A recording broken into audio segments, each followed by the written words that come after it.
السلام الملكي.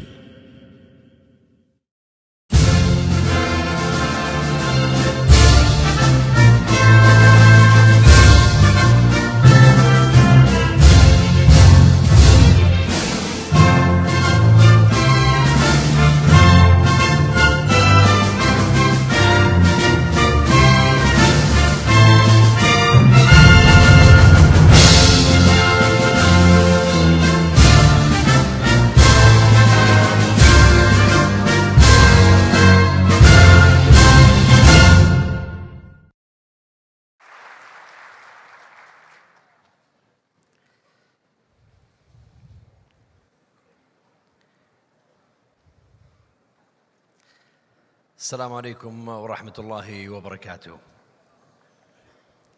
أصحاب المعالي والسعادة، السيدات والسادة الحضور الكرام، أهلا وسهلا بكم. يسرني ويشرفني أن أرحب بكم جميعا في المؤتمر الدولي لبناء القدرات في البيانات والذكاء الاصطناعي Ican. نلتقي اليوم في مرحلة مفصلية من تاريخ التحول العالمي، مرحلة لم تعد فيها البيانات مجرد أرقام ولا الذكاء الاصطناعي مجرد تقنية، بل أصبح لغة العصر ومحرك القرار وأساس التنافسية، أداة رئيسية في بناء الاقتصادات، تطوير المؤسسات، وبالتأكيد تمكين الإنسان. إن الحديث عن الذكاء الاصطناعي اليوم لم يعد حديثاً عن المستقبل بل عن الحاضر الذي نعيشه اليوم، ومسؤولية وطنية تتطلب الاستثمار في الإنسان قبل التقنية، وبالتأكيد في بناء القدرات قبل الحلول. من هنا حضورنا الكريم يأتي مؤتمر آيكان، منصة تجمع صناع القرار، قادة الفكر، الأكاديميين والخبراء من داخل المملكة ومن خارجها. صياغة حوار عميق حول كيف نبني قدرات وطنية مستدامة في البيانات والذكاء الاصطناعي، وكيف نترجم الطموح إلى أثر والرؤية إلى واقع. سنبدأ برنامج اليوم بمشاهدة الفيديو الافتتاحي لمؤتمر آيكان أولاً، ثم نعود.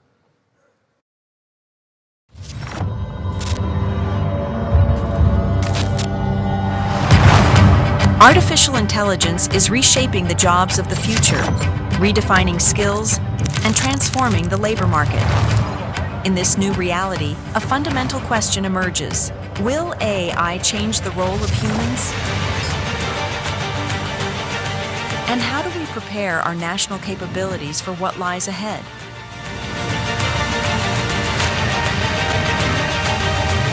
From this perspective, Saudi Arabia is confidently advancing its global leadership in data and artificial intelligence by anticipating the future of work and skills in the age of AI.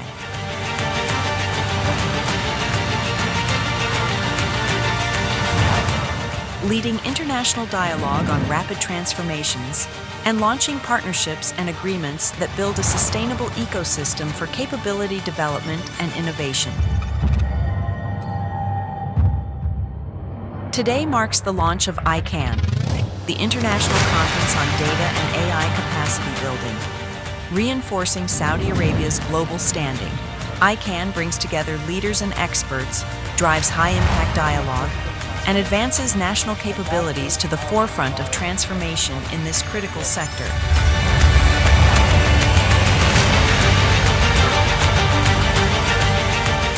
Ican focuses on building national capabilities in data and AI by developing competencies, aligning education with future needs, and strengthening applied skills to enhance professional readiness across individuals and institutions.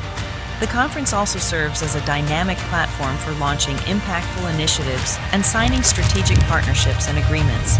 These efforts support knowledge transfer, accelerate technology adoption, and turn ambition into sustainable, real-world impact. From Riyadh, the capital of Saudi Arabia, we welcome you to Ican, where we build capabilities and shape the future.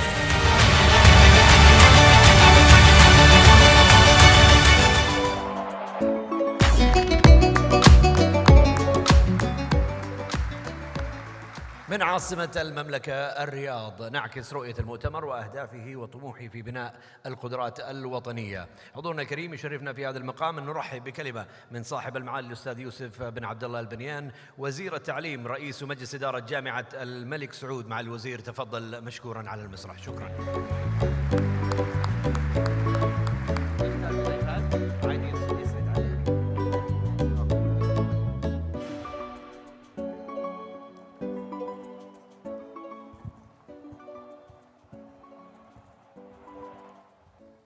بسم الله الرحمن الرحيم.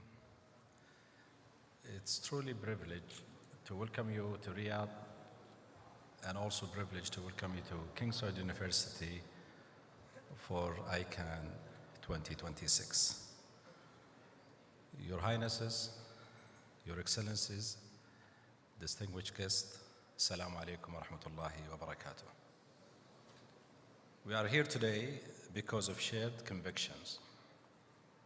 The future of AI will not be shaped by the technology alone, but also will be shaped by people and institutes that harness it. The world has achieved extraordinary technical milestone. AI can now reason, generate, and predict at a scale once through impossible. Yet, this progress has revealed a critical truth. Our greatest global challenges is no longer access to technology. It is the cultivations of a human capability.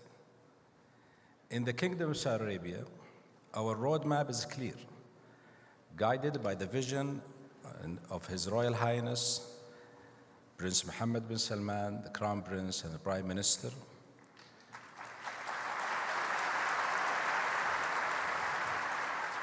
We have placed human capability at the absolute center of our national transformation. We have understood from the beginning that AI leadership is not only by building and importing models, it's by developing minds. This is why Ican exists. We are here to move capacity building from an abstract concept to a functional system. Over the next 2 days, we focus on 3 main pillars. First, national AI infrastructure. Second, educations for the digital age. Third, a workforce readiness. At Ican, we connect educations to employment and national ambition to a global cooperations. We are not just here to dialogue. We are here to make actions. Today, we launch new academic programs, sign a strategic partnership, and initiate hands-on workshop to meet emerging global needs requirements. We must also face a stark reality. The skill gap is widening. Without a concrete global effort, we will have future challenges. Many nations start thinking about more consumer driving of AI rather than being an active contributors. Today at Ican, we should not be looking at AI as a way of being consumers.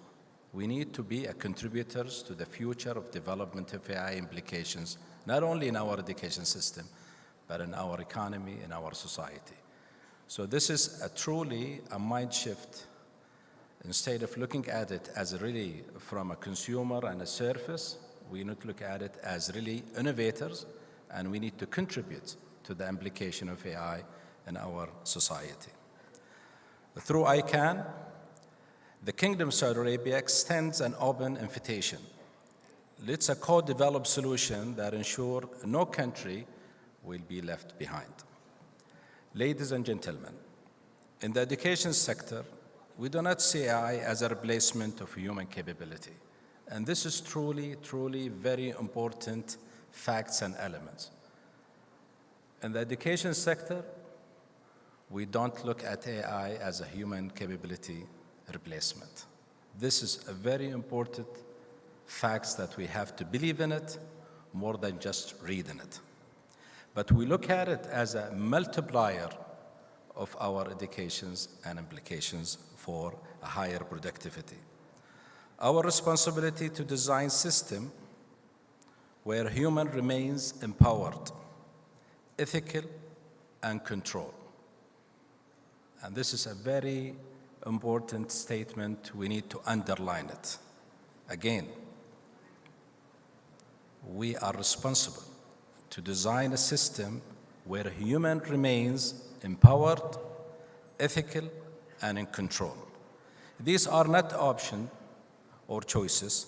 They are prerequisite for sustainable progress in AI. I encourage you to think beyond borders.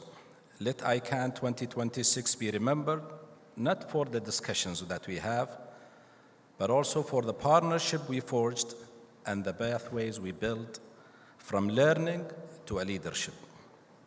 Together, let us ensure that capability becomes the true measures of a human progress.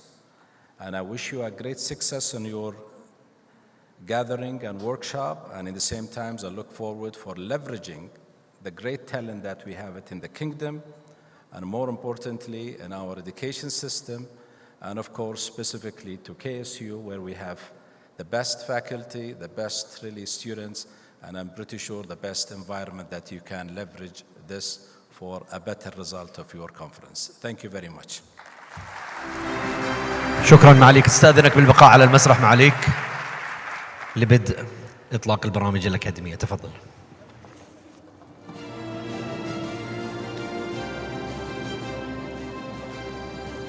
في إطار الجهود الوطنية لبناء القدرات في مجالات البيانات والذكاء الاصطناعي، يسرنا اليوم الإعلان عن إحدى أكبر المبادرات الأكاديمية الوطنية في هذا المجال. أتشرف بدعوة معالي رئيس الهيئة السعودية للبيانات والذكاء الاصطناعي الدكتور عبد الله بن شرف الغامدي على المسرح أيضا. وفي هذا اليوم وفي هذا المؤتمر نؤكد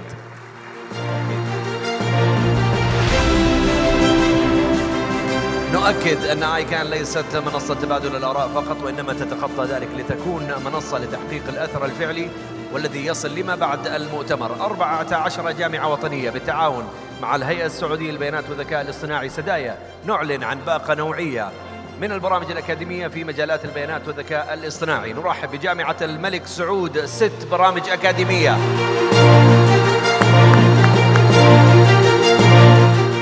جامعة الفيصل 14 برنامجا أكاديميا، جامعة الملك عبد العزيز 3 برامج أكاديمية، جامعة الأمير سلطان برنامج أكاديمي 1، جامعة الإمام محمد بن سعود الإسلامية برنامج أكاديمي 1، جامعة الأمير مكرم بن عبد العزيز برنامج أكاديمي 1 أيضا، جامعة الإمام عبد الرحمن بن فيصل برنامج أكاديمي 1، جامعة عفت برنامج أكاديمي 1، جامعة الأمير سلطان بن عبد العزيز برنامجان أكاديميان، جامعة الأعمال والتكنولوجيا برنامج أكاديمي 1، جامعة جدة 4 برامج أكاديمية،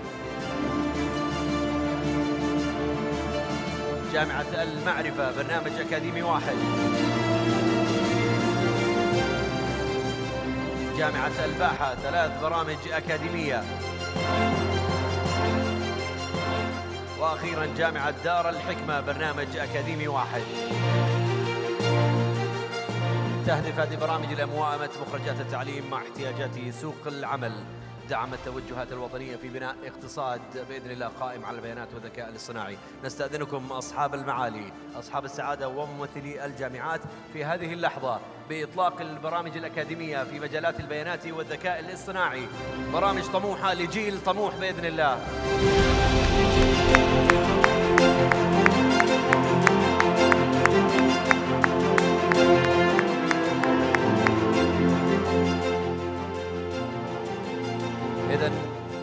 شكرا أصحاب المعالي، شكرا للجامعات وممثليها. نتطلع لأن تكون هذه البرامج نقطة انطلاق لجيل جديد من المتخصصين ومن صناع المستقبل بإذن الله. شكرا جامعة الملك سعود، جامعة الفيصل، جامعة الملك عبد العزيز، جامعة الأمير سلطان، جامعة الإمام محمد بن سعود الإسلامية، جامعة الأمير مكرم بن عبد العزيز، جامعة الإمام عبد الرحمن بن فيصل، جامعة عفت، جامعة الأمير سلطان بن عبد العزيز، جامعة الأعمال والتكنولوجيا، جامعة جدة، جامعة المعرفة، جامعة الباحة، وجامعة دار الحكمة. شكرا، تحية كبيرة.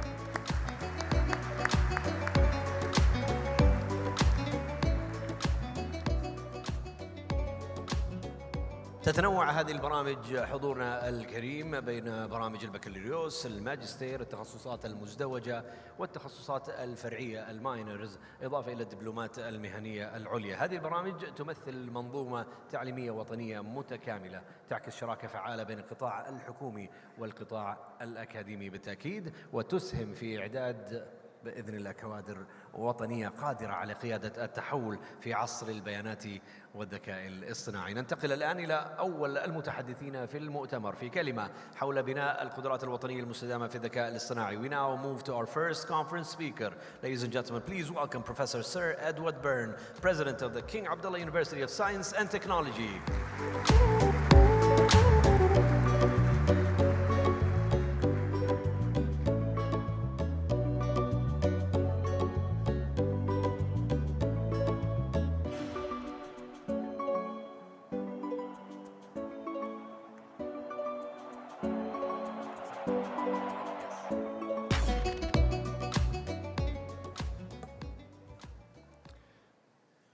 Your Highnesses, Excellencies, distinguished ministers, colleagues and friends, it's an absolute privilege to be with you in Riyadh at this moment of profound consequence.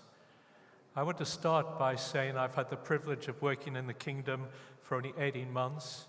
It's the most exciting country I have ever worked in, with visionary leadership. Artificial intelligence is advancing at extraordinary speed. Models are more powerful. Compute is more accessible. Tools are spreading rapidly across national borders, as we all know. Yet the defining question before us is no longer who has access to AI, it is who has the capacity to govern it, apply it responsibly, and sustain its impact at national scale. Across the world, we see a widening gap between access and agency. Many nations, indeed all nations, are acquiring AI technologies. Far fewer can shape them or have the willingness, indeed at this stage, to shape them to serve their economies in the best way, their institutions, and most important of all, their values over time. So this is absolutely why Ican matters and why capacity building rather than technology acquisition must sit at the heart of every serious national AI strategy. I want to say a little bit about the university I've had the privilege to come to be the president of. Just an amazing institution developed in the Kingdom over some 15 years. And this is only one measure of the rapidity of scientific advancement in this part of the world. So let me talk a little bit about KAUST, where we express these ideas around AI quite simply. AI is not a product to be procured, it is very much a capacity, a capability to be built. True AI capacity, of course, rests on people more than anything else, but institutions, governance, and trust. Without these foundations, even the most advanced systems either remain underutilized or are poorly utilized, and the gap between pilots and real impact becomes permanent and ever more difficult to cross. We need to get this right now at this foundational time in this journey. My university KAUST's role is to deploy with others, with other universities, with other institutions in the kingdom, AI on behalf of the kingdom. Our collective role is foundational and enduring. What we do now will influence things for decades to come. As a university, KAUST, working with others, serves as a national AI capability platform. We integrate frontier research, talent development, and translation into national priorities so that AI becomes something the nation can shape, govern, and sustain, and something that supports the nation's major priorities. Let me briefly illustrate how this principle works and is put into practice with some examples. Firstly, KAUST works closely with major national industry partners such as Saudi Aramco and SABIC to integrate AI directly into real-world systems at scale. These collaborations embed AI into materials discovery, energy systems optimization, carbon management, and industrial operations, to name just a few things. And overall, this is not simply about deploying off-the-shelf tools. At a high level, they don't really exist at the moment. It's about co-developing models, workflows, and expertise, very much involving the human component, and training scientists and engineers who understand both advanced AI and the operational realities of complex systems. The operational realities of complex systems. And the result is durable capability embedded where decisions are actually made and enabled. So another example, secondly, KAUST and other universities also collaborate with national data and governance partners, including, of course, in the Kingdom, Sadia and Humane, to strengthen the Kingdom's AI foundations. Some examples together and very much in partnership, we advance Arabic-enabled AI, responsible and trustworthy systems, and data science capabilities that absolutely remain under national control.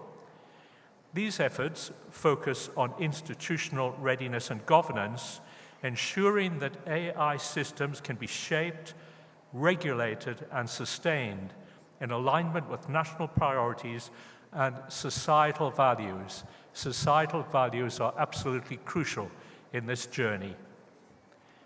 Very much in this context, KAUST is currently in advanced discussions with Sadia on the joint establishment of a National Artificial Intelligence Safety Institute in collaboration with other partners in the Kingdom. The intent is to create a leading reference center for AI safety research, standards, and risk assessment, supporting responsible deployment, advanced capacity building, and the Kingdom's leadership role in regional and indeed in global AI governance. A third example, through partnerships with ministries, such as the Ministry of Energy and the Ministry of Environment, Water and Agriculture, KAUST is integrating AI into energy management and circular carbon strategies, as well as water management, food security, and climate resilience, all issues of massive importance which are enabled and facilitated in terms of resolution by advanced AI systems. So in all of these efforts, AI is combined with remote sensing, with robotics, with genomics, with molecular simulation and systems engineering to support evidence-based policy making and operational decision making. Absolutely crucially, these initiatives build national capacity by training Saudi scientists, engineers, and policymakers to use AI as a practical decision support capability embedded within public institutions. Very much something that doesn't replace their job, but which enhances their ability to do it at an increasingly high level.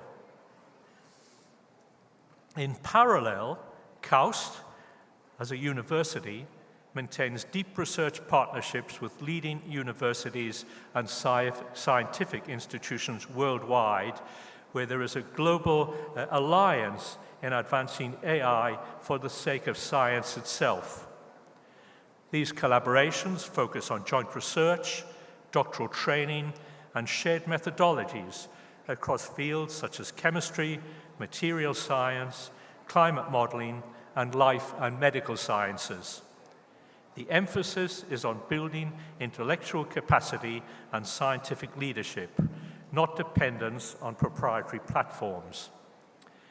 To ensure this capacity delivers sustained national impact, KAUST has embedded AI directly into its shared research infrastructure, from supercomputing and data platforms to robotics, sensing, and visualization facilities.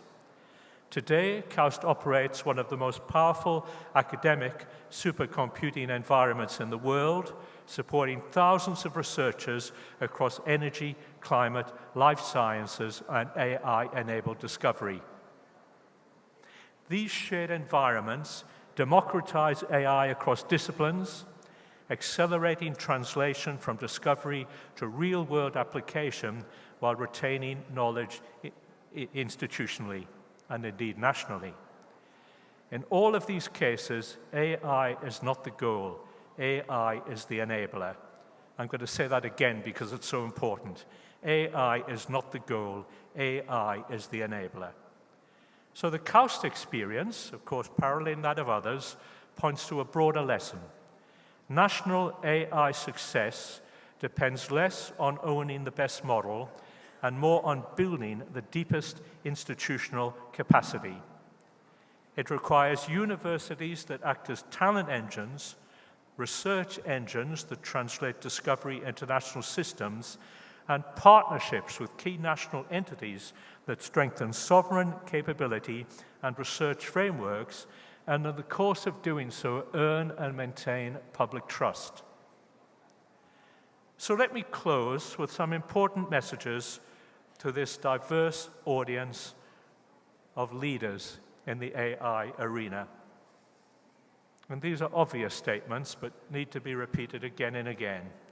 To policymakers, do not measure AI readiness by the number of pilots launched.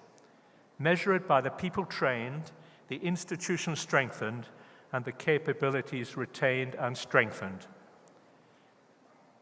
To my university colleagues, and there are many in the audience, our role is evolving from knowledge producers to builders of national capacity.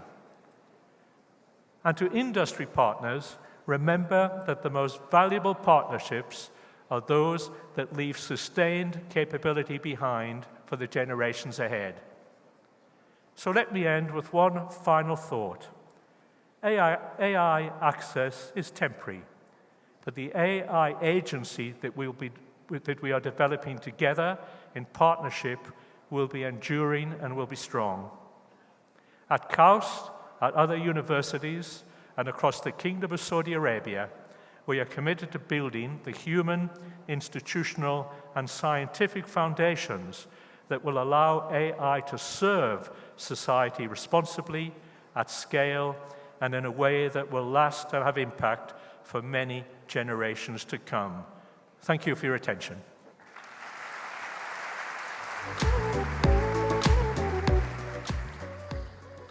Thank you, Professor. Thanks for being with us. Thank you for your inspiring speech. Ladies and gentlemen, let's please watch. This is Ramon. Ramon was born bright, brilliant, you could say, a prodigy among kids. And this handshake, it wasn't the first or the last. Every year, every competition, it was always him and Monica. They built, they competed, they made each other sharper.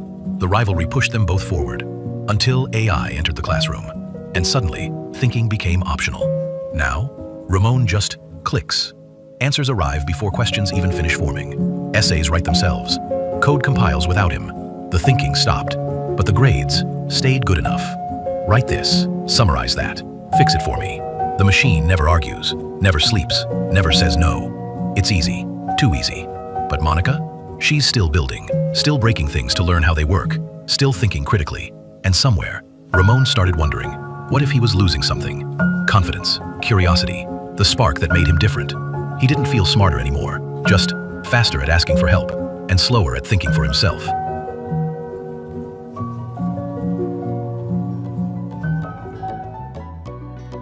Ladies and gentlemen, please welcome Dr. Paris Deltraz.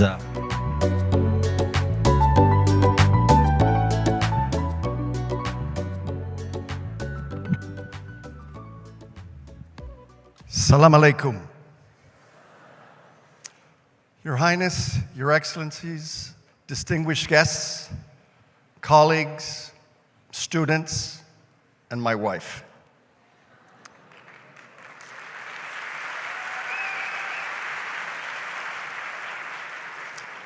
I've been coming to this country for 15 years, and the energy never stops. And I have to say that today in this room, we have an amazing amount of energy. So let's begin. Now, you've heard this before, that AI is going to replace your career. We're hearing it all the time. And imagine when you hear Bill Gates saying that we're going to a 2-day work week. That's what students are hearing. That's what people are hearing. Now, everywhere we go, we ask our students, are you thinking less? And yes, sure enough, everyone is telling us that. But not just students, everyone.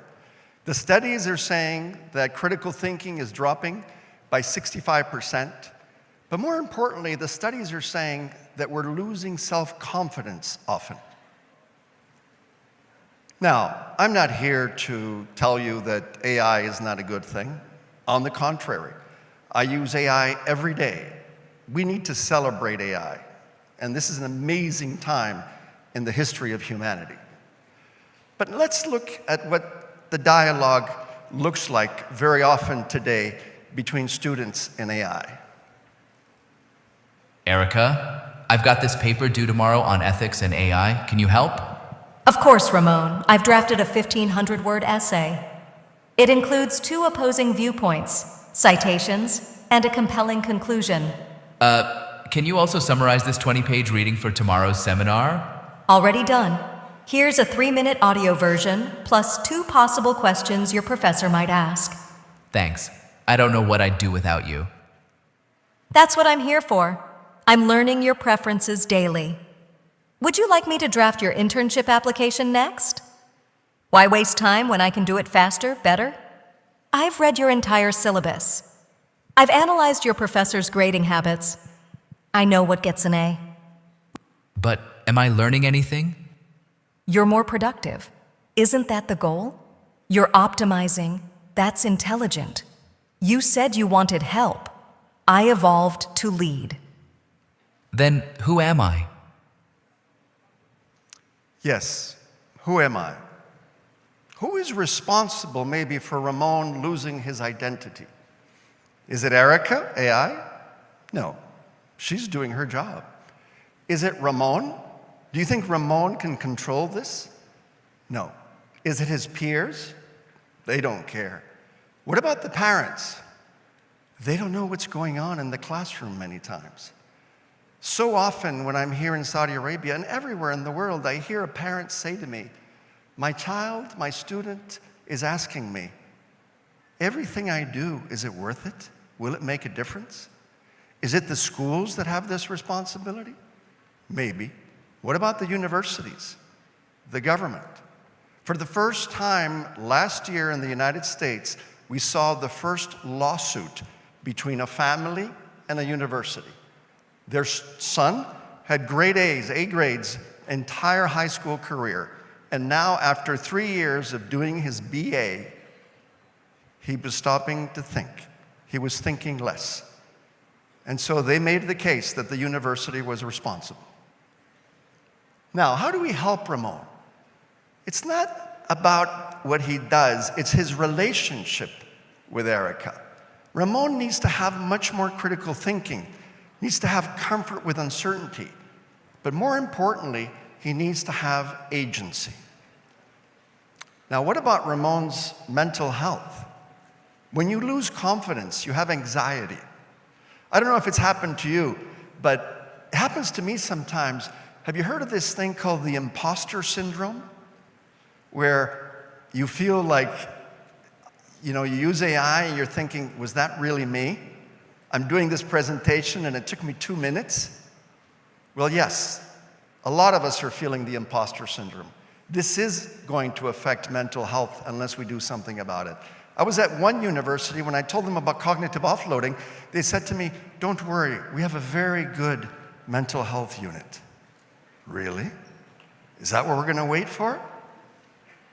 Erica is not the problem. She's doing fine, and she will continue to improve. Now, you all know that our bodies are muscles. And if we don't work out after a certain age, we lose muscle. Our brains are the same. If we don't use them, we lose them. So, over the last 6 months, since my first TEDx, where I was trying to sound the alarm in schools as a professor and with our colleagues in the United States and Europe, and even here in the kingdom, we've started looking at knowledge workers. So what do you think is happening inside companies? The same thing. But this thing, this cognitive offloading that's happening at scale, is happening quietly and efficiently. But the thing is, workers are not just delegating tasks, they're delegating judgment. We cannot afford to delegate judgment.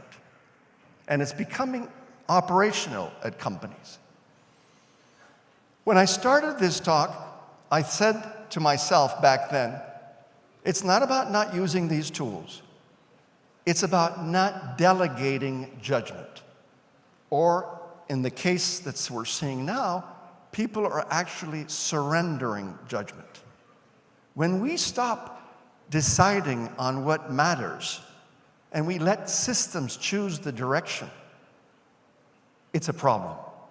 Humans need to retain agency, intent, values, purpose. We heard a lot just recently from Professor Edward about values. Offloading execution is not a problem. It doesn't make us weaker if we maintain the direction. Human agency is critical here. The future is not humans versus AI, and it is not humans trying to keep up with AI. We have lost that battle. When we outsource thinking too early, we just don't outsource and lose skills. We lose agency. The future belongs to humans that can direct AI, practice agency, not compete with it. Now, you hear a lot of research happening regarding humans in the loop, keeping humans involved with AI. Do you think this is scalable? Do you think that some companies are going to let themselves become slower, get dragged because they're forcing humans in the loop? At scale, forced humans in the loop systems, they don't preserve agency. They simulate it. We can't compete with AI. It's a reality. The goal isn't to require humans to govern every step of AI's work, but we need to retain strategic agency. We are the ones that need to set direction, meaning, values, and we are the ones that need to be asking the questions. At scale, the risk is not that humans do too little, but that humans are allowed only to do what has already been defined. Now, I travel a lot, and with my colleagues at different universities, we hear this a lot from students. They want future-proof careers. They want, we think they want the right major, the right tool, the right job, but they're not asking that. They're asking, will I still matter when the rules keep changing? Jobs are disappearing. AI is becoming smart. Career paths are no longer straight and safe. But the worst part about this is that this is not about failure. It's about becoming irrelevant. And when you see that in the look in the eyes of some of the students, when they realize that it's not that they didn't try hard enough, they're becoming irrelevant. And so how do we usually respond to them? AI is not going to take your job. It's the students that know how to use AI. Really?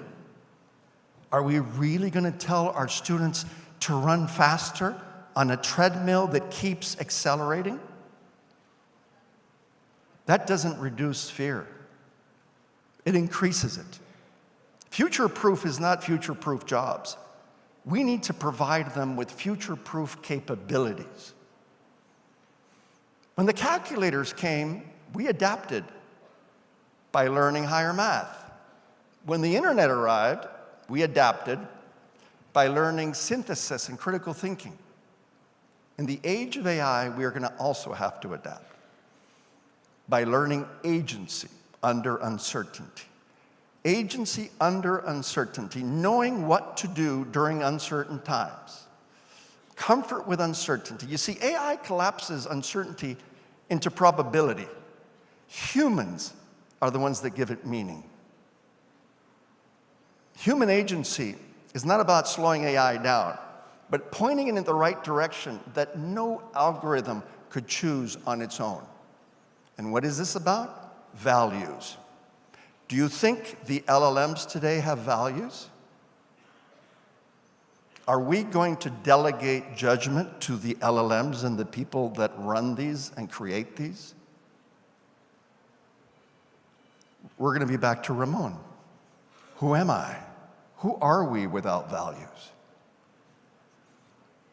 We've started with Stanford University, IE University, and UC Berkeley, a co-laboratory for the uncertainty management in the age of AI, to actually work on solutions for schools, for universities, for companies. We're doing a lot of different research, everything from indices to measure AI literacy in companies and individuals. And we even have one professor, Professor Gael Boabdo, working on symbiotic intelligence, how to merge human intelligence with AI in order to create a greater intelligence. We also have Mike Lepic from Stanford University and Professor Iqlaq Sidhu from IE University. Together, we're working to create solutions for these problems. 2 nights ago, I was in Dammam, and I had dinner with Professor Lepic, who was giving a workshop at Aramco.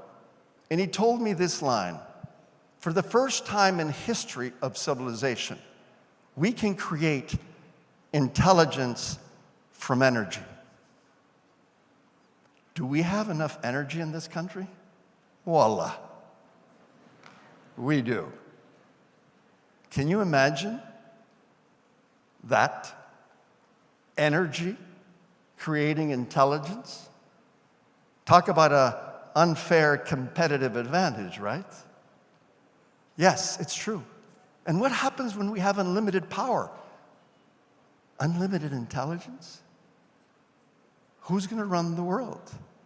That is where agency is going to become even more important. Now, you might ask, when you say that 60% of the class was like Ramon, doing cognitive offloading, what about those students that do well? Because I'm sure there's many of you here that actually use AI the right way. Well, we found a very interesting thing: the value of ethics at home. And we found these 3 things: that these students realize that effort precedes reward. Shortcuts have consequences. Responsibility cannot be outsourced. These students knew that there was no such thing as a free lunch. They had values. In the age of AI, ethics is not about compliance. It's about practicing agency without supervision. Now, you might ask, what's China doing about this? Well, China is moving very rapidly in the age of AI, but they've also realized the issue with the mind not being used.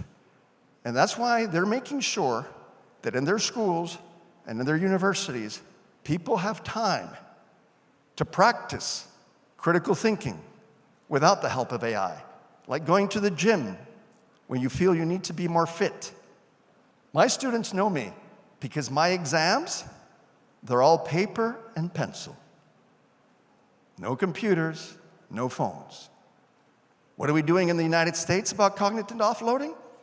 Not much. They're leaving it to the professors. In Europe, it's the same thing. Everyone's leaving it to the professors. But we need to do more. So, what do we need? Our pedagogical approach is very simple. We need more exposure to uncertainty. And one of the things that we can do with our students is to do more entrepreneurship at scale. At IE University, we have an accelerator where we accelerate almost 200 startups every semester because we want over 1,000 students to live the entrepreneurship experience. We've been working here in the Kingdom with HCDP about creating programs like that will create entrepreneurship at scale. We've been working with Monshot as well because we need to give many, many more students the opportunity to think like entrepreneurs. What does an entrepreneur see in uncertainty? Opportunity. What do most people see? Fear. We also need more comfort with uncertainty. And that's why in the co-laboratory, as part of my PhD thesis 10 years ago, we developed PW training to help people be more comfortable with uncertainty. And we need to preserve ethics and values. Together, they will produce the super workers of tomorrow with agency, judgment, and responsibility. Now, some of you may have heard Eric Schmidt recently saying that AI soon will independently generate ideas, execute plans, and reason. So we can't keep up with that. How do we win? By practicing agency, deciding what matters, setting direction, taking responsibility. This makes the super worker a structural necessity, not a philosophy. When intelligence is abundant, humans are not obsolete, but agency becomes scarce. That is the challenge. Now, you might think I'm just another American professor that is here to tell you that we need a Silicon Valley mentality. No. You see, what we need is already in this region. It's a mindset built for uncertainty, not comfort, judgment over instructions, responsibility over convenience, directions over optimization. In the age of AI, we don't need to discover a new mindset. We have it here. And not only do we have it here, but here you have a country that has amazing leadership. In a survey they did a few years ago, they asked over 100 countries, the people in those countries, are you happy with the direction your country is going in? Guess who won that survey? Saudi Arabia.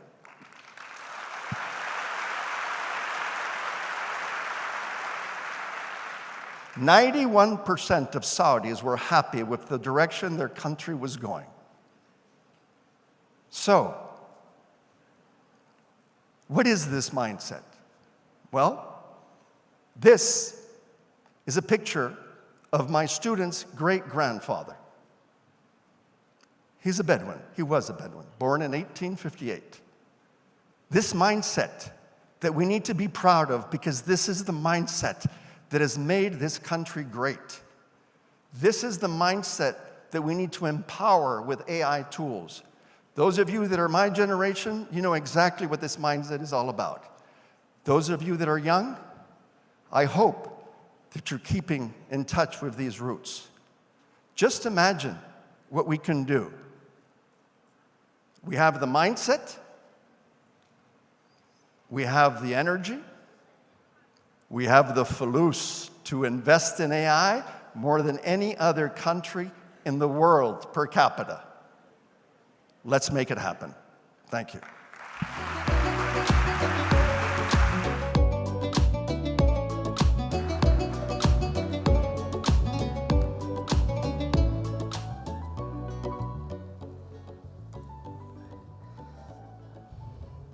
Thank you, Dr. Paris.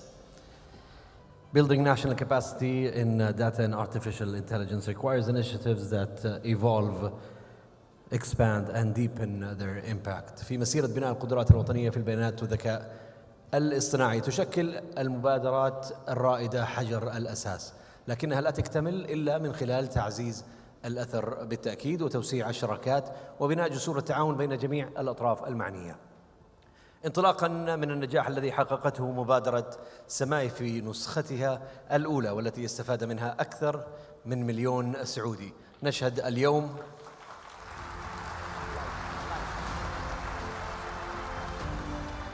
اليوم إطلاق النسخة الثانية حضورنا الكريم من مبادرة سماي. وفي هذه اللحظة نتشرف أصحاب المعالي بإعلان إطلاق النسخة الثانية من المبادرة، وأطلب منكم جميعا حضورنا الكريم كل واحد فيكم جزء من سماي 2، شاركونا إطلاق سماي 2 أنتي وأنت بمختلف قطاعاتكم. أرفع راية المشاركة بهذا النور وبفلاش الجوال لو سمحتوا. الجميع يشاركنا،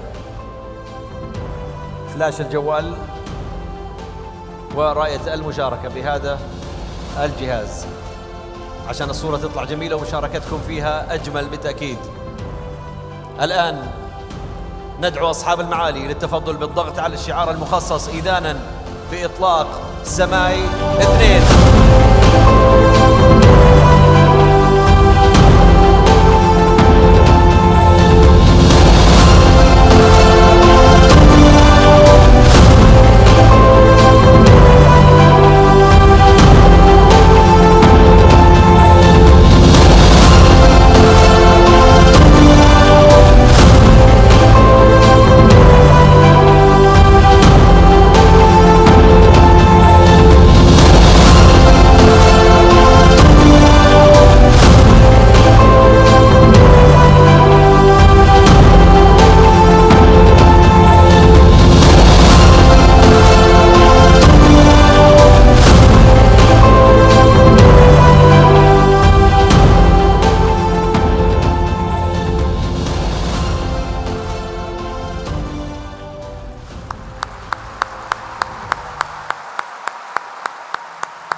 In its first edition, Samai was not just a training program, rather, it was a national movement that redefined capacity building in data and AI. Cross-sector collaboration is a nationwide engagement across Saudi Arabia. More than 1 million male and female citizens benefited from the initiative to transform learning into readiness and ambition into achievement. An achievement reflecting the kingdom's leadership in building AI capabilities.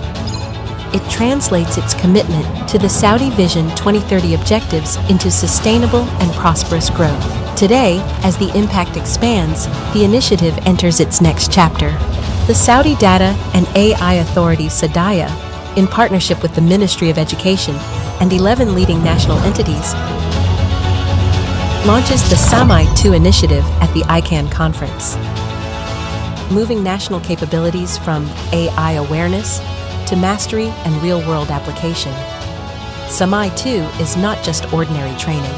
It is practical and sector-driven, designed to boost productivity, improve efficiency, accelerate AI adoption across national sectors, with a direct impact on performance, efficiency, and quality of services, in partnership with 11 national entities. The initiative targets professionals across these sectors, supporting each sector and its specific applications, and achieves advanced institutional capabilities in applying artificial intelligence, enhanced productivity and increased economic impacts, improved service quality and enriched beneficiary experience. Through specialized training programs in partnership with global partners, linking skills to needs and transforming knowledge into impact. Samai 2, a national step towards an efficient workforce and smarter sectors. Ican. From Riyadh, the capabilities of the future are built.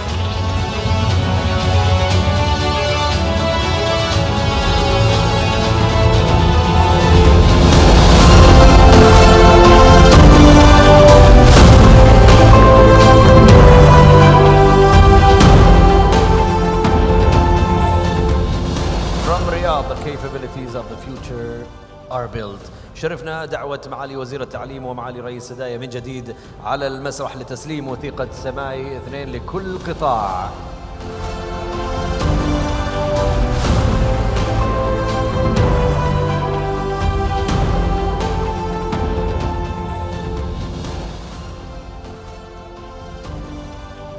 إذن سندعو الآن ممثلي قطاعات الشركة للصعود إلى المسرح لاستلام وثيقة المبادرة والتقاط الصور التذكارية بهذه المناسبة. قطاع التعليم ويمثلها سعادة المهندس مرهف المدني مساعد الوزير للتطوير والتحول.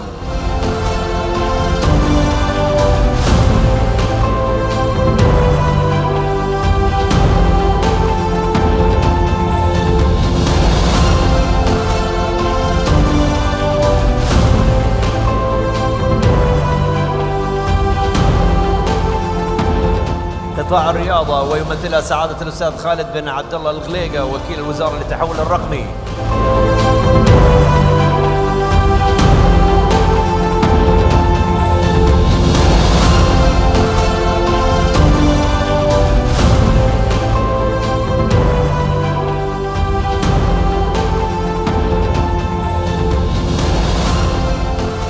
قطاع الطاقة ويمثلها سعادة الدكتور ماجد القويز وكيل الوزارة للتطوير وإدارة المشاريع.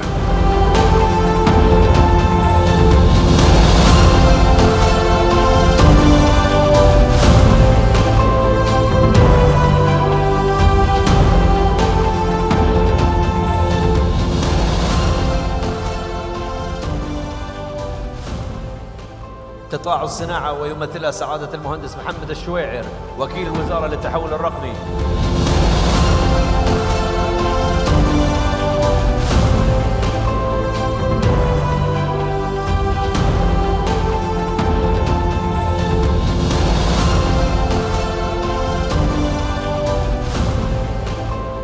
قطاع الموارد البشرية ويمثلها سعادة المهندس فيصل باخشوين وكيل الوزارة للتحول الرقمي.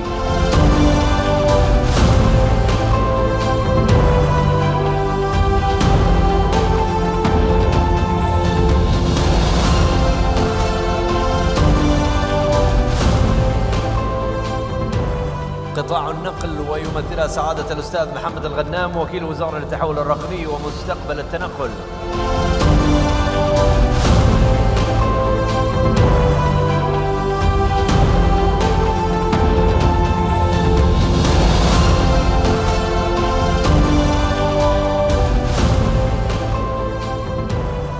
قطاع المالية ويمثلها سعادة الأستاذ عمر الرشيد وكيل الوزارة للخدمات المؤسسية.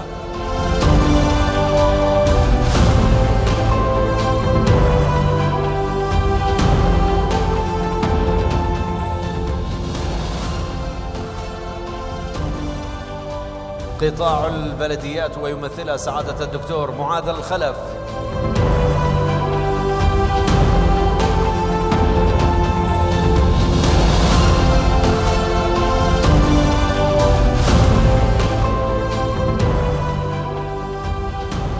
قطاع الصحة ويمثلها سعادة المهندس سعد الحزامي المشرف على مكتب إدارة البيانات والذكاء الاصطناعي.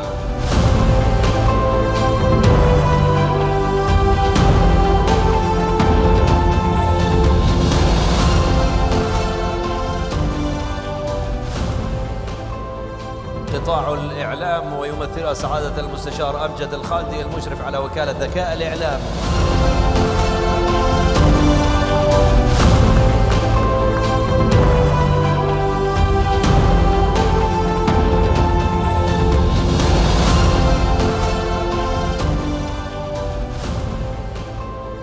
وأخيرا قطاع العدل ويمثلها سعادة الأستاذ عبد الرحمن الشغدلي مدير منصة ناجز.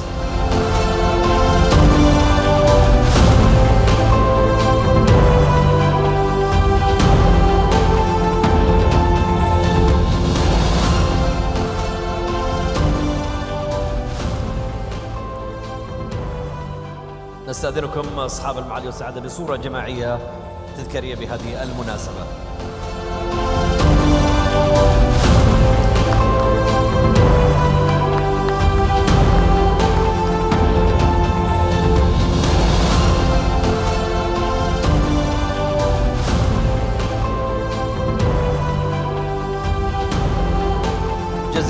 الشكر والتقدير لأصحاب المعالي والسعادة، شكرا لكم.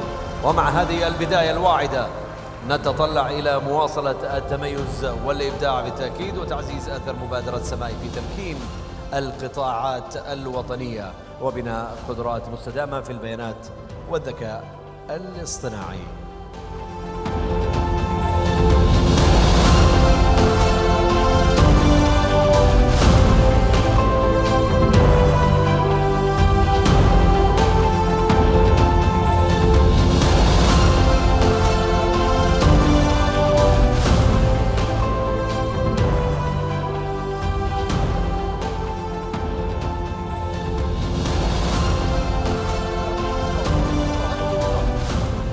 Ladies and gentlemen, we will have our panels on the stage.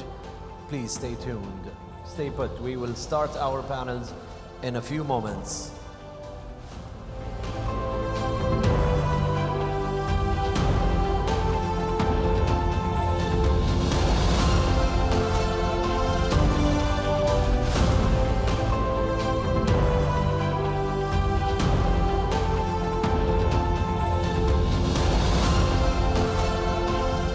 سنبدأ بأولى جلساتنا الحوارية خلال ثواني. ابقوا معنا، شكرا.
All right.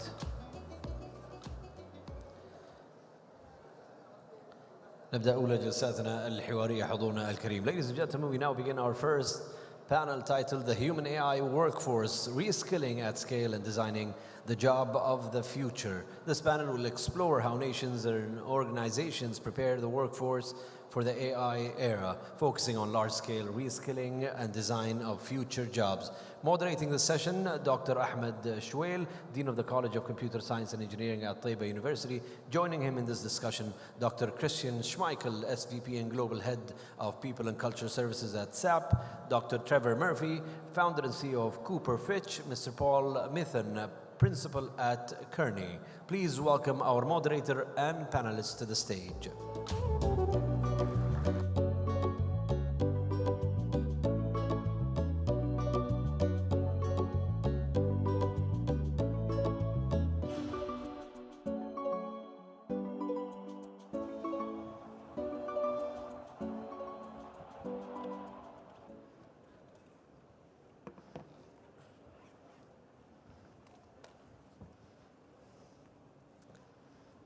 بسم الله الرحمن الرحيم الحمد لله رب العالمين وأصلي وأسلم على من بعثه الله رحمة للعالمين سيدنا ونبينا محمد وعلى آله وصحبه أجمعين.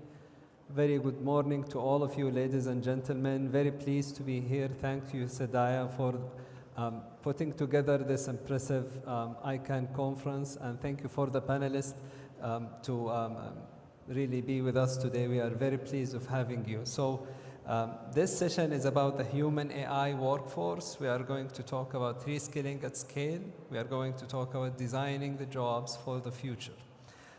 To my left, Dr. Christian Schmeichel. He's the Senior VP and the Global Head of People and Culture Services at SAP. He looks after HR services for around 110,000 employees working in more than 70 countries, and Saudi is definitely one of their big presences. He's in the region. Next to him, I'm pleased to have Dr. Trevor Murphy. He's the founder and CEO of Cooperfitch, which is an executive search and HR advisory firm based in Dubai. He holds DBA from the Swiss School of Management. Last but not least, Mr. Paul Mithun. He's a principal at Kearney, and he has more than 15 years of experience at the intersection of labor, employment, and technology. So without further ado, I would like to start with the first question that I'm going to address to all of the panelists here, which is going to be about, is AI going to replace humans at work? Is it going to change very rapidly? What's your honest view, Dr. Christians, about this? Yeah, thank you very much, Dr. Chauvel. I feel when we take a look into the future, for the next 2 or 3 years as a time horizon, I feel that AI will certainly substantially change the way how we work, but it will certainly not replace us. I mean, I see AI as a great assistant that can boost productivity. I see AI as a great helper for us. At the same time, this is about augmentation. This is not about substitution, at least over the short term. And I feel we should not oversee that at the same time, it's all about human skills. Right? We're talking about critical thinking, we are talking about creativity, and we're talking about roles which will require a lot of empathy and care. So therefore, I think this is going to be exciting. We should not underestimate that this is a huge transformation. At the same time, personally, I feel over the short term that AI is maybe still a little bit overhyped. At the same time, over the mid and long term, it's massively underestimated, and therefore we are just scratching the surface. So exciting times. Interesting. Thank you so much. What about you, Dr. Murphy? So as the founder of Cooperfitch and Humatix, 2 human capital intensive businesses, I'm a slight skeptic, neutral to skeptic when it comes to AI at enterprise level, in terms of how it's going to really add significant value as I see it right now and over the coming 2 to 3 years. On an individual basis, there's no doubting the capability of Gen AI tools.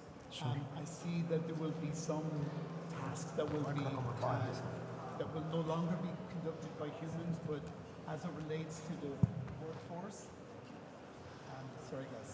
as it relates to the workforce, I think that we'll see very minimal changes in the short term, 2 to 3 years. AI is moving at such a pace that this could change, but right now, yes, the removal of certain tasks. Cooperfitch released a significant body of research on AI in the workplace last year, where there was very little change in terms of new positions, how they're impacted, jobs being merged and roles being merged maybe slightly, but as it impacted headcount numbers, there was a tiny 1% difference on the previous year. We could see that continuing in the next year to 2, but certainly small changes and still very positive about where AI will take us. Thank you so much. What about you, Paul? If you give us the consulting industry point of view. Well, thank you again for having me. Great to be here. I would echo the points made by my fellow panelists, and I also share their skepticism, particularly in the disruption or replacement likely over the next 2 to 3 years. I'll add a couple caveats to what has already been said. First, it's unequivocal that there has been a slowing in job creation. There's been record low jobs created in the US last year, and I know that's on the mind for a lot of the students. But much of that is due to broader economic softening, rising uncertainty, lower oil price. None of this is really attributable to AI or the adoption of Gen AI tools.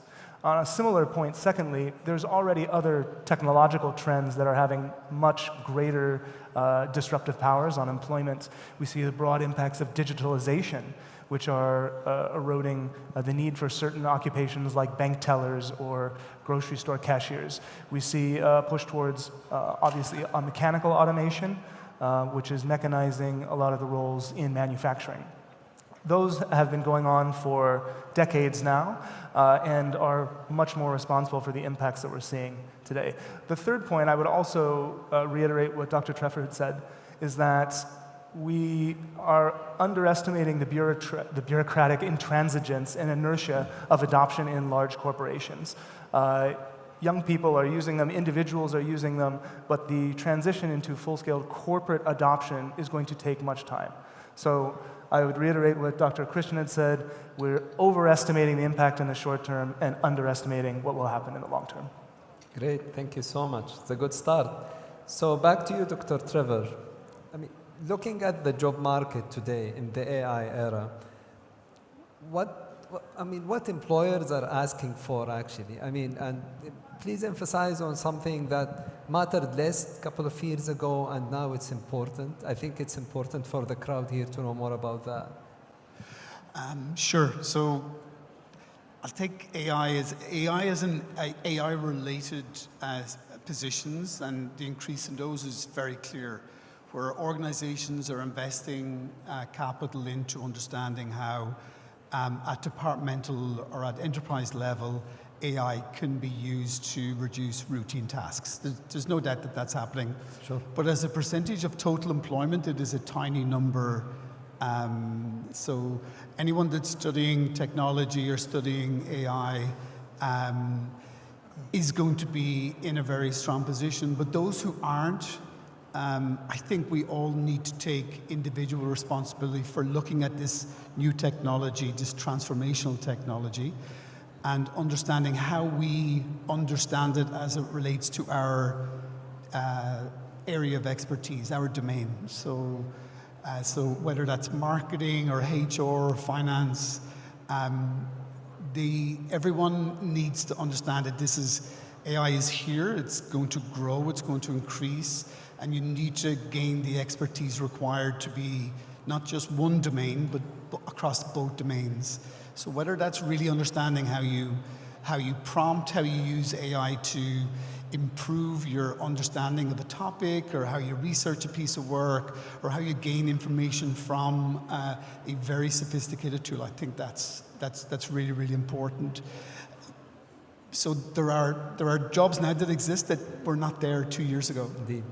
AI engineers, data scientists that relates to AI, prompt engineers, they're all very, very specific areas that simply weren't there 2 years ago.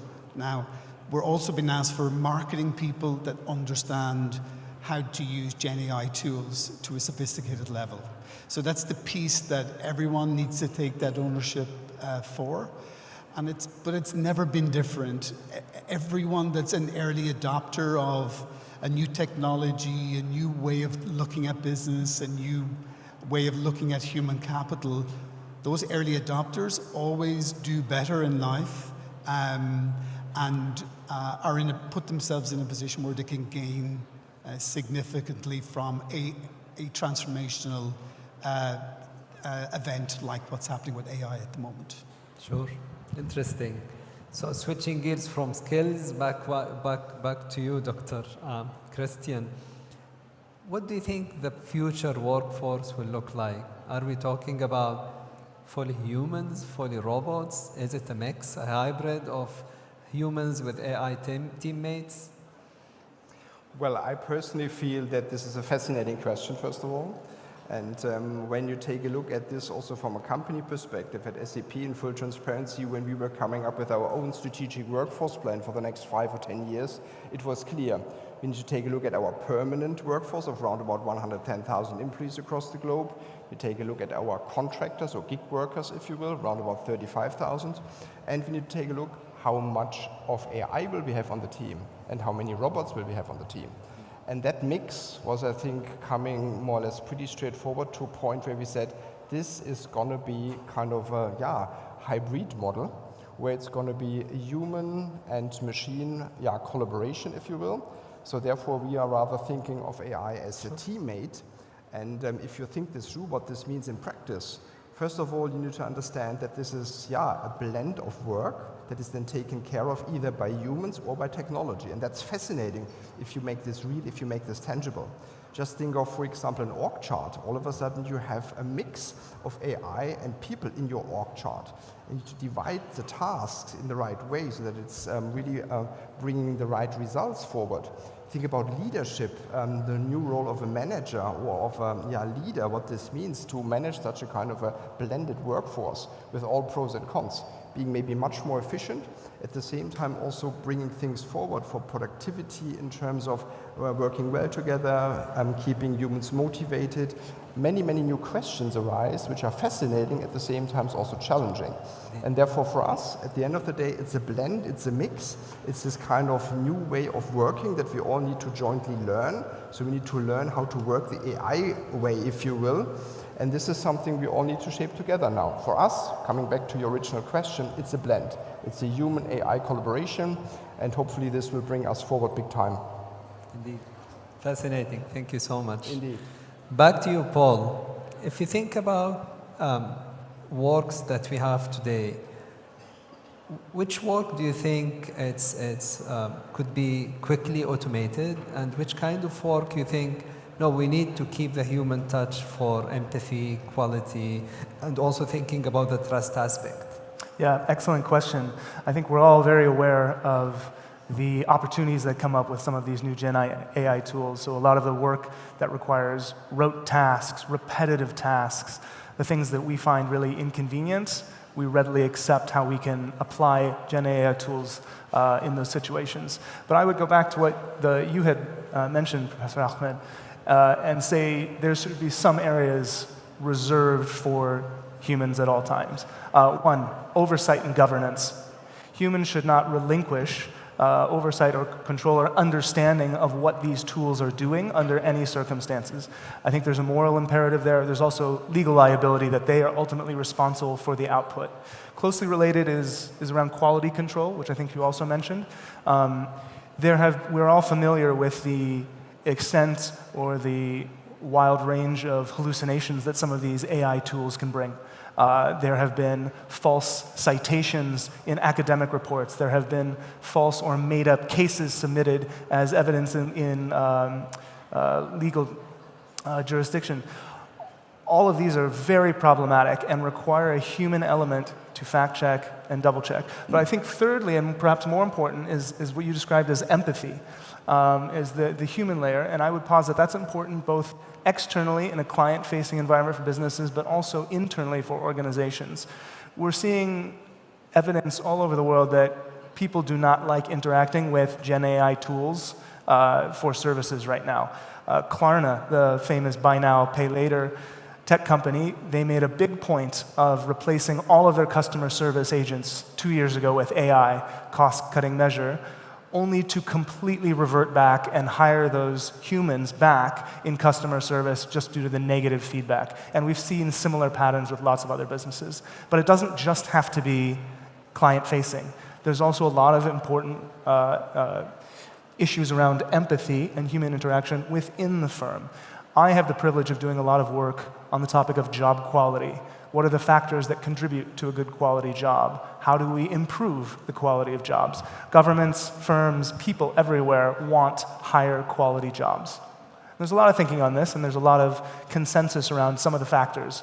Good pay, decent benefits, safe working environment, reasonable working hours. But there's also a lot around what we call self-determination. Do the workers feel that they have autonomy in getting their work done?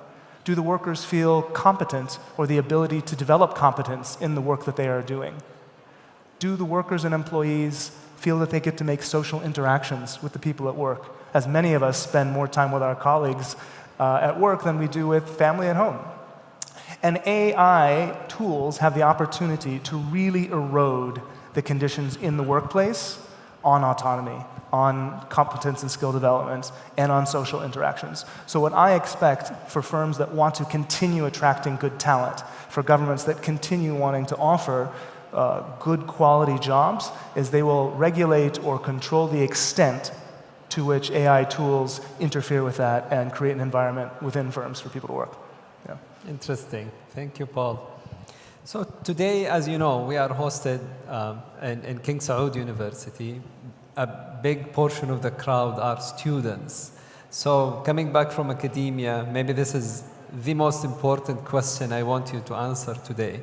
As a student, how could I stay competitive in this AI era? I mean, what kind of skills should I focus on? Usually we have the technical skills, the business skills, we have the human soft skills.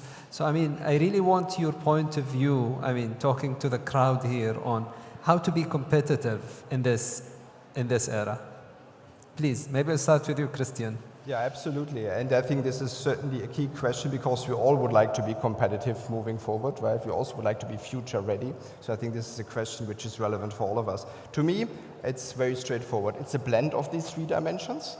I think we all need to be very savvy on the technical skill side. I mean, if you are an HR person, you need to be super savvy in HR. If you're a controller, you need to be super savvy in controlling. And if you are working in the AI space, you need to be super savvy on the AI tools and data models. That's for sure. Same is true also for the business dimension. You also need to understand moving forward how do a business or how do businesses operate moving forward, right? And not just how they operated or how they did operate, but also how they will operate moving forward. I think that's something which is key to success.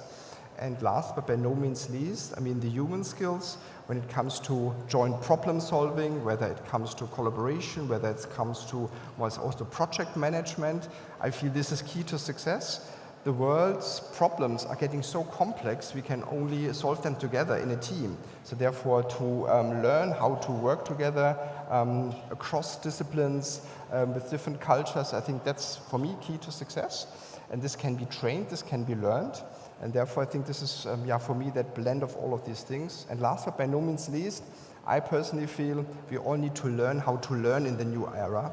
So, I mean, this is a key skill. Are you a reader? Are you a listener? How do you digest information? How do you repeat? Just to make sure that this is something that brings you to the next level. It's all about reflection at the end of the day when it comes to learning, and you find your own way how to do this, because this is very individual. And once again, I think everyone needs to follow their passion in life, because this is usually what makes you successful. If you're having fun the whole day, everything will fall into place naturally. For sure. Thank you so much. Back to you, Trevor. The first thing is not to panic. Some things will change. Indeed. Most things won't change. It's going to look better than it looks right now. And I agree with Dr. Christian. You need to follow your passion in life, right? So I've seen many iterations of big tech coming in and making big changes where there was very little actual change thereafter. I was working when there was no internet, no email. We faxed the information to each other on pieces of paper. We had a Y2K phenomenon where we thought that after 1999 nothing would work.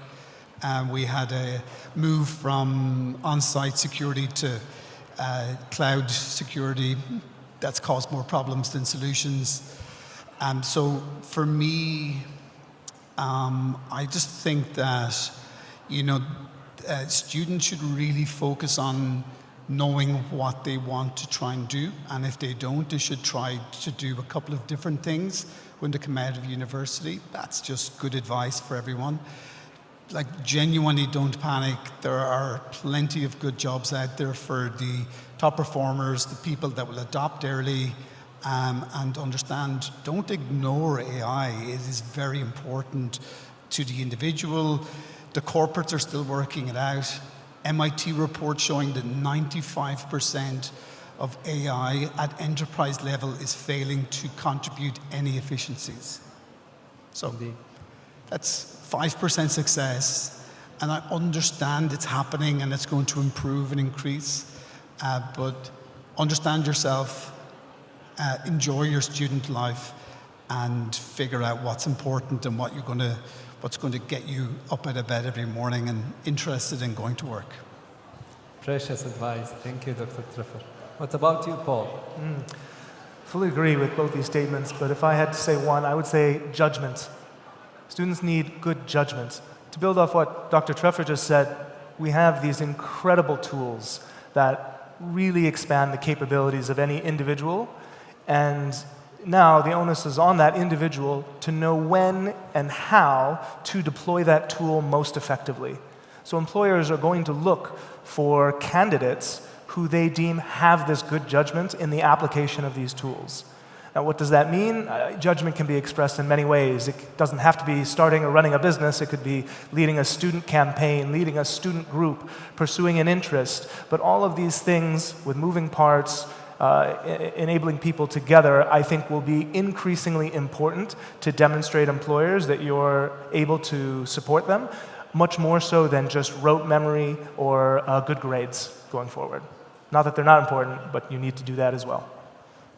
Thank you, Paul. If you allow me to stay with you for a while. So, switching gears with talking about, the workforce and how can we get them to stay up to date with this fast-paced growth in AI technologies. You know, the way to go is reskilling. So you need to reskill like the workforce. However, many initiatives actually did not work because of just people are busy.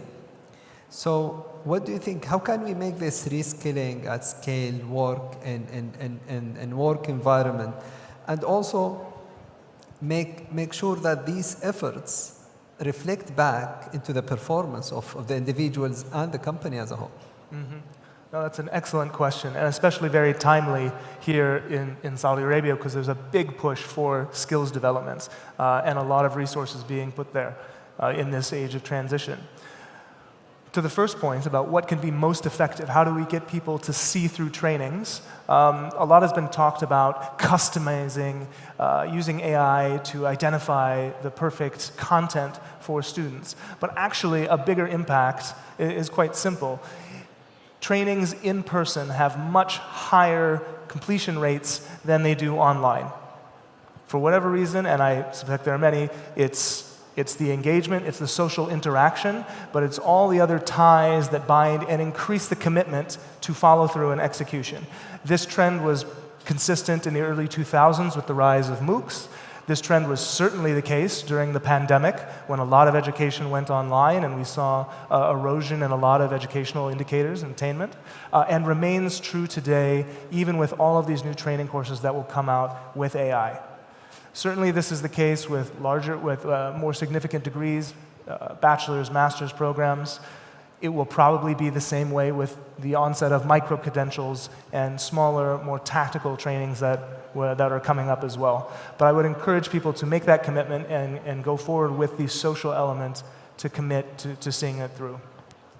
To the following question that you said about how do we embed this, there's a variety of different solutions that are being put forward. Do we have training mandates? Do we have training incentives, subsidies? I don't think there's any one particular situation that can be definitively said this or that. The most important point is that there's an onus and there's an environment for people to carve out time to recognize this as an input into the productivity of the firm and to forego the short-term implementation costs for the long-term benefit, both of the firm and society. The extent to which we can craft policies to change that calculus is what's really going to move the needle. Interesting. Thank you so much. Dr. Kristin, would you like to add anything, like from a SAP point of view? how you are doing things? Well, I personally feel that when it comes to learning, right, I think everyone needs to also find their own way.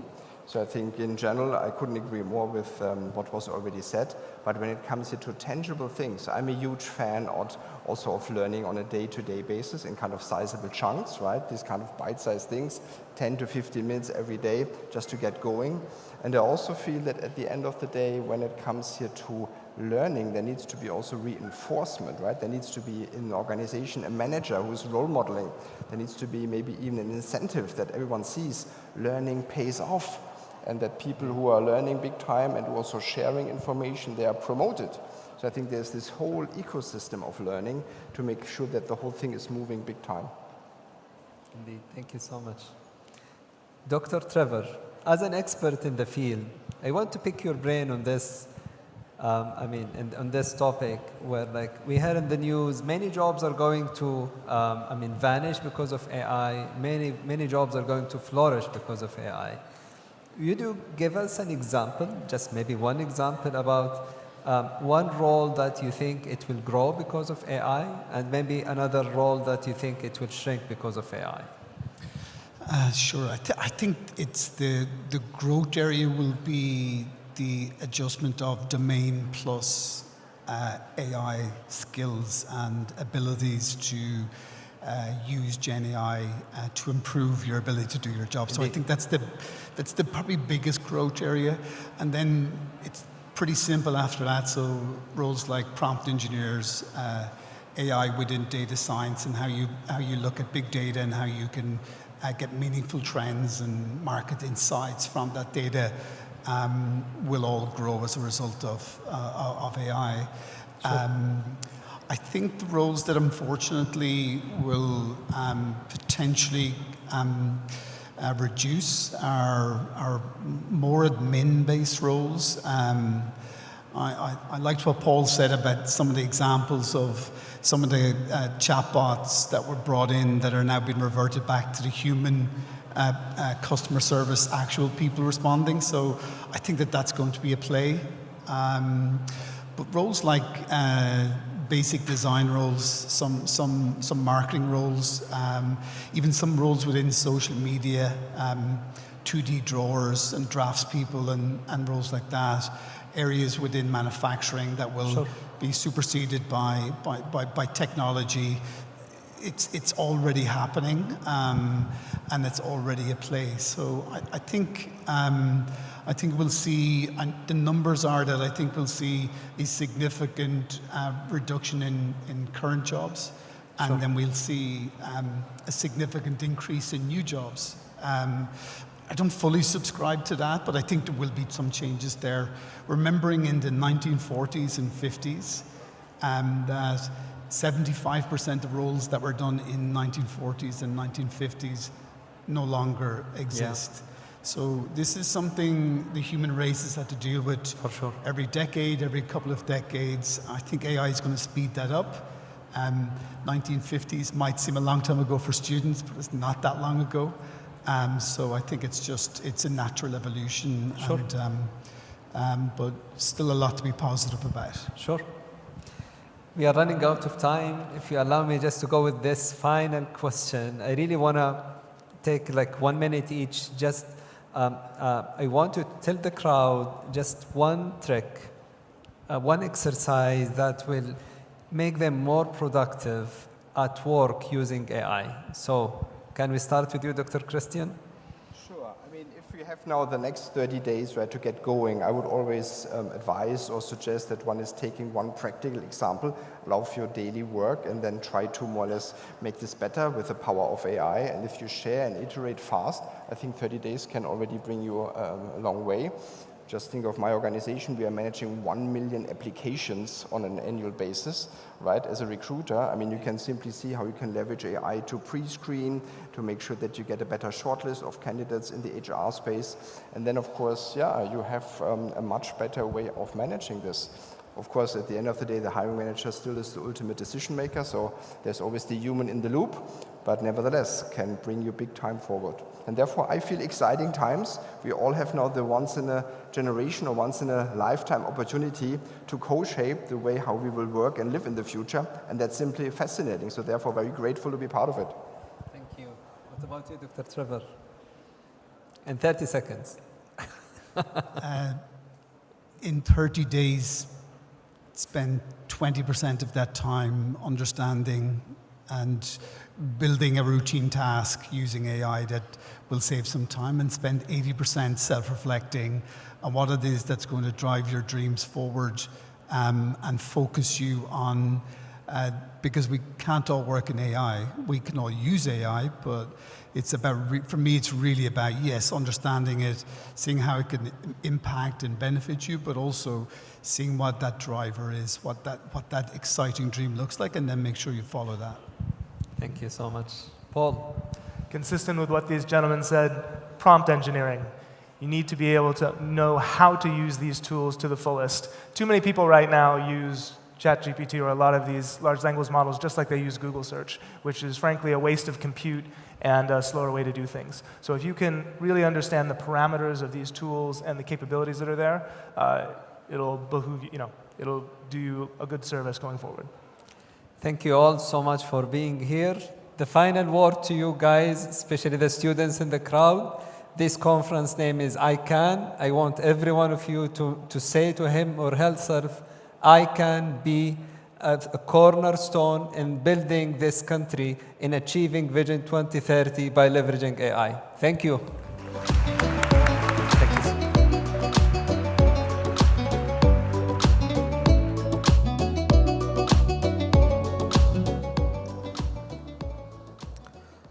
Thank you, Dr. Ahmed. Thank you to our panelists. We now move to our second panel titled Building the National Data and AI Engine, Testbeds, Shared Compute, Data Trust, and Public Data Platforms. This panel focuses on the national infrastructure required to enable AI at scale. We will now welcome, ladies and gentlemen, our panelists, Dr. Jehangir Amjad, VP of Engineering at AI Gig Labs and lecturer at Stanford University, Dr. Hendrik Haman, Professor at Stony Brook University, Dr. Dima Al-Adel, Executive Director, Global Strategic Initiatives at IBM. And to moderate this session, please welcome VP of Computer Vision and Audio Technologies at the National Center for AI, Sadaya, Dr. Raed Al-Jadani.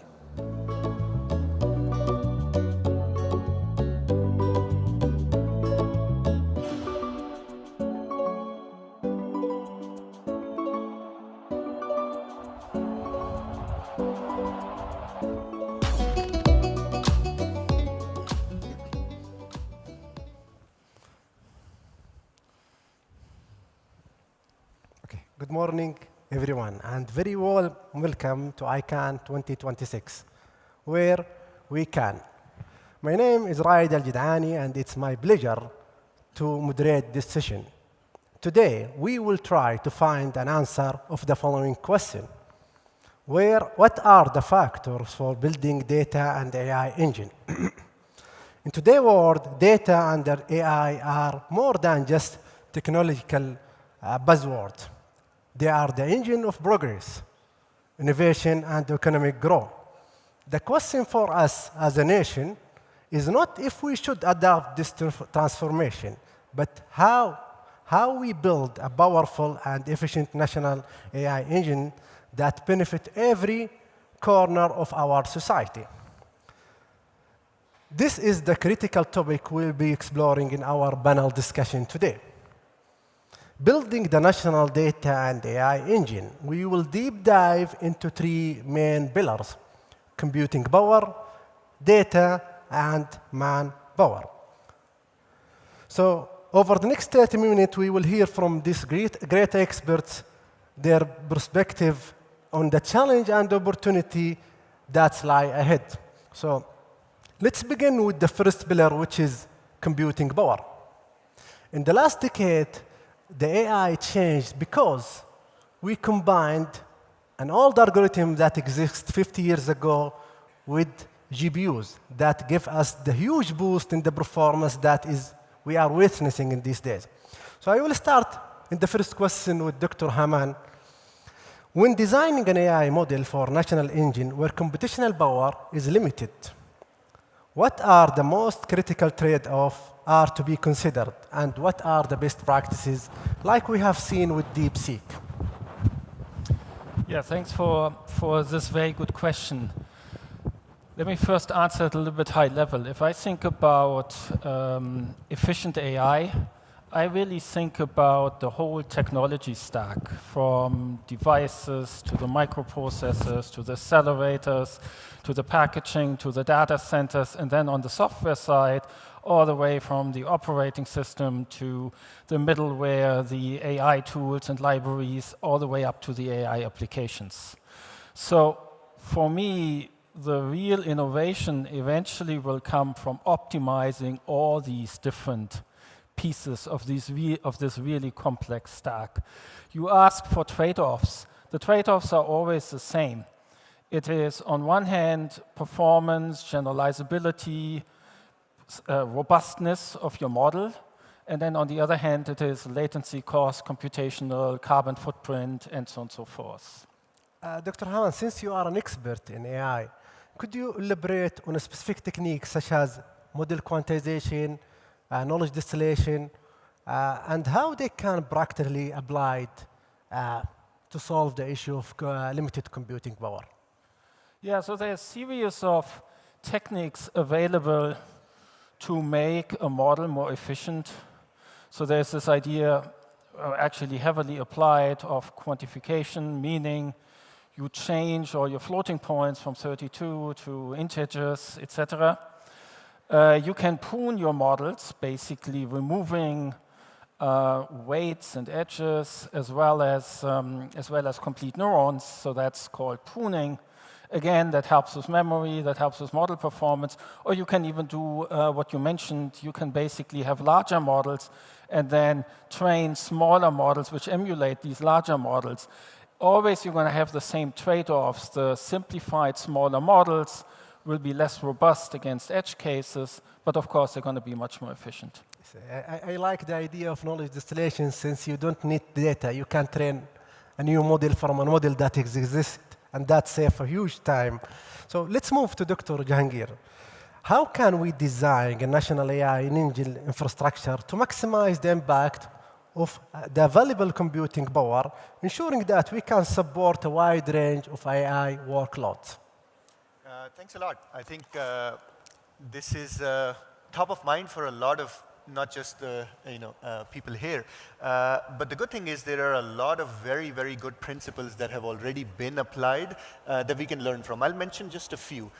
When you talk about maximizing utilization of available resources, really what you're talking about is you don't want to waste compute sitting idle. And that's obviously costly and it doesn't help anyone. And so some of the things that sort of first off that you need, which is well understood and it's obvious to I think a lot of people here, would be a orchestration layer, which you absolutely need to be able to distinguish between dynamic workloads. So for example, maybe you want to dedicate your nighttime and weekend resources to training large compute-intensive tasks like training your own foundation models, and having an inference layer which can run during daytime and direct resources there. You want to be able to do it in a containerized and in a dynamic sort of fashion. And then coupled with this, of course, is the fact that you also don't want to have only one type of compute resource. GPU is not just one single entity. There are many different types of them. So the high memory, high compute power machines with very high-speed network interconnects, you probably want to keep them for your large workloads in a very centralized sort of a way. And then for the other things, you might want to have more efficient compute GPUs, which may be less resource intensive for inference-related tasks that you want in real time. And finally, I'll mention that one of the things that is important as a practitioner for me is you can create all these resources, but how do you reduce the time to go from research to deployment, because that's a critical part of these things, right? And that can happen by creating these sandboxes. You can call them AI sandboxes, where you have pre-configured VMs, you have these data available for people to quickly bootstrap their both research and shorten the time to go to deployment. So those are some of the things that at least I would start off by thinking with. I think the journey taking it from research to deployment is one of the hardest sequence. Maybe if we can solve that, I think this will be the $1 million question if we find an answer to. So, Dr. Jahangir, what are the key considerations in choosing between centralized, decentralized, hypercompute infrastructure, especially when in this era we are seeing computing in edge is a trend, right? So, what do you think? Absolutely. So I think the trade-off is obvious. You would like centralized computing infrastructure for very, very large compute-intensive tasks, like creating your own foundation models and supporting them. But that's not something you need for edge compute, because that's the application layer and you can actually do inference and other needs much faster. So it doesn't, to me, it's not an either-or debate. A hybrid approach is really what you should be aiming for, where, again, with the things I mentioned before, with proper orchestration and proper partnerships. So for example, the edge compute may be something that you can offload to partnerships and others who can support that, but perhaps the large central structures are things you want to keep under your own centralized control. So certainly, I think a hybrid approach, depending on the needs, would be very, very important. Yeah, I totally agree with you. Hybrid approach is critical. For inference, you can account in computing in edge, but in training and collecting data in one place and building a huge model, you have to have them in some place, and it will be one approach. So now let's move to Dr. Dima. So since we have high availability platform provided by the government, what are the key adaptation barriers from both technical and governmental perspective? And how do we design incentives that make enterprise want to use this infrastructure rather than using their own, or they can account in the cloud computing? So I'm going to shift my focus now from theory and from models to applicable, on the ground, what we are seeing in the projects that we're working on. Building an infrastructure, that's the easy part. That's not the hard part. The hard part is getting people to use that infrastructure. I've seen it in so many times that we will have skilled SMEs, but they're sitting idle because we run into obstacles. These obstacles, usually, in my opinion, they revolve around three main areas. There is the trust issue. The enterprises are not just going to give their data, to be uploaded on a government infrastructure without guarantees that are very strict about the privacy of the data, the law protection laws that you have in place, to protect their data that they're putting there. How is it going to be used? And what matters most to us here in the region, sovereign issues, around these infrastructures. So that's the first obstacle. The second obstacle would be the friction obstacle. It takes about 6 weeks to onboard a partner onto these infrastructures. Can you imagine if they have to go through multiple ministries for approvals? That's going to push everyone away. And I'll give an example. I think in Singapore, I believe in Singapore, they have an amazing system in which everything is integrated. There is a single unit that is overseeing everything. It's automated, so there's transparency, there's security. That becomes attractive for everyone to come on board. Now, the third obstacle, which is, it's very, I think it comes to everyone's mind immediately, which is the financial impact. What am I getting back in that? If I'm contributing my data, you got to give me some sort of discounts, or you got to give me some incentives, or at least some, let's say, early access to government contracts, for example. So once we address these, then we can address the bigger questions that we have in place.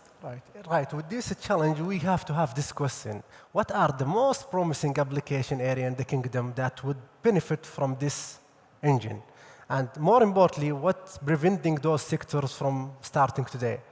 The question is, how do we trail not just computational resources, but entire go-to-market support model to meet the specific need? Okay, let me start with the industries. Again, given what I'm seeing on the ground, I think here in the kingdom, the healthcare industry is very well suited for that, the energy sector, and also Arabic NLP. So when we talk about the healthcare industry, the infrastructure, again, is there. The computational power is available. However, the data is sitting in siloed. in different silos, and I'm guessing, I'm assuming most of it is paper-based.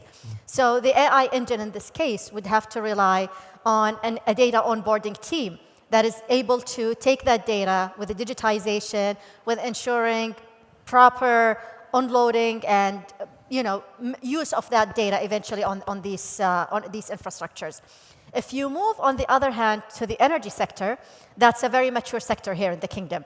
So the likes of Aramco and others, they already have their own infrastructures. They are using it very well. What they are missing is specific models that they can deploy on these infrastructures, models that are tailored to their industry. Think about geospatial plays, site monitoring models. That's what they are in need for in order to take what they're doing to the next level. Now, with Arabic NLP, and you worked on Alam, Dr., so you know what it's about.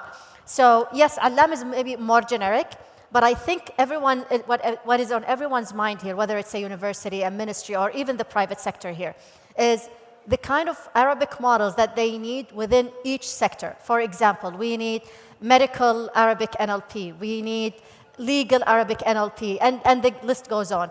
So the question becomes, how do we fine-tune these models? How do we train them? What kind of data are we using?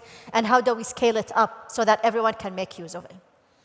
As you mentioned, Dr. Dima, data silos is a critical issue. And I think now it's the time to focus on solving that problem, because the amount of application and the outcomes that we can take it after solving that problem will be unmeasurable.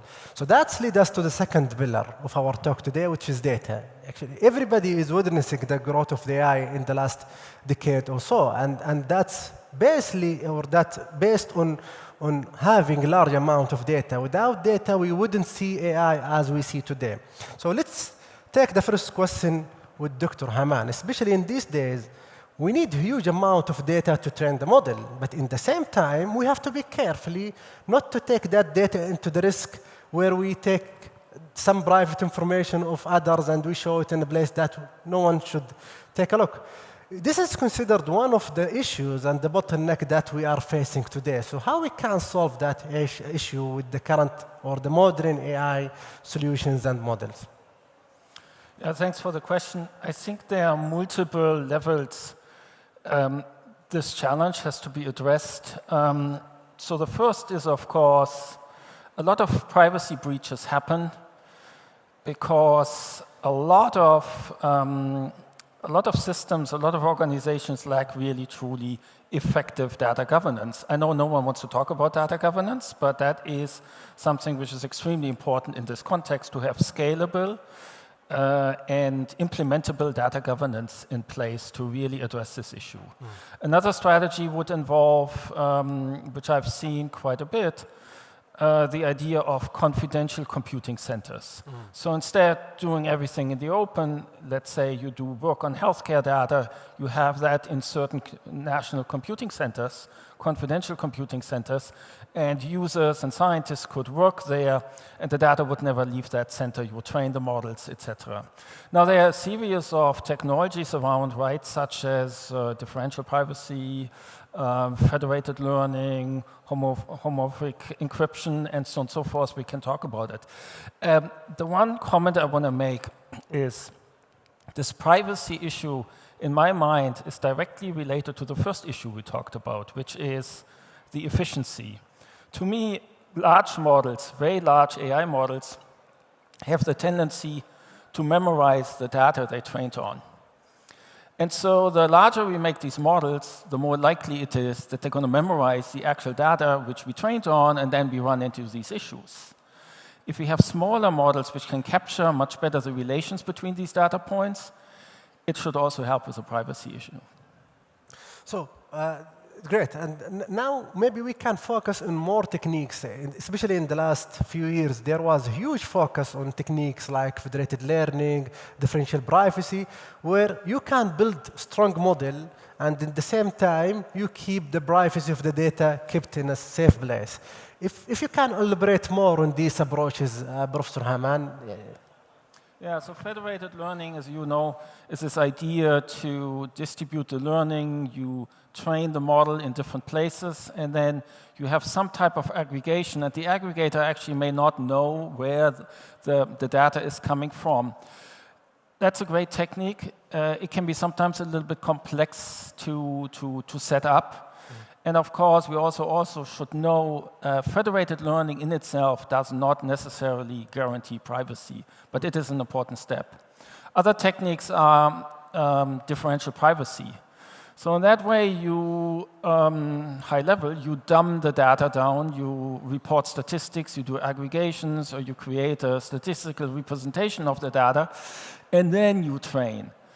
That can guarantee you privacy within a privacy budget, but then the problem is you dumbify the data, and that may not be ideal as well.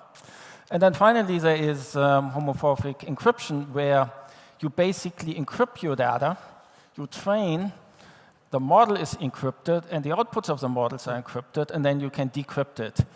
And that sounds like a really good idea, and it is a really good idea, but unfortunately, that often comes with a large overhead. Actually, there is a new question came to my mind while you were speaking. I think the problem is not in the technology itself. The problem is how we can force AI engineers to adapt this technology, because AI engineers, as you know, Prof, they like to take the data as it is. They don't like to, so how we can do it? Yeah. Very good observation. So let's move to Dr. Jahangir. How we can leverage the national data infrastructure to empower the data community.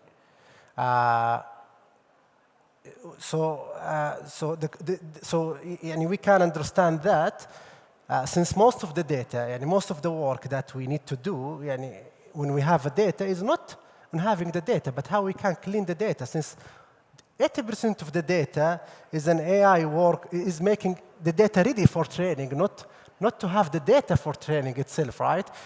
Having the data for training is a simple task, but preparing the data is a big issue. How we can do that? Yeah, that's an excellent question, and absolutely spot on that about 80% of the time in any machine learning and AI task is really spent on getting your data just ready.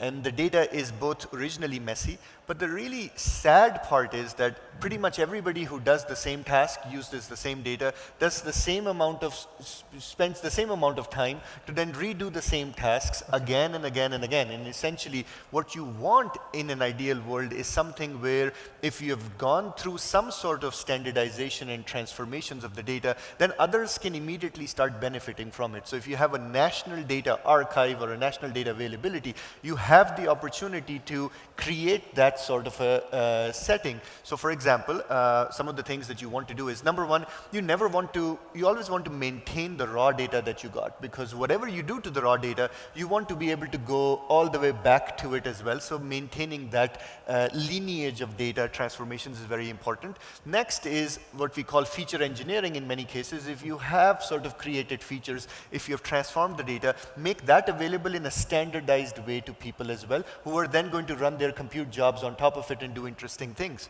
If that sounds a little bit like a wish list, and if that sounds like, oh, this is almost never going to happen, I'll tell you based on my experience when I was working at Google, I used to work on this project, this open source project called Data Commons. And essentially, Data Commons is currently the largest knowledge graph of public data that exists anywhere in the world. And the whole goal was, can we use a knowledge graph structure to create enormous volumes of data coming from many different sources that don't talk to each other? How can we create a structure that allows all of that data to both talk to each other and then make it available for inference via API layers to anybody, so that what you go through once, you never have to go through it again. And with a lot of the modern AI tools now, creating these sorts of linkages between data, maybe in a graph-like structure, available for analysis downstream, has become a lot more possible, and I think should be the holy grail for whoever is establishing this from here on in. Yeah, but the question here, Dr. Jahangir, how we can do it at scale, at the larger scale? So I think a scale, which is actually very interesting, as I mentioned, the Data Commons project is by far the largest knowledge graph of data in the world. And so it is possible. Knowledge graphs are very sort of infinitely scalable if you have to, because you can go depth first, you can go breadth first, you can query the data that you want. But also, I think to your point, one of the things that you probably want to do is there are different types of AI tasks, like we talked about earlier. So some of the data that is probably being used as training and requires a lot of availability, perhaps you want to co-locate it with the compute resources in sort of faster caches and be able to read it quicker. But then there are some things that you want to archive because people don't really care about them very often. You probably want to use something like S3 storage for some of those things so that you don't always have to make that available. And so I think that sort of flexibility is going to be the key to scaling this infrastructure out.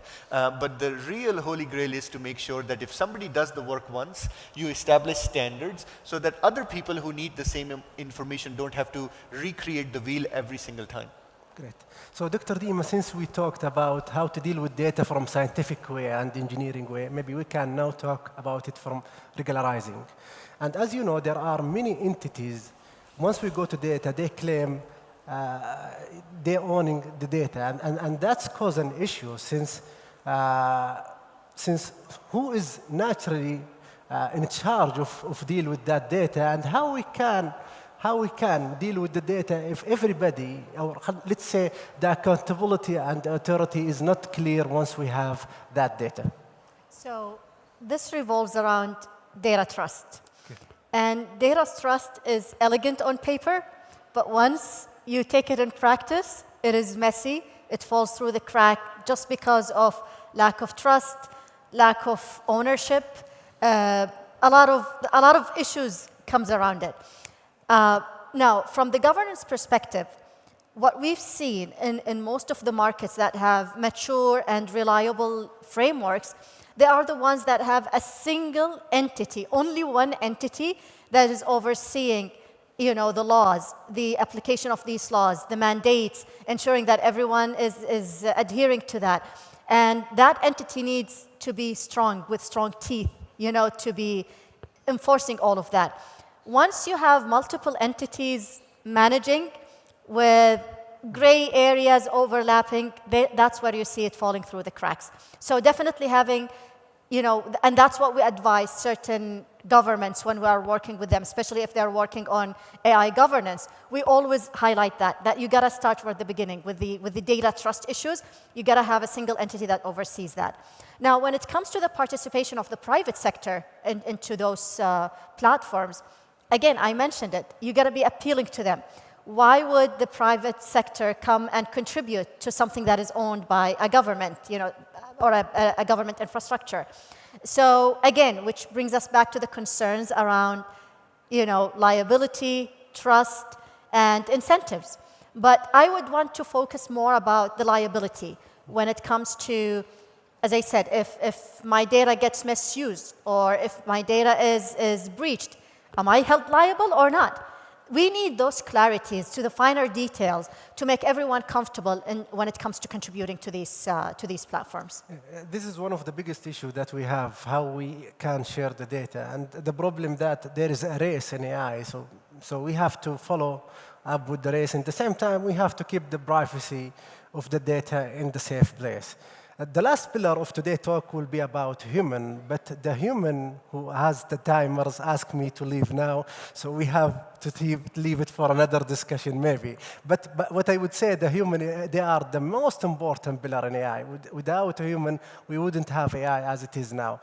AI is based on an algorithm that is designed and calculated and driven by humans, so we will have that factor, but maybe not the time to talk about it now. In the end, I would like to thank the guests for their time today, and I would like to thank you for being with us. Thank you.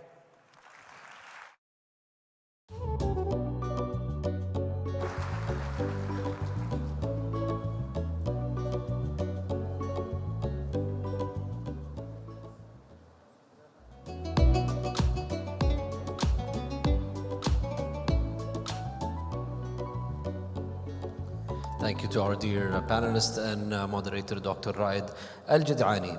We now proceed, ladies and gentlemen, through our productive day to a keynote address titled Artificial Intelligence as a Tool for Human Development. Please welcome His Excellency Salim bin Mohammed Al Malik, Director General of the Islamic World Educational, Scientific and Cultural Organization, on stage.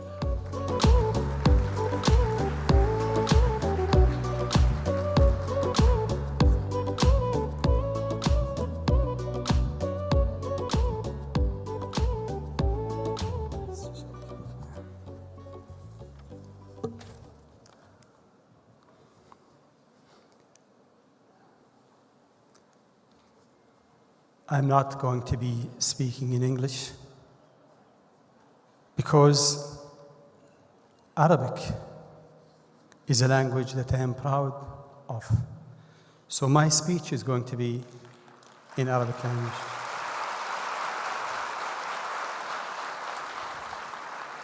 And that will tell you that Arabic language is rich enough and can be used in AI. Bismillah ar-Rahman ar-Rahim. Alhamdulillah, wahib al-ni'am, was-salatu ala nabiyyihi was-salam al-atam. أصحاب المعالي والسعادة الحضور المنيف السلام عليكم ورحمة الله وبركاته.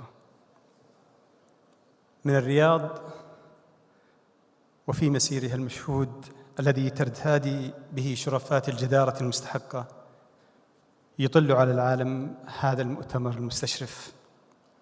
فالذكاء الاصطناعي مدار لقائنا اليوم يظل إلى أمد متطاول موضوع الساعة وضابط توقيتها. فبعد سنوات قلائل من انطلاقته إذ به يستأثر بكل مجال ويتفوق على كل احتمال. فما الظن بمارد مجتاح بلغت استثمارات سوقه في العام 2025 244 مليار دولار. ما الظن به إذا علمنا أن الزيادة المحققة على صعيده منذ العام الأسبق 2024 بلغت 31%. ما الظن وما السبيل و378 مليونا من الناس وبشكل منتظم يستخدمون هذا الكائن الرشيق العتي السهل العصي. إنه تحد جاسر يحلق بأجنحة الازدهار ولكنه في ذات الأوان يستبطن الكثير من جوارح الخطر الداهم، ما يستدعي ضرورة إحكام أبعاده وحراكه. وتلكم الخطورة تتجلى على عديد من الأصعدة فتستبدل الذي هو خير بالإجرام، البحث العلمي، الإنتاج الفكري، الألعاب والترفيه وغير ذلك كثير. فما الحروب الجائلة بالدماء اليوم إلا بعض شواهد تلكم الخطورة الربداء. ولقد تسرب كل ذلك إلى منظومة القيم والمبادئ ليدق نواقيس التنبيه ولينهض حامل مشعل السلام للإنسانية والحضارة منافحين عن جوهر الوجود ومعنى الحياة. فكان أن تجلى ميثاق الرياض للذكاء الاصطناعي الذي بشرت به الإيسسكو وحملته أملاً ناضراً ونبعاً روياً وسط صحاري التيه العالمي لتلتقي به في مسار التعاون مع الهيئة السعودية للبيانات والذكاء الاصطناعي، ميثاقاً تتحد فيه القيم مع التقانة فتسعد بنواضبه الإنسانية كما نسعد بالتجربة السعودية الأنموذج. هذه التجربة التي خرج من أعطاف دوراتها التدريبية أكثر من 1,000,000 سعودي وسعودية، في دلالة صادعة بأن بناء القدرات هو المعول عليه لا على المستوى الوطني السعودي بل في كل أمصار العالم الإسلامي الذي نهيب بوزارات التعليم فيه لتلافي خطورة الفجوة التنموية بتبني خطط تعليمية تستوعب برامج الذكاء الاصطناعي في مناهجها منذ مرحلة الأساس ثم مضياً بها في المراحل المتقدمة، فالدربة في الصغر تعد بالثمار في تنامي الشجر. وليكن ميثاق الرياض نصب العيون وملء الألباب، فإدراجه الذكي في تلكم المناهج بما ينطوي عليه من أسس أخلاقية كفيل بنشر ألوية الذكاء في الأذهان الغضة والقلوب المشرئبة بالأحلام.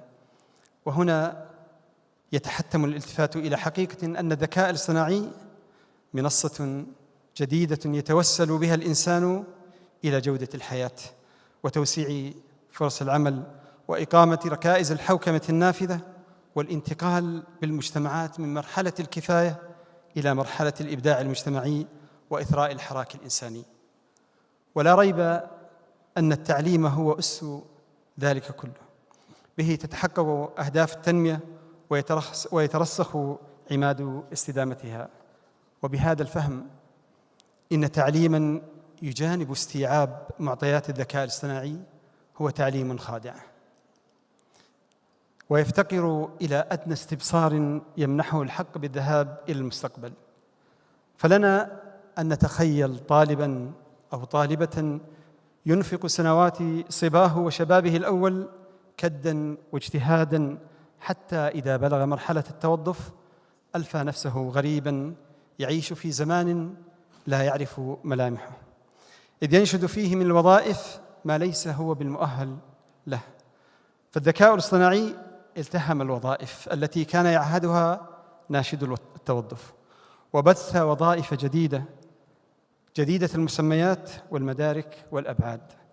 وها هي التنبؤات تقول إن 70 مليون وظيفة ستختفي من ظاهر الحياة خلال السنوات الخمس القادمات، ليهدي الذكاء الاصطناعي البشرية بديلاً عنها نحو من 120 مليون وظيفة مستجدة حاملة شارات العصر وتوهجه. فما أعددنا لهذا التحول الهائل في سوق العمل؟ إنه السؤال المنطقي الذي تصدى له المتيقظون وفي مصاف الصدارة منهم وزارة التعليم بالمملكة العربية السعودية والهيئة السعودية للبيانات والذكاء الاصطناعي، ماضيتان في إنفاذ متطلبات هذا التحدي التاريخي عبر برنامج تنمية القدرات البشرية الذي حمل إلى الآفاق بشريات رؤية المملكة 2030. إنها الطموحات الباسمة بوعود الخير، تلك التي استطاع برنامج القدرات البشرية أن يبث بها آمالاً عراضاً تشتفي بها قلوب الطامحين، لا على المستوى الوطني السعودي فحسب بل على امتداد دروب التعاون العالمي الذي أضحت الرياض في موقع القلب.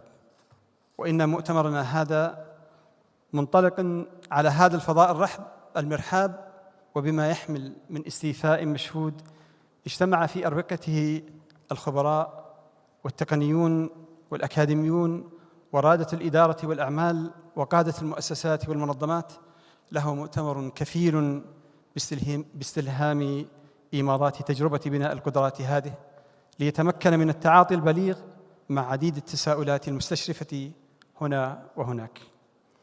كما أنه مؤتمر جدير بما يماثل قيمه وقيمته من رواجح الأفكار والمقررات والمقترحات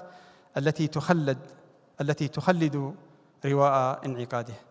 فليكن الجديد من الرؤى هو شارته، ولنكن جميعاً في الموعد مما ينتظره منا المتلهفون للمعرفة والمتسابقون صوب الأعمال.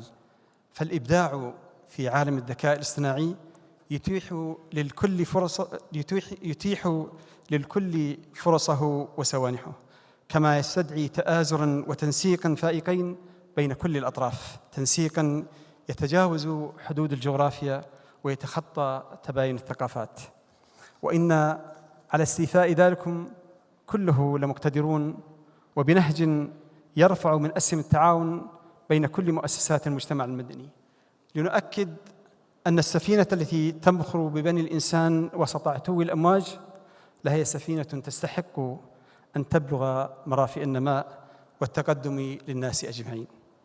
وإنها لذات الفكرة الثاقبة التي ظلت المملكة العربية السعودية تضيء بها وتنافح عنها لخير البشرية جمعاء بفضل رؤية قيادية حاذقة حازمة وضحاء تنعم بقيادة خادم الحرمين الشريفين الملك سلمان بن عبد العزيز آل سعود وولي عهده الأمين صاحب السمو الملكي الأمير محمد بن سلمان بن عبد العزيز آل سعود.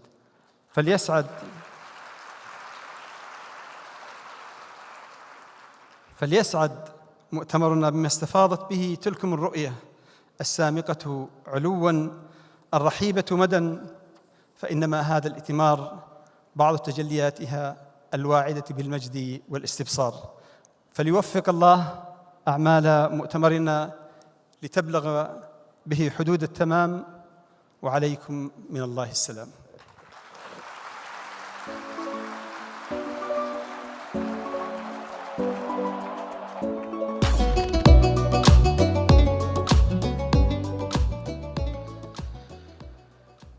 Thank you to Your Excellency Salim bin Mohammed Al Malik, Director General of the Islamic World Educational and Scientific and Cultural Organization. We now move to our next panel titled Big Decisions, Cutting Edge Use Cases for AI and Big Data in the Human Capability Ecosystem. This panel will examine real-world applications of AI and big data that are shaping decision-making and impact within the human capability development. Moderating this session, Ms. Lama Al-Hamawi, Senior Journalist and host of Discussions Podcast. Our panelist for the session, Dr. Yogesh Dwivedi, Acting Director at KFUPM, Dr. Bidur Al-Rais, Vice President, Human Capability Development Program, Dr. Arib Al-Uwaishik, VP of AI Research at Humane. Please welcome our moderator and panelists.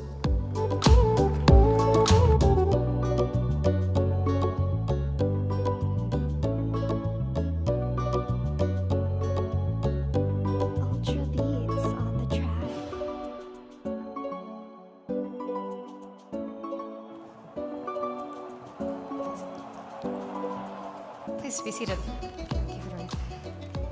Welcome to our sessions, Big Decisions, Cutting Edge Use Cases for AI and Big Data in the Human Capability Ecosystem.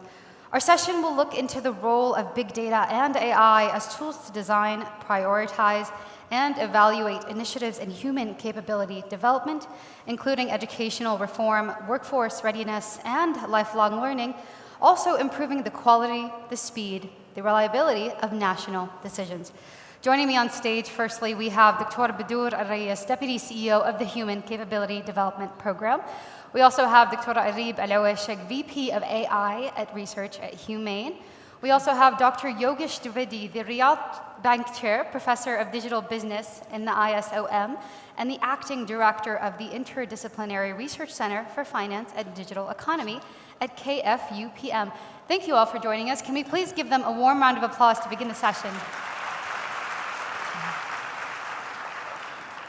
This is an extremely pivotal session, and we were speaking backstage that majority of the audience is youth. We noticed that there were so many amazing and talented students here witnessing this remarkable session on big data and AI, so we will make this as beneficial as possible for you all. We'll start with Dr. Bidur. I want to ask you, how would you describe the HCDP's mandate as a whole, and why is building human capability a national priority as data and AI reshape economies and societies? Thank you, Lama. Thank you for the audience. I'm honored and glad to be here in King Saud University. Let me call a small story. So yesterday when I'm preparing for this talk, I just remember a few years ago when I tried to prepare any talk, how many days it consumed to prepare this talk. And yesterday it took me a few hours. Thank you for the AI. I mean, the tools we have, the LLMs, the podcast, the summarizing that we have, it makes our life easier. So, and I recalled one of the agent I developed previous years ago when we are in King Saud University. It's called Conan, that negotiate on behalf of a human. Imagine the future. So we will have agents, we will have multiple tools that will help us in the future, and how we can utilize these tools in a correct way. So let's go back to the Human Capability Development Program. Human Capability Development Program is one of the Vision 2030 programs. The focus of the program and the outcome of the program is a globally competitive citizen. And we focus on 4 components, which is the values, and the skills, which is we call them basic and future skills, and of course knowledge. And we take the journey from early childhood to lifelong learning.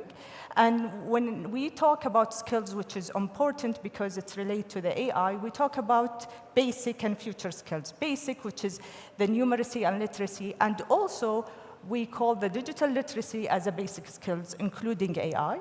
And also about future skills, we have the digital, or we call it the high-order thinking skills, like the critical thinking, problem solving, also the social and emotional skills like the leadership and teamwork, and the practical and physical skills like the well-being and financial literacy. So all these components of skills, including the AI, which is the basic skills, are what we think that the main component for the human capability now and in the future. And going again, when we go about basic skills, which is the AI, one of them, we recognize 3 things, which we call it, first of all, the people that recognize AI, and people who use AI, and people who are learning AI. So people who recognize AI, which is the majority of people who knows what is AI, how we use them in different life. And the other one, which is the people who use AI, which is like you, students, faculty, policymakers, how we use the tools that are available for us in the AI. And the third one, people who learn AI to produce AI tools, which are the creator. So these are the main 3 categories that we focus on when we talked about basic skills. Beautifully put. And we'll jump to you, Dr. Arib. I want to ask you, we all know the role of financial investment and the role it plays in nations cultivating AI talent. But let's look beyond the finances. What structural foundations enable nations to cultivate self-sustaining AI talent ecosystems that can thrive over a long period of time? Thank you for the question. So investment is the first pillar. So we know how much, for example, Microsoft has invested in OpenAI, which is 13 billion USD. So investment is extremely important, but on its own, it's not enough. We have to have, in addition to investment, deep understanding on knowledge about what is AI's hype, what is actually going to stay. So for example, there are issues with AI right now where, okay, for example, there are hallucinations, there are certain issues that, okay, we cannot rely on it 100%, but there are other issues, which is the cost. And we should know and have deep knowledge which is going to be something that prevents us from adopting AI versus something that's going to be alleviated with better engineering.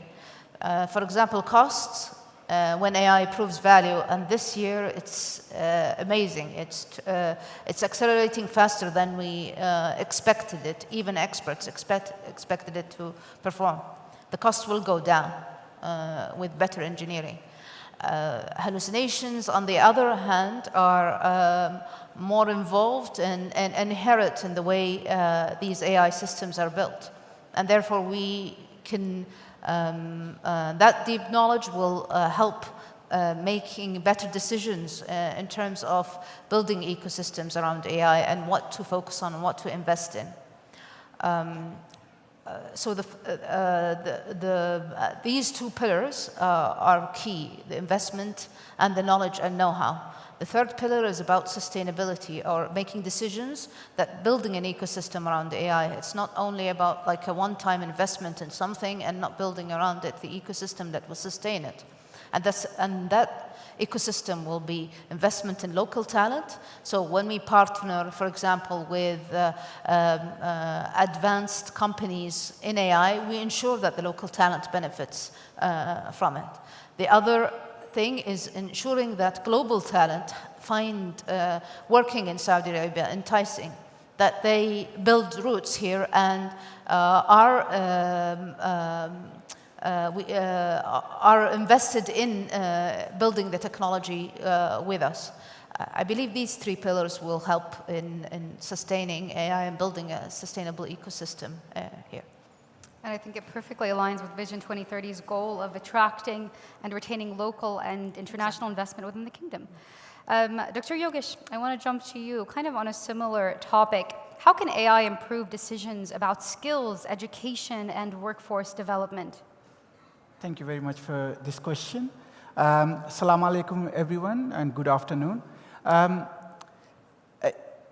think this is a question that we are talking since morning, and I like to, I will touch upon some of the issues, but then I will give you an example of real life, what is happening in some places. And then we can relate how AI can act as an enabler and can help in decision making. So I'll touch upon 4 different areas. First, skill identification, skill gap identification. So one problem we have, that we have too much surplus skill in certain areas, but we don't have enough in certain other areas. And that can differ according to geography, right? So Eastern region can differ from other region in Saudi Arabia. Now I'll touch upon one example from India. So India has different states. One state is Uttar Pradesh. Uttar Pradesh has 75 districts, and total population of Uttar Pradesh is 240 million. You can imagine the scale of the population in one particular state. Now, this state is particularly agricultural state. However, each district has its own industry. Some has leather, some has steel, some has some other type of industry. Now, despite having those industry, most of the people go in other states to work because they cannot find job in their own district. And that's because of mismatch of the skill that they have and that is required within that particular district. So UP government, Uttar Pradesh government has launched last year in July, they launched basically a skill gap dashboard, identification dashboard.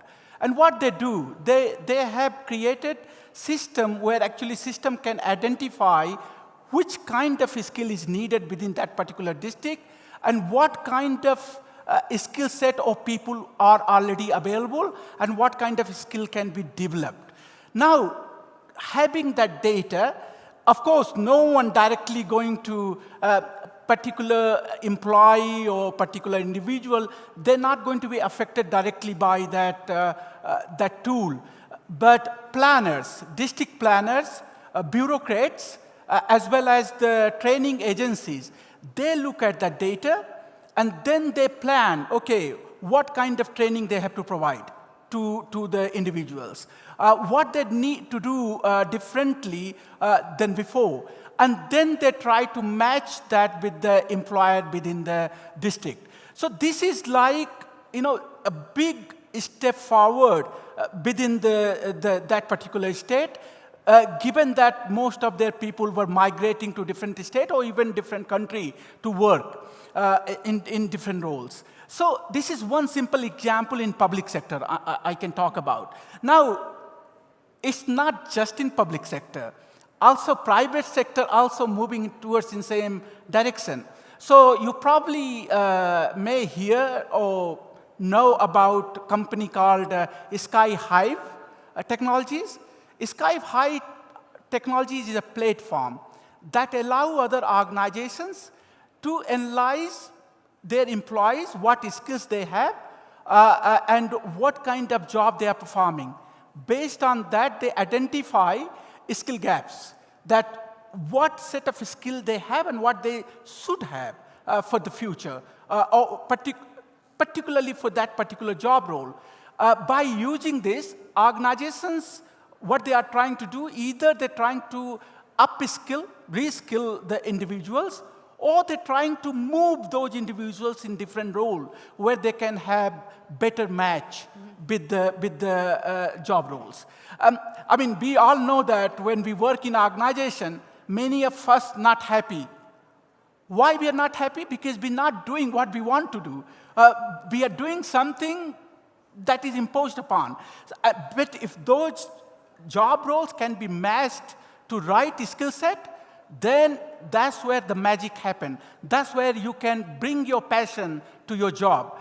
So these kind of things are already happening. This is another use case. So this is, I'm talking about skill gap identification. Now I move on to job matching, AI-driven job matching. So many organizations already now using tool, AI-based tool, where they are looking at, okay, what kind of skill set. So in first category, people just talking about gap. Here we're talking about they look at the skills and they actually try to match it. Again, AI tools doesn't make final decision. It can only analyze the data that the company has about their employees or the employees they're going to recruit, and then they try to look at what is required by a particular job, and they try to match that. So that's a second category within the job matching. Here, there are a number of different companies that are already doing. One I would particularly like to mention where they're using for recruitment purposes. So big pharma company, Unilever, probably everyone knows. So Unilever now using AI tool for conducting interviews, basically. So the AI conduct the interview, initial interview, and analyze that. And it's not only analyzing the verbal communication, it's also analyzing how confident the individual is, what are their facial cues and other aspects. Based on that, it provides recommendations. So human is making final decision, but the data and analysis provided by the AI. Now, what was done by human, probably in 2 hours or 3 hours, by AI is speed up and can be done within the very few minutes. So I do want to ask you about that, Dr. Yogesh, sure, but sure. I'll jump back to you because our final closing question is very similar to this topic, and I think you already beat me to that question, but I want to save it as well. But if I can ask Dr. Badour, a similar topic, how can AI improve decisions about skills, education, and workforce development? Great question. Thank you, Lama.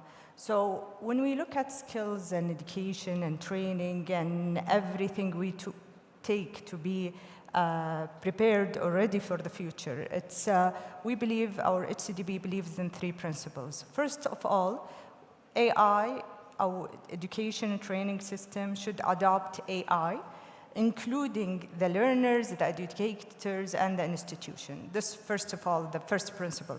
The second principle, we should design AI tools and systems that be earning trust, and you hear about trust, I think, today, and also promoting equality, and the other thing, preserving a human agency. And I think Dr. Paris at the beginning talked a lot about a human agency.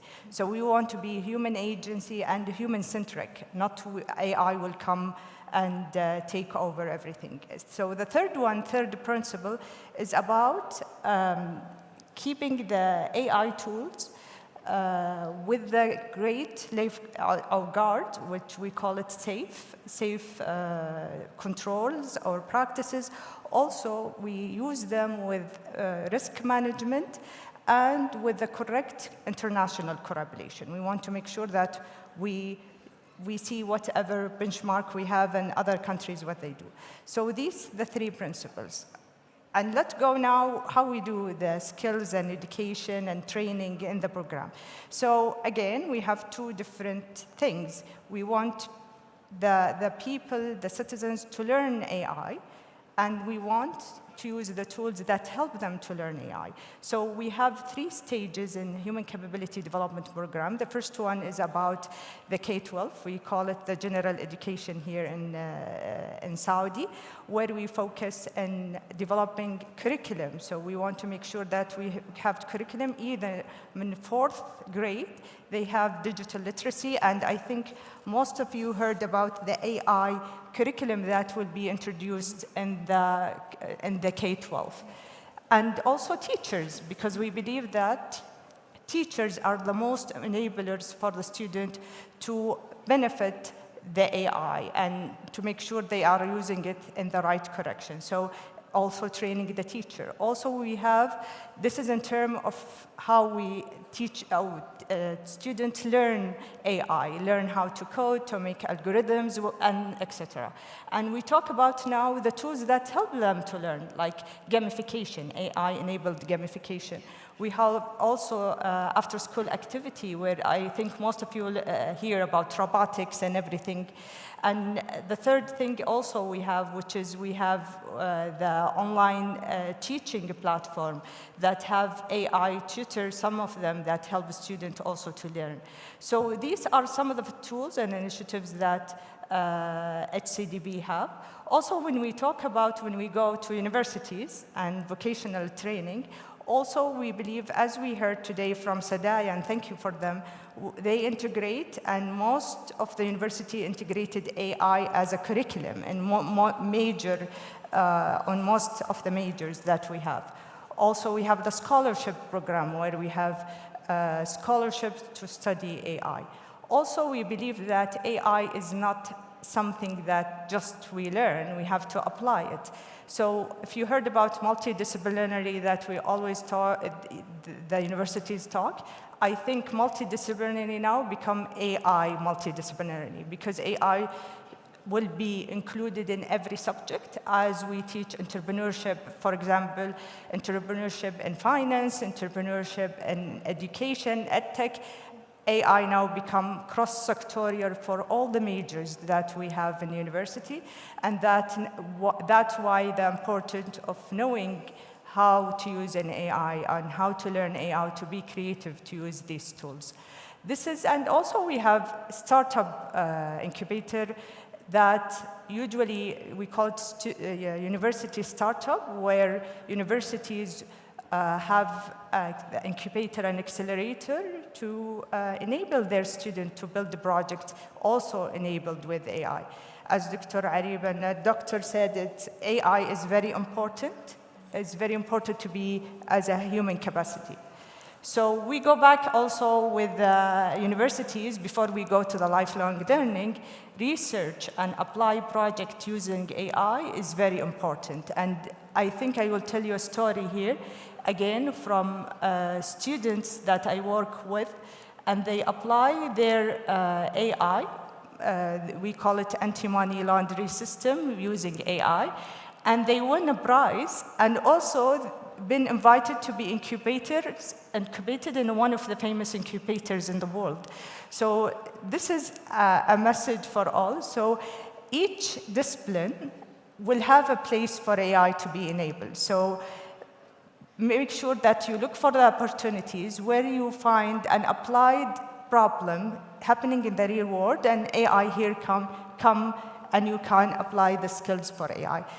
Last and not least, about AI upskilling and reskilling, we believe that if someone doesn't have AI or he didn't learn AI in school or in university, time is not running. Our time is not short. You can learn it by upskilling and reskilling. So as your doctor said, it's always upskilled and reskilled based on what's needed by the labor market. And we have initiative in a human capability development program. We call it forecasting the demand and supply. So we know what is the skills needed by the future and how we make sure that these skills will be applied for the supply side in universities, in vocational, in every area that we think we apply these skills. So this is the major journey that we have. We have a lot of incubators or skill accelerators that happening. We have something in the digital, we call it digital initiative skills. We have Future X that have provided online programs to teach AI. We have also some of the initiative we have, we call it Tech Founders, where we prepare the CEOs to become AI savvies and they learn about the AI in the future. So this is the major things that we have. And I think when we take the curriculum or take the journey, it's the human-centric that able to do everything if he knows how to use the AI in the appropriate way. But it's beautiful to see, Dr. Badour, you took us from the lifelong journey of learning in AI from K through 12 all the way until continued upskilling, as you stated, led by the Human Capability Development Program. It's beautiful to see. And I want to jump back to you, Dr. Arib. I want to ask you about emerging economies and how can emerging economies accelerate the development of sovereign AI capabilities while strategically leveraging global expertise and partnerships? It's a tough question. So, well, I mean, that balance is very difficult, especially building sovereign AI here, so or anywhere in the kingdom. It was with our journey in building Alam first in Sadaya. We started with that journey, and that Alam is a large language model that's built by Saudis here in Saudi Arabia, trained from scratch.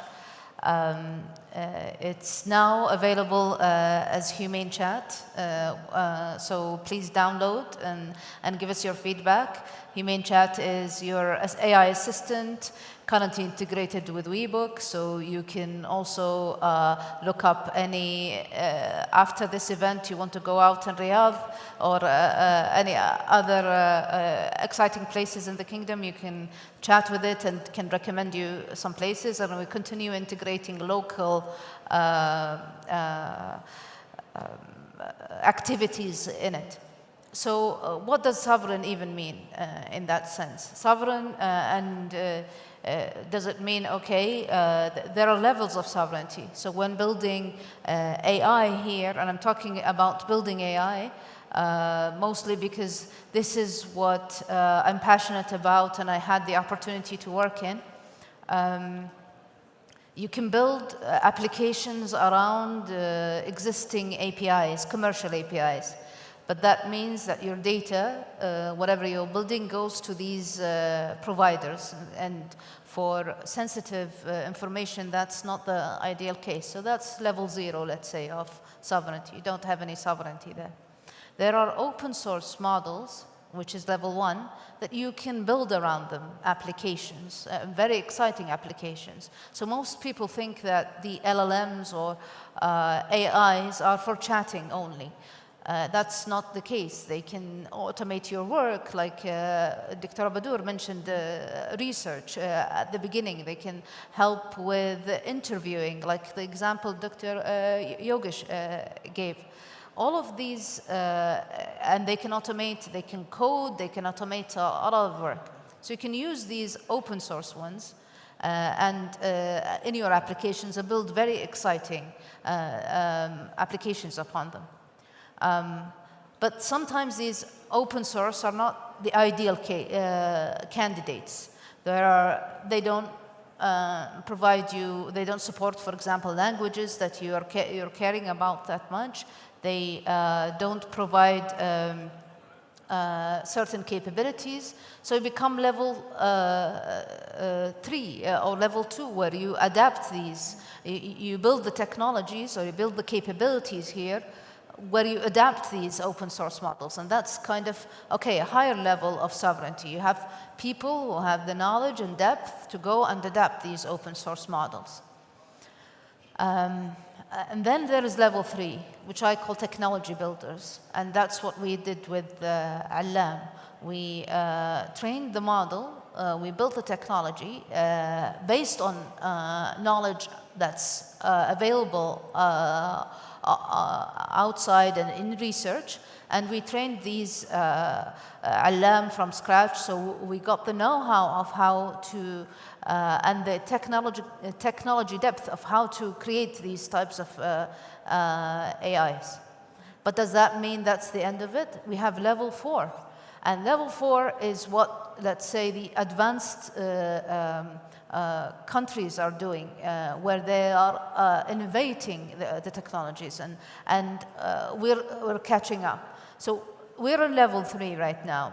We can invest and be in level 4, or if we don't, we will be back to level 2. So that's kind of, and it all depends on what, how much investment we put in, how much, let's say, long-term vision, how much we focus on quick wins versus long-term investment. And it's a very difficult or very interesting and challenging place to be, to have these, let's say, opportunities to work with. But what does that mean for people who are currently choosing their careers or at least working in the field? That means that you have many opportunities to work on these different layers. You can build applications, and you don't need even to be coders to do that. You can say, okay, no, I'm more interested in how to adapt them in a more involved way. So you can fine-tune open source models.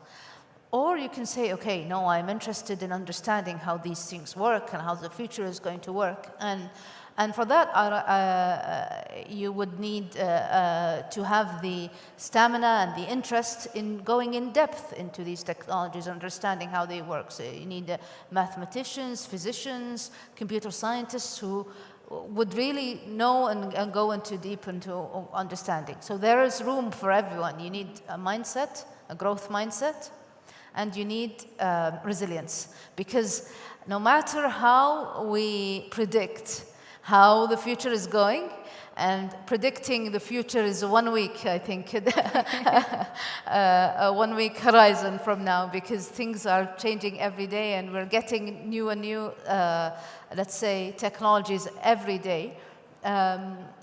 It's all about you having the resilience and saying, okay, there are opportunities that we can leverage and build together. It's beautifully put. We're down to our last minute of the session. It went by so quickly.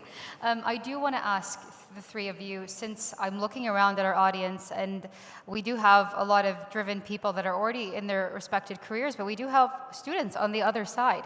If you were to leave the students with one last piece of advice, a call to action, if you may, what would that be? And we'll start with you, Dr. Yogesh. Thank you. AI is proactive.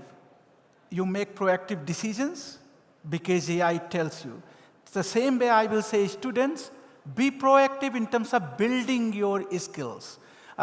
Don't wait for it. Don't rely on university education itself. There are various platforms like IBM Skill Build, which allow you to learn particular skills related to AI, analytics, and robotics, and many other things. Go select the courses that interest to you and work it out. Learn about it. Be prepared. None of the discipline, as my colleague said, none of the discipline will be untouched by AI impact. It's happening, and you will see more and more in next 2 or 3 years. So my suggestion is learn about as much as you can while you are doing your education. To my daughter, I always say, learn about AI, but don't rely on it. You must know what is going on, but don't base everything on this. So tomorrow, if it doesn't work, you cannot work. That's my message. Learn about it, don't rely on it. Thank you. Thank you. So thank you, Sadaya, today for hosting Ican, and I think it's a grateful conversation, and all of you learning what all the 2 days will happen. Also, I recommend we have, to continue the conversation, we have conference, we call it Human Capability Initiative, that run every year in May. So this May we will host that conference. We continue the conversation about human code, where we believe in three things: that connection, reasoning, and creativity always come from humans, and how we partnership with the AI in order to continue or move the human code. Last not least, maybe دائما, I want to say it in Arabic if you allow me, دائما نستشهد بمقولة سمو سيدي ولي العهد إنه ما أعظم ما تملكه السعودية للنجاح هو المواطن السعودي اللي هم أنتم جميعاً بما فيكم student وfaculty وpolicy maker. شكراً لكم. دكتورة ريب. Amazing, and I have nothing to say more than what my colleague said. It's very exciting and a true challenging moment for all of us, but with a lot of opportunities. Dr. Reeb, Dr. Badour, Dr. Yogesh, thank you for such a remarkable session. Please give them one last round of applause. Thank you so much. I think good job, ideas. Perfect.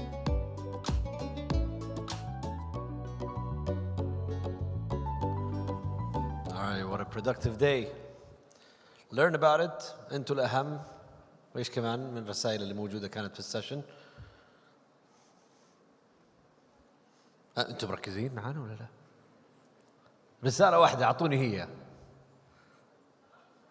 إيش؟ القرار النهائي دائما للإنسان. تحية لها لو سمحتوا. عشانك حناخذ بريك 20 دقيقة. يلا 20 minutes we'll be back again with more sessions and keynotes. Please, 20 minutes. 1:20 here on stage. Thank you so much.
مرحبا بكم جميعا، أهلا وسهلا فيكم. Welcome back, ladies and gentlemen. We now move to a focused talk titled Quality Assurance and Control in Data and AI Capacity Building. Let's move quick and please welcome Dr. Walid Al-Saleh, President of the Education and Training Evaluation Commission, on stage. Thank you.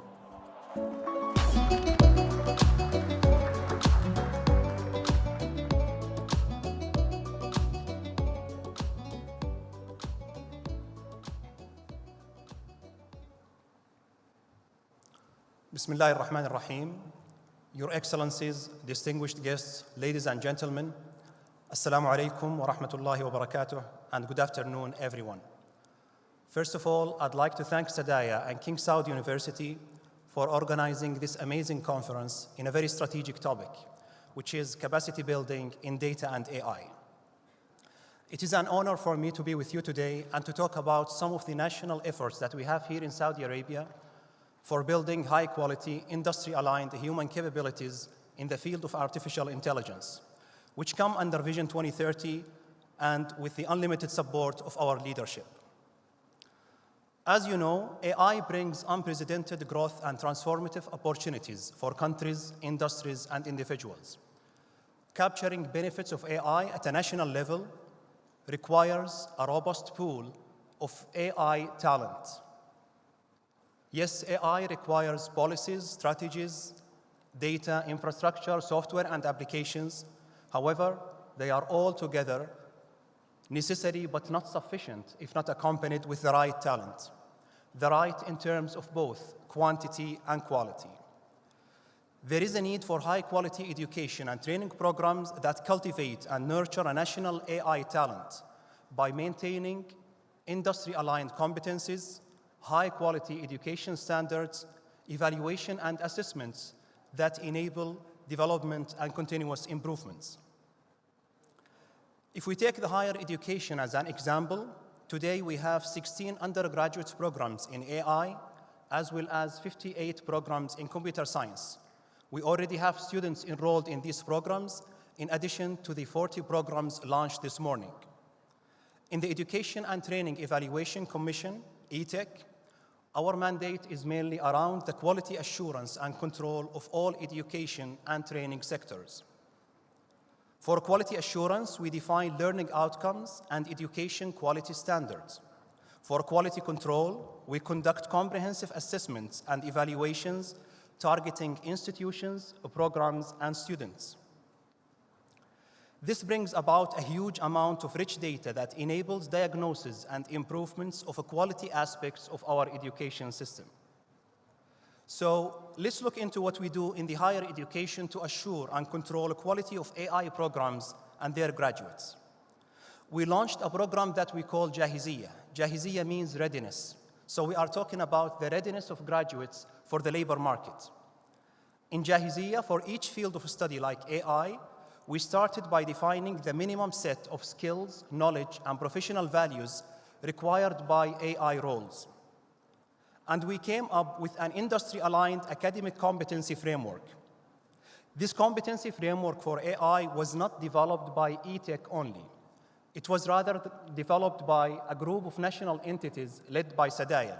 SADAYA as a national entity overseeing the AI sector, and a group of faculty members from universities to make sure that we have the right mix of labor market alignment and the scientific foundation. This competency framework is taken as a reference document for two exercises: the academic accreditation of programs and the standardized tests for graduates. For an academic program to be accredited, the study plan should be aligned with this competency framework. This is one of the accreditation requirements. Using this competency framework and for the quality control of outcomes and graduates, we conduct standardized tests for graduates of different academic programs, including AI and computer science programs. This is part of Jahiziyya program. In 2025, Jahiziyya tests were taken by more than 36,000 students studying in 500 programs, including AI and computer science programs, in 50 universities across the country. Each participating university receives a performance card showing the performance of their graduates in each field of study and in each topic within that field, with a comparison with the national average. This helps universities to identify their strengths and weaknesses and to bridge any skill gap their graduates may have. The value of these tests and the value of all assessments and evaluations that we do is in the rich data coming out of them. We try to make the most out of this data by sharing them with education and training institutions and with other stakeholders to use them for improving the quality of their programs and for bridging the skills gap of their graduates. This data also enables us to compare the performance of universities across different fields of study. Such comparisons can be based not only on graduates' actual scores in Jahiziyya graduation tests, but also on the value added by each university. The value added is derived using simple machine learning regression models to estimate the expected learning quality of graduates based on their educational records before joining universities. The value added is simply the difference between students' performance in admission tests prior to entering universities and their actual scores in Jahiziyya tests upon graduation, providing a more accurate analysis of institutional impact on student learning outcomes. These comparisons are just examples of hundreds of interactive dashboards that we have in the Education and Training Situation Room that we launched last year. It is a national digital platform for education and training data. It facilitates data visualization and analysis in a way that informs decision-making and enables impactful interventions in a timely manner and at a scale. This shows how data is playing a crucial role in our national efforts for bridging skills gap and for developing human capabilities in all disciplines in general and in artificial intelligence in particular. Thank you.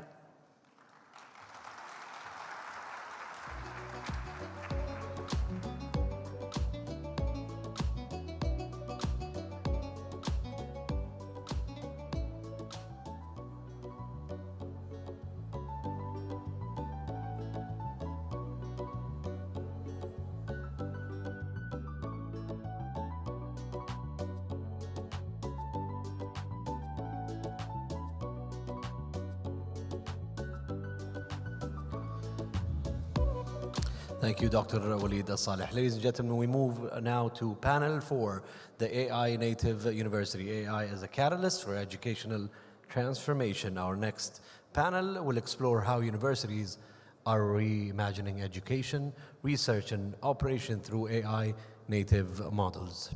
Please welcome Dr. Arij Al-Higel, Vice Dean of Electronic Transactions and Communication, Deanship at King Saud University. Let's give her a big round of applause, please, Dr. Arij.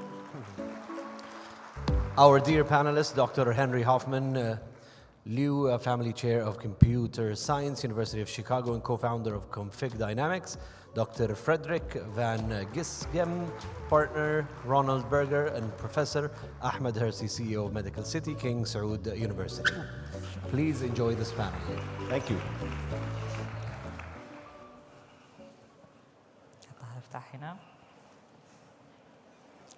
بسم الله الرحمن الرحيم والصلاة والسلام على سيد المرسلين سيدنا محمد وعلى آله وصحبه أجمعين. السلام عليكم ورحمة الله وبركاته. Good afternoon, distinguished guests, colleagues, and ladies and gentlemen. It's a real pleasure to welcome you to this panel discussion titled The AI Native University, AI as a Catalyst for Educational Transformation. My name is Dr. Arij Al-Higel. I am an associate professor at the College of Computer and Information Science and the Vice Dean of the Deanship of Electronic Transaction at the King Saud University, and I am deeply honored to moderate this insightful session. We are living in a time when higher education is becoming reimagined at its core. Artificial intelligence is no longer just a supporting tool. It's becoming central to how university operates, shaping how knowledge is created, how students learn, and how institutions make decisions.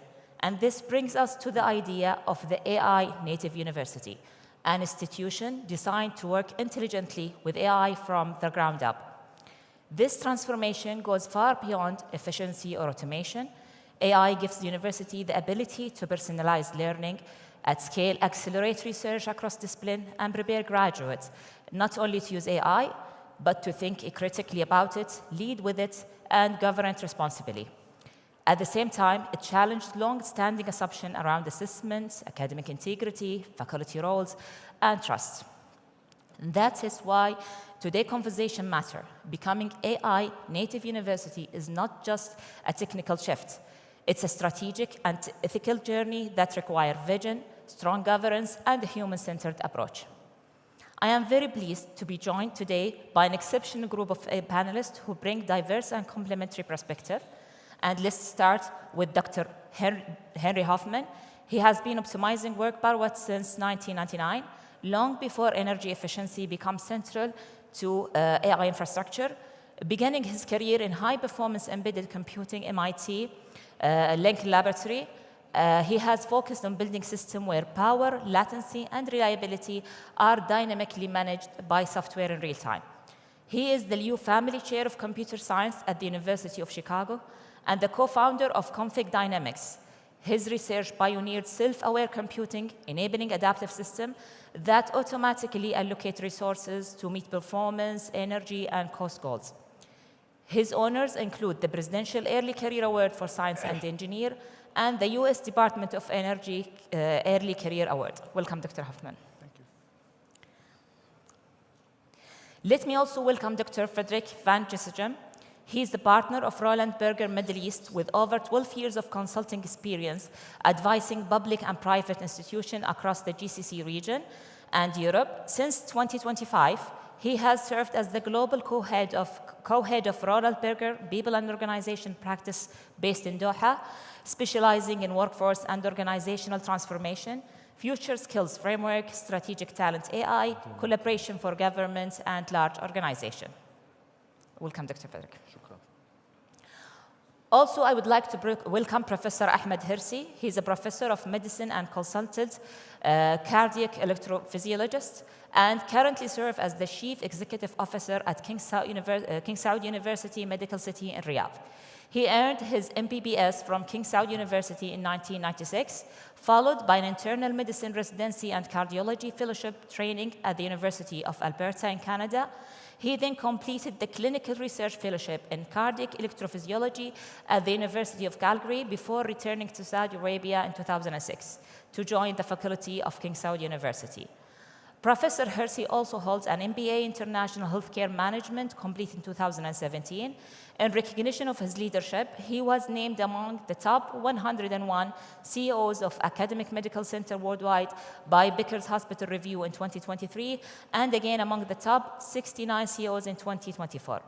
It's truly a pleasure to be host this discussion with such distinguished leaders and scholars. So let's begin our discussion. I'd like to turn to you, Dr. Henry, and ask you from your perspective, what does it really mean for a university to be an AI native university? When you imagine an AI native university, what changed first, the classroom, the campus operation, or the research labs? Sure.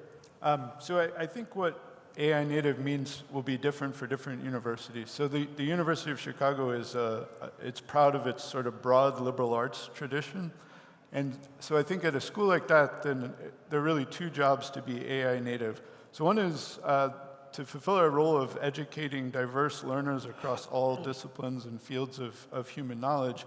And then, of course, within computer science to advance AI, but also the foundations, knowledge, theory, and methods that enabled the AI that we're here to talk about in the first place. So I like to think of AI in that context as like an iceberg. You know, we have the tip of the iceberg, which is sort of what everybody's paying attention to, LLMs and user interfaces. But that rests on top of a very deep foundation of systems, theory, all kinds of computer science that has been around for a long time as an essential for enabling that. And indeed, without that foundation, the AI that we're all paying so much attention to would be unstable. And in addition to that, again, at a place like the University of Chicago, I think it would be a mistake to try to study that iceberg divorced from its larger environment, because all of these techniques, not just AI, but the data centers that run it, are having such an effect on society and the environment and all the rest of human knowledge. So I think it's going to be essential to integrate this knowledge into the rest of the sort of fields of human endeavor. And so what should change? I think some of the way that we teach math to people needs to change, so that people from all disciplines are able to understand what AI can do and how it affects their discipline. So if you're a social scientist, you need to study probability and AI foundations in a way that you probably didn't need to just a few years ago. I'd also like to say, if I could, something that shouldn't change. I think that at least in the US, there's been a great tradition of technology transfer back and forth between the universities and industry. I'm an example of that. I started working on power management in 1999, and nobody really cared at the time. It was just an academic pursuit. But now that's essential to the functioning of AI. And so keeping that kind of information flowing back and forth is really important. And the thing that we will need to change the most, I think, is in addition to integrating AI into the curriculum of all the subjects that we teach, just how do we assess knowledge? But we can talk about that more in a little bit. Thank you, Doctor. This clearly shows that to become an AI native university is not changing one area. It's this total transformation and that touch teaching, that teach research, and even the operation together. Dr. Ahmed, I'll go to you. Drawing from your experience leading a large healthcare institution, do we need AI in education? Do we need to adopt it, avoid it, or adopt it with clear rules? And is it a primarily technology issue or a leadership and culture issue? Thank you for the invitation. I guess avoiding it means we're training our students and trainees for the past. And the risk of avoiding AI is very substantial. It means we sustain pedagogy that's really old and does not cater to the modern clinical or corporate environments. It means also we're preparing a workforce that's functionally illiterate in the digital economy where primary language is AI and modernity. It means also we can guarantee if we avoid AI that our institutions will be irrelevant in the future. So the only way is to compete is to adopt AI. Sometimes leaders are faced with a false dichotomy. Either avoid AI to stay safe or adopt AI and become wildly uncontrolled. And both of them, we reject these two notions. In Saudi, with Vision 2030, I think it's avoiding AI is no longer a choice. The kingdom aggressively pursuing a very ambitious and pivoting towards a digital economy where education and healthcare sectors are the center of this transformation. So it's a more of a third way. We have to, in a structured, governed way, adopt AI.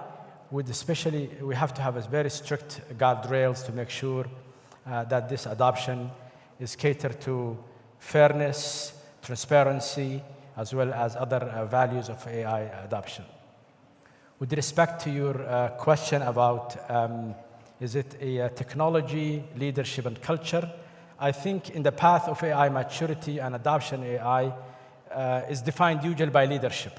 Technology is important, but leadership is more important than the technology. Success is determined by how we lead the culture that uses the technology. So we have to focus more on the culture, change the narrative from replacement to augmentation. So if we do not lead the culture shift, the most sophisticated items as well as software and use cases will be unused, or more dangerously will be used not on a good ethical and responsible foundations.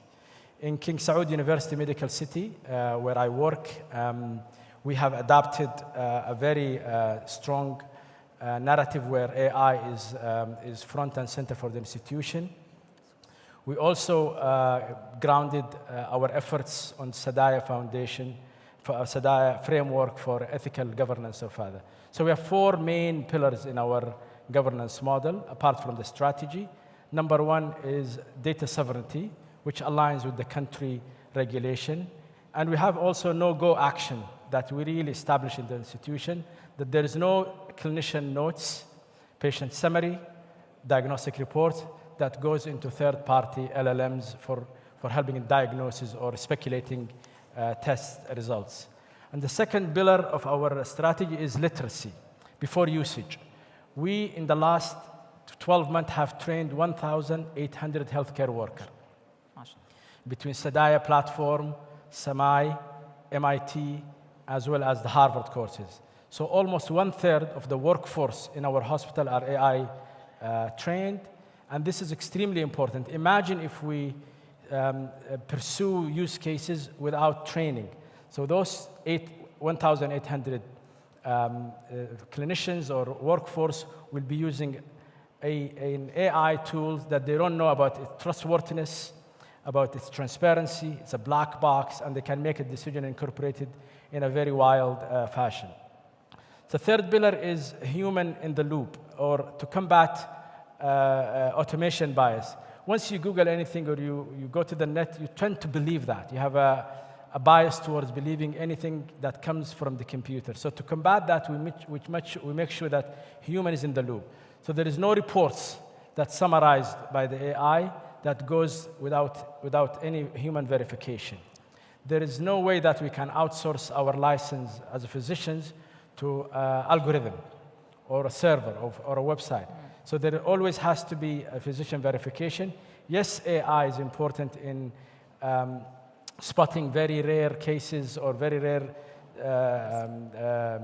diagnostic tests like MRI that the human eye cannot see, or amalgamating data and large data from a patient's history for the last years or 2 or 3, and putting it in a very consensual and very concentrated fashion. But again, human is also needed to put this in context. The human need to also make sure that this is not a hallucination, this is reliable, and make sure that the patient touch, the patient requires a man or a human being to disclose or break the news for him. So yes, AI is important, but again, human in the loop is the most important thing, and the liability at the end of the day and it falls upon the practitioner. And the last thing is stratification of our strategy pillar. So we started with a very low risk use cases, and then once the culture is well established, we will move on to high risk use cases. The low risk use case that we started on in our institution is the nursing distribution. Usually, when a nurse is as a precious workforce distributed in the floor or in the CCU or in the hospital, it's very arbitrary. It depends on patient sickness, the units that needs more patients. Sometimes they probably overstaffed or understaffed. But if we have an access to the data of the patient over the last year, their inputs from the current admission, then we can use AI to help deploy this resourceful and very scarce manpower to be used efficiently. Thank you, Dr. Ahmed. And this highlights an important issue. The success in AI universities is not just about the tools. It's a combination of strong leadership, a culture, and a human-centered approach. And this, after discussing from the academic and leadership perspective, let's go to you from the economic, Dr. Frederick, from the economic and workforce dimension. Based on your experience in industry beyond universities, what is the economic value of addressing AI upskilling at university levels, as Dr. Hersey suggested, and how does this translate into impact of business and the wider economy? Okay. Yeah, thanks a lot for the question, and first of all, also thanks a lot to Sadaya and to the Ican organizing committee for hosting these fascinating dialogues and for inviting me.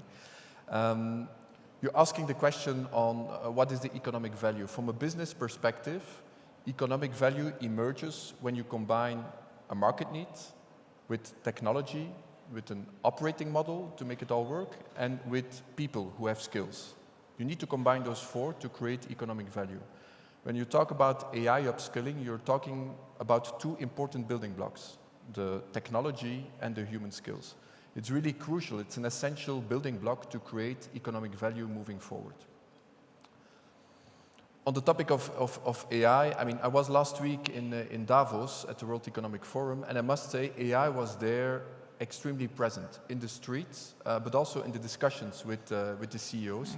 And the tone was very different, because on the streets you saw everywhere AI is changing the world, transforming everything, welcome to your AI-enabled organization, be ready to be disrupted. I mean, all these type of catchy phrases that we know. In the discussions with the CEOs, what I learned is that there's a lot of impatience, in fact, about when will we see the impact. Because many businesses are investing in AI, but they in many cases do not see the real tangible financial impact. So there is a bit of a paradox there when it comes to the value creation. But to come back to your question, what is the economic value of AI upskilling? I would like to distinguish 2 key concepts, I would say. There is, on the one hand, the concept of productivity, and we know that AI makes us more productive. We did experiments, we did case studies, we analyzed the figures. I mean, we know that there's a tangible impact. When you look to an HR employee, for example, 90% of the questions that he or she gets from employees can be autonomously tackled by AI. So that's a huge productivity gain. When you look to engineers, they can save 2 hours per day by having faster access to data, to knowledge, getting already a first analysis. So that's also a clear productivity gain. And by the way, as a sign of confidence, I would say, as a vote of confidence of companies, we see companies moving already to giving an additional day of holiday to people who follow an AI training. My own company is also moving in that direction, Roland Berger, to show the belief in the productivity impact that AI brings. So, I mean, the productivity impact is there for sure. But I think there's something much more essential, and that is, I mean, the AI upskilling helps you to remain relevant. That's true at an individual level, but that's also true at an organizational level. It's even true at the national level. Your relevance will depend on that. And maybe that's the ultimate value, I would say, that AI upskilling helps you to find your role as a human and to become better in this role. Thank you. This shows, university must not operate in isolation, as how we prepare students with AI has a major consequences on the economic growth, the workforce preparedness. So let's return to you, Dr. Henry, and ask you, with AI tools everywhere, should AI native university formally redesign assessment models to ensure students still learn to think critically? Yeah, definitely. That's a short answer to that question. But I'm sure you'd like to know more about what should change. I would say that, again, there's kind of two parallel tracks I think of. One is sort of outside of CS and then within CS. So outside of CS, I think it's essential that people in those other disciplines get a better appreciation for what these AI tools are actually doing and what they're capable of. And I think that curriculum needs to be redesigned to get people familiar with basic statistics and probability and some computational thinking. I was thinking about this in the US at least.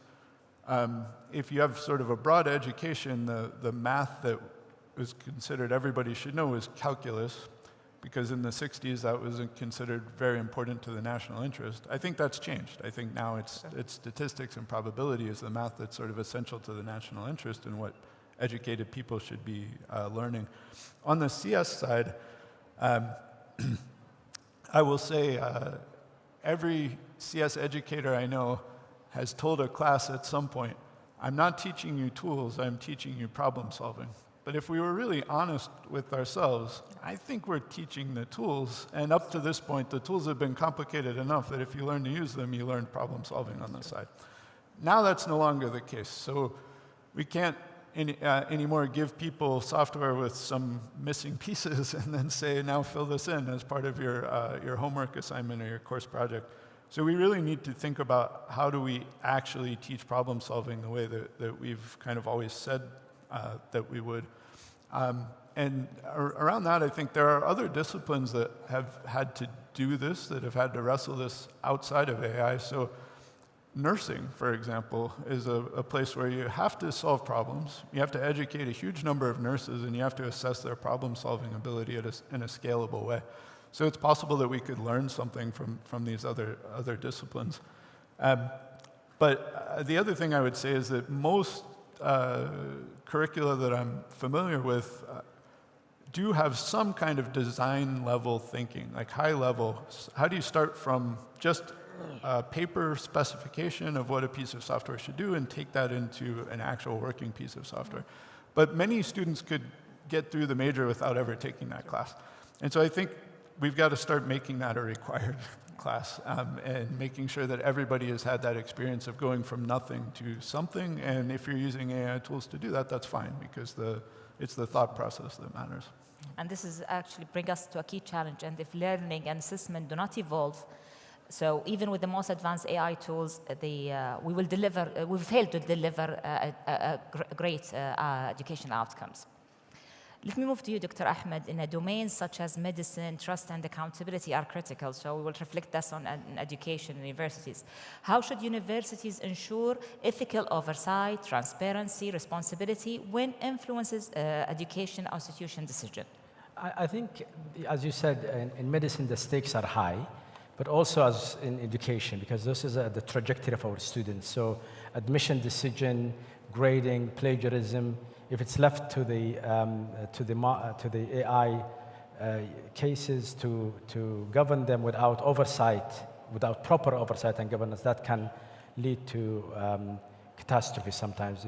It can affect students' life. So I think every university has to have a committee that oversees and govern the usage of use cases in the university, whether it's the admission, grading, or otherwise any use cases that is deployed in the university, whether it's in terms of which one we should adopt and which one we should evaluate on the long-term basis. This committee has to be multidisciplinary. It has to be faculties, student, lawyer, professionals from AI. The committee has to be independent, and they have to have an authority to audit and report any unfairness in the process. So transparency not only protects the institution, it also protects the learner. It's very important to bring the use of the AI in the visible. So you have to make sure that there is a disclosure. If you, as a student or a faculty, if you use AI, you have to disclose that. Transparency protects the student as well as the faculty. There has to be a proper explainability. So if the AI makes a decision, we have to be able to explain this in a human term. Why did this student fail the exam?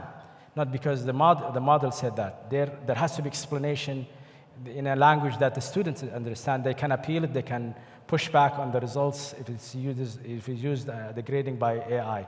There has to be documentation of the performance of the AI model.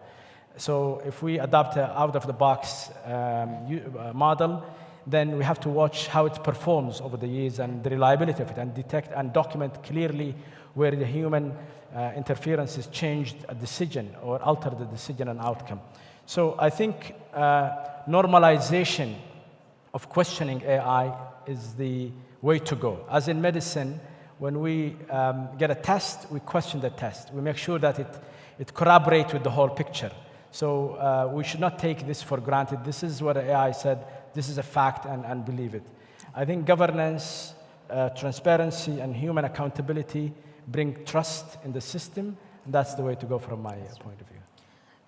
Dr. Fred, from your experience and from have said, what should every graduate, regardless of major, be able to do with AI by 2026? And how do we ensure this builds critical thinking rather than dependency on AI? Yeah, that's a highly relevant question, because, I mean, if now business leaders are sometimes frustrated about the impact of AI, I think it has to do with the fact that the skills are not always there and people do not actually work in the right way with AI. When we look to the population of graduates and to the workforce overall, we see quite some differences. We see people who over-rely on AI, who just think, okay, AI is saying the truth and I just take it. And you see people who under-rely, who underuse it. So I think a first objective should be to make sure that everybody finds this right middle between the two, first of all.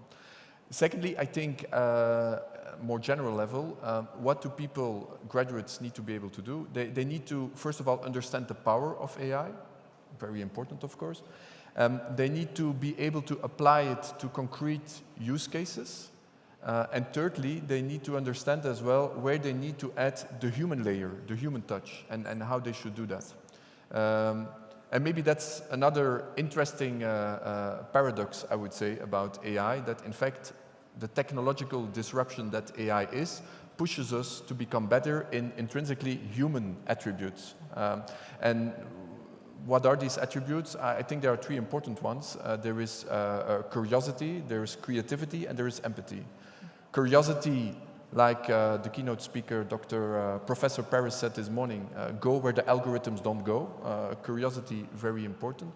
Secondly, creativity, be able to create new things. And thirdly, empathy. Empathy is very important because behind every machine, behind every algorithm, there is a human. And if you want to change the world, you need to change the humans behind. So this aspect is also very, very important, I would say. Thank you, Doctor. Actually, the time is up, so thank you for these valuable insights that we have discussed today. And today's discussion has shown that the AI native university is not defined only by technology. It's a combination of thoughtful leadership, responsible governance, and a clear commitment to human-centered education. I'd like to thank our distinguished panelists for their insightful contribution to this session, and thank you all for joining us today. Shukran. في أمان الله.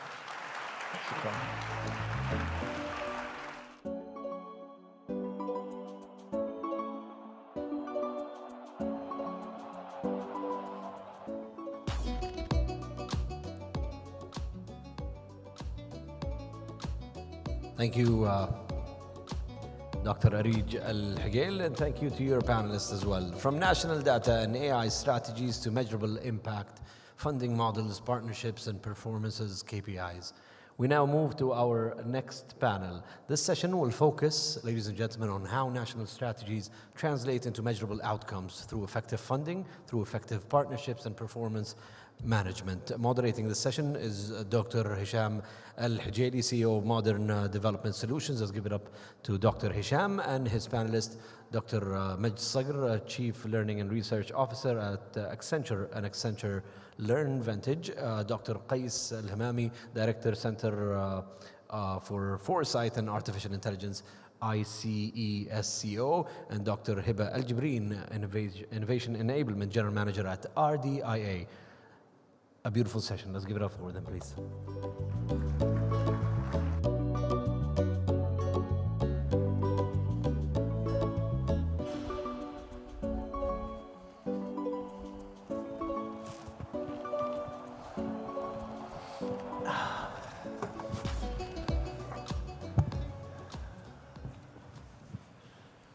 Good afternoon, everyone. And thank you for attending Ican 2026, where we thrive through this session to understand how to translate AI strategies into measurable impact. In this session, which is titled From National Data and AI Strategies to Measurable Impact, Funding Models, Partnership and Performance KPI, our panelists will shed the light and share their knowledge and expertise on how to tackle the challenges that refrain us from successfully execute an AI strategy. We gladly welcome our panelists. We have here Dr. Majd Sagr. He is the Chief Learning and Research Officer of Accenture and Accenture Learn Vantage. In his role at Accenture, he is the steward of ensuring the skilling and competitiveness of Accenture's 447,000 strong workforce. Accenture Learn Vantage is the comprehensive learning and training service to help organizations reskilling and upskilling their people and achieve greater business value in the age of AI. He brings extensive expertise in workforce training and technology-enhanced learning to help the company deepen thought leadership in learning and development, grow capabilities and ecosystem partnership, and foster a culture of continuous learning and innovation within Accenture and its clients' organization. Concurrently, he is a professor. Professor Majd maintains his computer science faculty position at Carnegie Mellon University, where he has been for the past 20 years, focusing on different research areas, including workforce training. And also we have here Dr. Qais Al-Hamami. He is the Director of Center for Foresight and AI of ICESCO. Dr. Qais Al-Hamami is the first person from the Arab world to hold a PhD in strategic foresight, obtained in Paris with the highest honorable distinction and unanimous congratulations from the jury. He was holder of the UNESCO Chair Foresight, Anticipation and Strategic Decision in Africa and other Arab world. He has 20 years of experience in the field of strategy, foresight, scenario-based planning, economy, foresight and AI, urban foresight, management, philosophy, and many others. He also offers his expertise and works with several governments and international organizations such as UNICEF, UNESCO, UNDP, and World Bank. He participated in the achievement of more than 250 international foresight studies and published several academic articles and publications in the field of foresight and strategy, and he has trained more than 6,000 people in the same fields. We also have here Dr. Hiba Al-Jibreen. She is the Innovation Enablement General Manager at the Research Development and Innovation Authority.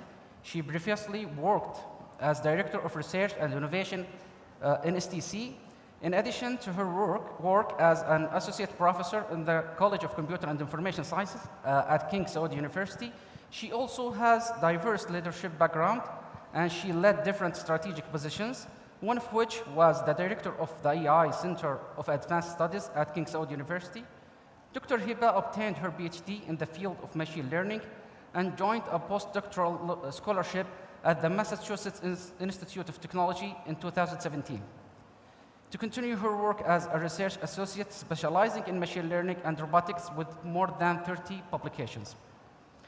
Welcome all, welcome to our panelists. I know some of you have traveled long flights to get here, so thank you again. A little disclaimer before we dive into this session. This session will be conducted partially in Arabic as well, since we have Arabic-speaking attendees, and we have English-speaking attendees as well. So there is also a live translation for those who want to use it. The questions I will be firing, especially to Dr. Qais, will be in Arabic. The questions for Dr. Majd and Dr. Hiba will be directed to them in English. The first question for you, Dr. Majd. Why do you think AI strategies look great on paper, but they fail miserably when it comes to execution? There are many good reasons why AI projects fail, and I think we should look at the end-to-end process that enables success. First, AI projects are typically considered as a technology play rather than an integration of AI into the end-to-end process. And there's plenty of research that now shows that most of the processes that human beings use in their workflows are inherently human. They are designed for human beings. So when we go and we try to automate some of these processes with AI, a lot of the research shows that we typically fail. And where we have succeeded so far is in augmenting human beings, enabling human beings to do more with their time that they have. But the human beings are the glue that understands how to make the end-to-end process work. So for projects to succeed, we have to consider the end-to-end process, and we have to say which parts of this process can inherently lend themselves to what AI can do well, and to then which parts of the process lend themselves to what humans do well, and then we can start thinking about the automation process. Now, for these projects to succeed, we have to now start thinking about the operationalization of AI and the integration of AI in these end-to-end processes. So one piece that we have to consider doing is we have to say, now that we understand which part of the process AI can lend itself to, how can we now develop that necessary integration so that we can achieve the necessary success? So lots of elements need to come into play. You need to think about, do you have every stakeholder in the end-to-end process, do they understand AI, and do they understand what's the impact of AI on the part of the job that they have to do, and hence the integration will improve. Do you have the necessary data so that you can train the next generation AI? Do you have the necessary governance? Now you do all of these things, and still we do not achieve success, because AI, when it reaches scale, it faces a lot new sets of challenges of cost, challenges of infrastructure, challenges of deployment. And so there are many different barriers that happen at different levels, and that's what causes a lot of AI projects not to achieve the desired success. Thank you, Dr. Majd. I see you covered the question from the perspective of if we have a good strategy, that we drive the strategy into execution, but there is challenges down the road. What do you think about the argument that say, okay, we have a good strategy, but this strategy is very optimistic. We know down the road we will not be able to achieve this strategy. We will build a lot of use cases in AI, but these use cases is not what we need actually. And this is, eventually at the end of the day, we will blame the strategy, not our bad choice of AI use cases. So if we look at AI as a solution looking for a problem, we're most likely going to fail. What we need to do is say, where are the right places in our workflows, the end-to-end process, where AI is a good fit? So I'll share with you some more recent research that has come up. The research says, what can AI do better than human beings, and what can human beings do better than AI? And so in areas where you don't have a lot of data, you never want to use AI because you don't have a lot of data. For events that rarely occur, you always, again, want to stay away from AI and utilize human capability. For situations that are highly complex and relate to human empathy and the reaction of human beings, again, you want to rely on human beings.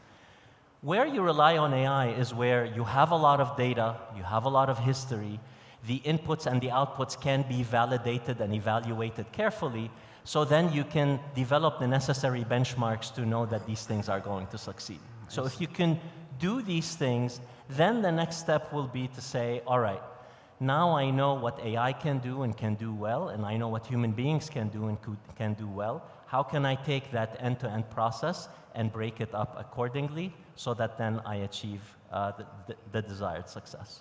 Great. Since we are on the same topic, Dr. Hiba, what's your intake on the same questions? Why do AI strategy looks good, fabulous on the paper, but when it comes into execution, we are faced with a lot of challenges, and most of the entities fail to execute their strategies. يعطيك العافية Dr. Hashim. I believe probably Dr. Majid have covered most of what I have in thoughts, but if I may add two things probably, which is we see it not only for AI strategy and other strategies, but AI, I would say it's amplified because of how fast the technology goes on. So the biggest issue usually is that the strategy take a bit time in order to be implemented. The time between the implementing the strategy and developing the strategy, there is a bit of gap. And when it comes to AI, even a couple of weeks is considered gap. So when they start the implementation, there are certain things in the strategy that is not really realistic, or let's say absolute, and have already been, for example, solved or whatsoever. Another, I would say, challenge is, as you mentioned, contextualization. The people who's developing the strategy are not really engaging on the ground. They're not really engaging with the people who's going to implement the strategy. So contextualization, understanding the real challenges, as simple as sometimes even procurement, something related to policy, not really to the technology itself, sometimes also cause failure of implementing the strategy. Thank you, Dr. Hiba. Since we are talking about strategy, and let me start firing at you, Dr. Qais. The next question, and this question will be in Arabic. عادة ما أننا نتكلم عن التخطيط الاستراتيجي، عادة ما يتم الخلط بين التخطيط الاستراتيجي والاستشراف. وعادة ما تنسب أدوات التخطيط الاستراتيجي إلى أنها نوع من أنواع الاستشراف، وهذا قد يكون فيه نوع يعني مغالطة كبيرة. فما هو رأيكم؟ ما هو الفرق بين التخطيط الاستراتيجي والاستشراف، وما هي أهمية الاستشراف؟ السلام عليكم ورحمة الله وبركاته. شكرا دكتور. هو فكرة الاستشراف الاستراتيجي كآلية لرصد المستقبل وقع اعتماده من طرف المنظمات الدولية في مؤتمر المستقبل في نيويورك في 2024 وأصبح كأدوات لرصد المتغيرات التي من شأنها تؤثر على الحاضر والمستقبل كاستشراف استراتيجي. لكن كمصطلح يرجع إلى الخمسينات مع الأب الروحي للاستشراف وهو غاستون بيرجيه. غاستون بيرجيه وقت أسس كلمة الاستشراف كانت في ميدان التربية وميدان التعليم العالي، والتشخيص الوضع لغاستون بيرجيه هو مازال يعني عنده معنى اليوم. لماذا؟ غاستون بيرجيه قال في 1956 تدريس الأجيال الصاعدة أبنائنا بأدوات، يعني أساتذة. أنا كنت أستاذ في الجامعة، لدي زملائي درسوا بأطروحة الدكتوراه قدموها منذ 20 سنة، والتلميذ باش يشتغل بعد 20 سنة. إذا قال غاستون بيرجيه التلميذ باش يكون عنده تأخير ب40 سنة، هذاك عليه في إشكاليات التشغيلية وكذا. إذا هو طور كلمة الاستشراف اللي ليست كانت موجودة، وهي مصطلح باللغة الفرنسية بروسبكتيف، باللغة الإنجليزية فورسايت. لكن في عدة مدارس. هذه المدرسة مثال الفرنسية لها بعد إنساني، مستقبل التربية، مستقبل التعليم، مستقبل الصحة. من ناحية أخرى فيه تطور استراتيجيك فورسايت أو فوركاستينج في الولايات المتحدة مع الراند كوربوريشن، وكانت لها أكثر عندها بعد جيوسياسي وجيو اقتصادي، كيف تحليل المستقبل من الإمكان السيطرة على العالم بصفة ولا بصفة أخرى. إذا نرجع للسؤال نتاعنا، ما هو الفرق بين الاستشراف والتخطيط والاستشراف الاستراتيجي؟ هو الفرق سهل. يعني الاستشراف الاستراتيجي لديه مرحلتين. المرحلة الأولى هي ما نعبر عليه بالمرحلة الاستباقية، يعني استباق المستقبل. استباق المستقبل ليس المستقبل، لكن تشخيص ديناميكي للوضع الحالي وتشخيص الماضي، تشخيص الماضي والحاضر والمستقبل وبناء عدة سيناريوهات. المرحلة الثانية للاستشراف هو المرحلة التنفيذية. كي نقول عدة سيناريوهات إذن عدة خطط. الإشكال اليوم معناتها في عدة منظمات دولية نجد وقت يضعوا خطة واحدة، لكن الآن قاعدين نعيشوا في عدم اليقين وعدم رصد المستقبل. إذن في عدة سيناريوهات وبالطبع فيه عدة مخططات استراتيجية، وفي تحكيم بين المدى القصير والمتوسط والبعيد. هذا من ناحية المصطلحات. يعني الآن نعيش العصر الذهبي للاستشراف الاستراتيجي في عدة منظمات، الOECD، الأيسيسكو بالطبع في مركز الاستشراف والذكاء الاصطناعي، سدايا مهتمة كثير بفكرة الاستشراف، اليونسكو، اليونيسيف، وورد ايكونوميك فورام، كل منظمات دولية وهنالك إدارة كبيرة حول الاستشراف الاستراتيجي.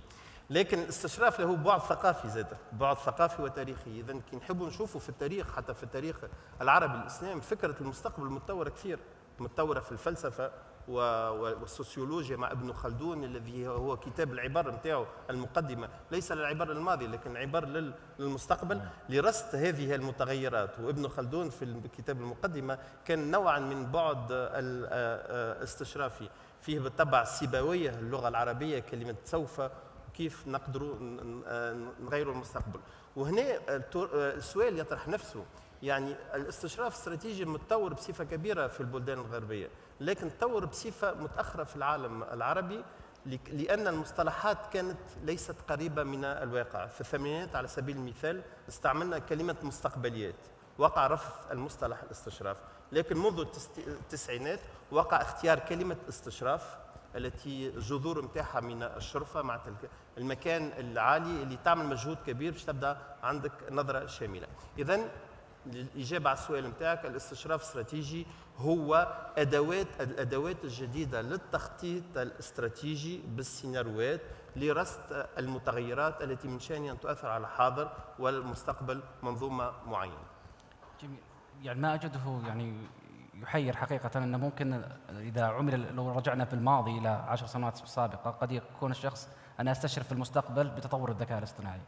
الآن لو أردت أن أوظف الأدوات التقنية في استشراف ما هو قادم بعد 10 سنوات، سوف أستخدم أدوات الذكاء الاصطناعي بناء على البيانات السابقة لاستشراف ما سوف يحدث في الذكاء الاصطناعي في المستقبل أيضا.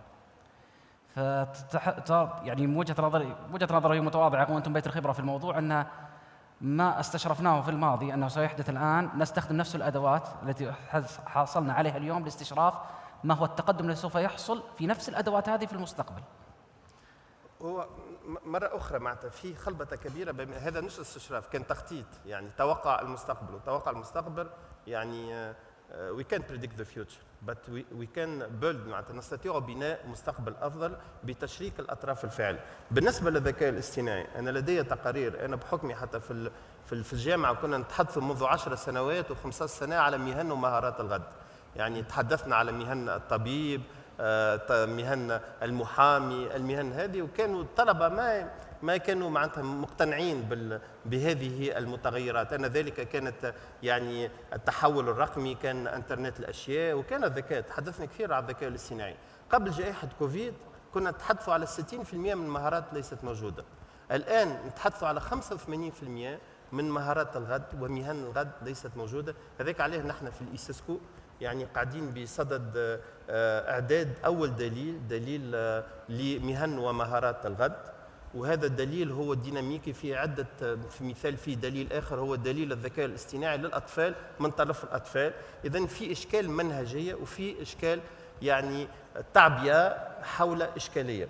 إذا تعرف أنت المسؤول مش مهتم كثير بالمستقبل، مسؤول مهتم أكثر بالحاضر، ومنعبر عليه نحن بالاستشراف ديكتاتورية الحاضر. ديكتاتورية الحاضر اللي ما تخليكش تنظر إلى المستقبل. المستقبل نستطيع رصد ليس توقع، فما فرق ما بين استباق، خاطر استباق عدة سيناريوهات، رصد المستقبل على المدى القصير، المتوسط والبعيد. أنت والإشكالية نتاعك تقدر تكون 10 سنوات، 20 أو 30 سنة. شكرا لك دكتور قيس. Back to you, Dr. Majd. Let's assume that we have built an AI strategy that is well designed, and we have reached the phase where we start building AI pilots. How do you prevent a pilot graveyard? What rules should exist before a pilot is approved? So many pilots fail, many AI pilots fail. And the question is, how can we avoid it?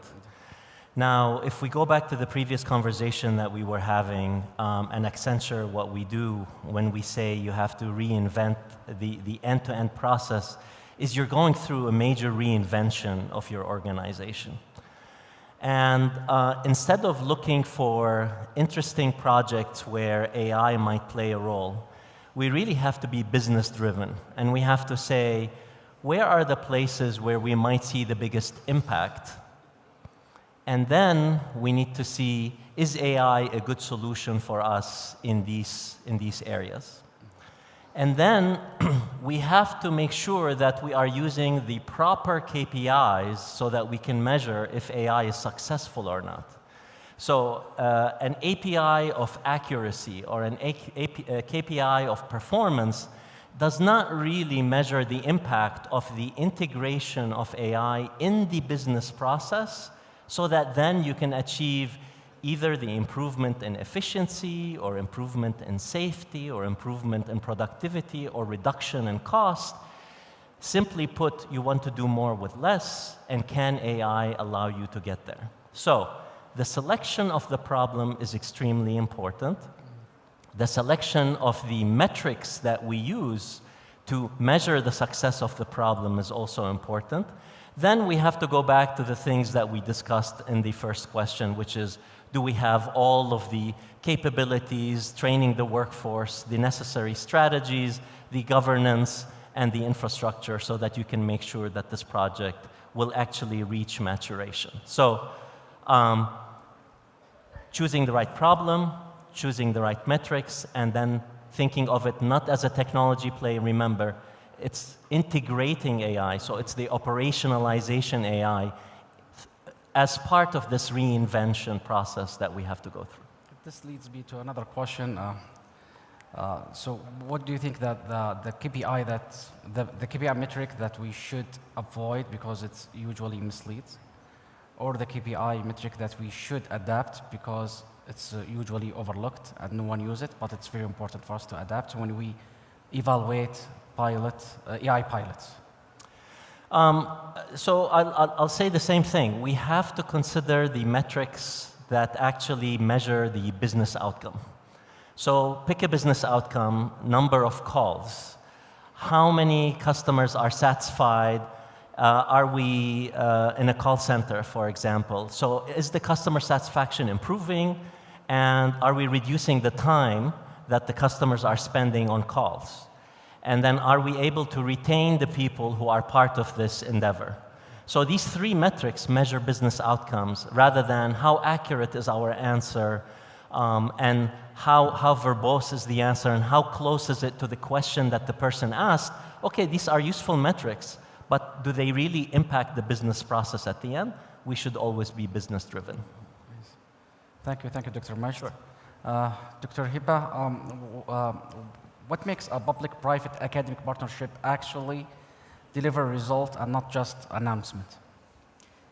So when it comes to public-private partnership, I would say I've seen a common trend, when I used to work as a researcher in the university, or even I was working in the private sector, and currently also while I'm using in the public sector, no matter what the project is, usually there is one component that I think if it's there, usually it succeeds. Although everyone talk about helix model and these kind of models, but again, it's about who's implementing it and how they are implementing it. So this component, actually my personal name for it is the translator. So usually you need someone who understands the language of the private sector and also the language of the public sector, whether it's research or a public entity. If you have this person in this kind of projects, usually things go more smoother. Risks are identified much earlier. Conflicts is mostly avoided. So it's very important components when it comes to collaboration. Another thing with public and private sector, usually one of the biggest challenge is agreeing on or accountability or common ground, I would say. Private sector usually think or used to deal with vendors. So it's already developed technology, clear time frames, and etc. But if we're talking about public, and especially if we're talking about research and developments, it's usually researchers forget about time and get excited about developing new things, and this is usually what make private sector really avoid and concern about working with researchers or public entities.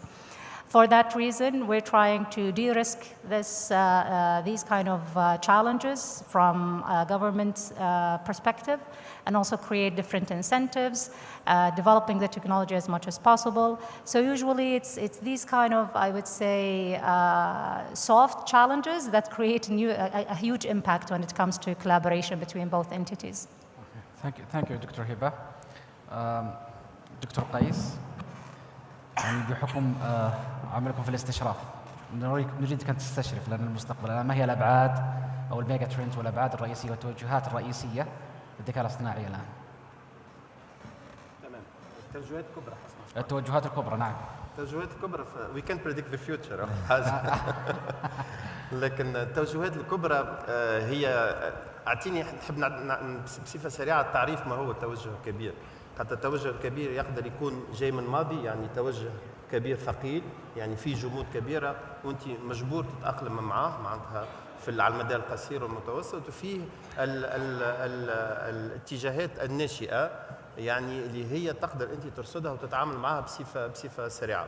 لكن الهدف هو كيف هذه الاتجاهات او هذا ميجا ترانس تستطيع ان تؤثر على اخذي القرار. نجد مقوله لابن المقفع في كليله ودمنه يقول لكم من سار بغير غايه توشك ان تنقطع به مطيته. هذه هي فكره الاتجاه الثقيل، يعني انت كي تكون على درايه بهذا الاتجاه الثقيل تستطيع رصده، تستطيع يعني القطيعه في المستقبل، القطيعه الاستراتيجيه في المستقبل كي تكون على العلم تولي لك يعني opportunity، فرصه اكثر من خطر. اذا حسب رايي انا باش نركز على اتجاه برك في عده اتجاهات ثقيله. الاتجاه الثقيل الوحيد اللي نركزوا عليه نحن حتى في مركز الاستشراف وانا شخصيا اللي هو قاعدين نتوجهوا في عالم ذكي مع اقل ذكاء. قاعدين نتوجهوا في عالم ذكي مع اقل ذكاء، نفسرها اكثر. هذه في دراسات اثبتت اللي الشباب هنا ماهوش يتفقوا معنا وابنائنا ماهوش يتفقوا معنا، اللي الدراسات اثبتت اللي اجدادنا اكثر ذكاء من ابائنا، وابائنا اذكر الذكاء منا، اذا ابنائنا باش يكونوا اقل ذكاء منا. لكن الاشكال الوحيد اللي نحن كي ماشيين في عالم ذكي مع اقل ذكاء، اذا كيف ابنائنا والاجيال الصاعده باش تتعامل مع الذكاء الاصطناعي؟ ما هي الآليات التعامل؟ وهذا هو السؤال الهام حسب رأيي للمنظمات الدولية أو إلى المسؤولين، كيف نتعاملوا مع الذكاء الاصطناعي لبناء مجتمعات يعني قادرة أن تكون برواكتيف وقادرة تتعامل مع المستقبل وعدم اليقين. شكرا لك دكتور قيس. يعني أتوقع احنا almost يعني running out of time, but I want to maybe conclude with you, Dr. Majd. What is one commitment you would recommend for the next 12 months to turn a strategy into measurable impact? So I'm going to give you two answers. One at the national level and another one at the regional level. At the national level, if you look at all of the hurdles that projects face in terms of scale, operationalization, dealing with data, and making sure that you are addressing all of the necessary needs for the success of this project, one investment would be to enable many entities in the Kingdom of Saudi Arabia to succeed at adopting and operationalizing AI. One investment would be to work through a lot of these problems ahead of time and create the necessary standardization and workflows that will allow other organizations to adopt these things so that they can overcome these hurdles and not have to reinvent the wheel when they face these problems in their AI adoption. So that's my first answer. At the regional level, what I would like to get the audience to think about is for AI to succeed, you need scale. And by scale, I mean people. So if you think about the two big players in AI today, we're thinking about the United States, 331 million people, and China, 1.some billion people. And so you need a large economy of buyers and sellers and innovators and testers and deployers and all of these things. So for us to succeed, we should look at the European example and why Europe is lagging behind the rest of the world. Europe has a lot of energy, right? They have a lot of people, they have great universities, they have a great economy, but they don't have a good startup ecosystem, and they over-regulated themselves out of AI. And now they're lagging significantly behind. By we, I mean the Arab-speaking region, we're about 450 million people. We have a common language. Our average age is in the middle of mid-20s. The average age in Europe is in the mid-40s. Okay? So what we need is a strategy that will allow us to succeed at the regional level, where there are data sharing agreements, there are standards, there are investments that are crossing the national borderline and allowing universities to collaborate together and projects to succeed. But the most important enzyme to enable this project to succeed is the startup ecosystem. And not startups for the sake of startups, startups where you actually buy something from them and participate in the products and services that they generate. For these to happen, we have to ease the startup machine in this part of the world, and we have to allow them financially, visa-wise, and whatever to be able to cross borders and coexist so that they can succeed in the region where we have 450 million strong region that uses the same language and a common culture. The opportunity is ours to have a major improvement and compete at the global scale. Thank you, Dr. Majd. Very insightful answer. I think we already ran out of time. Speaking about strategy, AI strategy or foresight is a never-ending discussion. We need hours and hours to cover all the angles and perspectives of this topic. By the end of the session, thank you very much, Dr. Majd. Thank you, Dr. Qais. Thank you, Dr. Hiba. Thank you, everyone. Thank you. Thank you.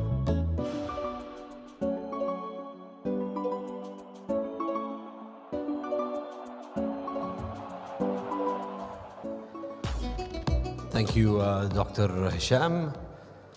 Now we come to a very important subject, responsible data and AI in practice, implementing ethics, policy, and governance. This is the panel, and this is what it discusses, how ethics, governance, and policy frameworks are really applied in real-world AI deployments. Moderating this session is Dr. Majid Al-Shammari, CEO of Data Regulation and at the National Data Management Office, Sadaya. And our panelists, let's give it up for them, Mr. Martin Risau, Head of Customer Training and Certification at EMEA AWS, Dr. Sharifa Al-Ghwainim, Researcher at MIT Media Lab, and Dr. Mohammed Naveed, CEO and co-founder of Atom Camp. Please, let's welcome our moderator and our panelists.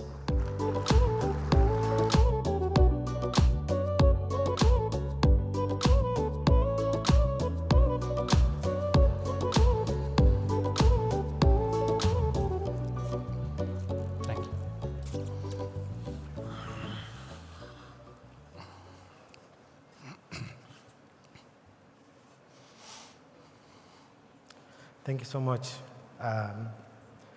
Good afternoon, ladies and gentlemen. Welcome to our panel, Responsible Data and AI in Practice. Implementing ethics, policy, governance. We hear a lot about responsible AI principles, such as privacy, transparency, accountability, user centricity.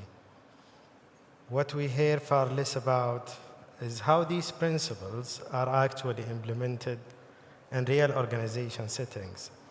Who owns them? How are they enforced?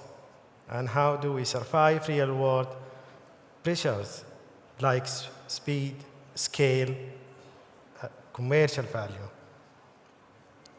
As AI systems increasingly shape decisions, services, and outcomes, responsibility can no longer live in policy documents alone. It must be embedded in data governance, model development, risk management, and organizational accountability. In other words, responsible AI has to become part of delivery, not a compliance exercise or an ethical afterthought. Today's discussion is intentionally practical. We will explore how ethics can be translated into policy, how policy becomes operational control, and how governance structures ensure responsibility across AI lifecycle, from data sourcing, model training, deployment, and ongoing oversight.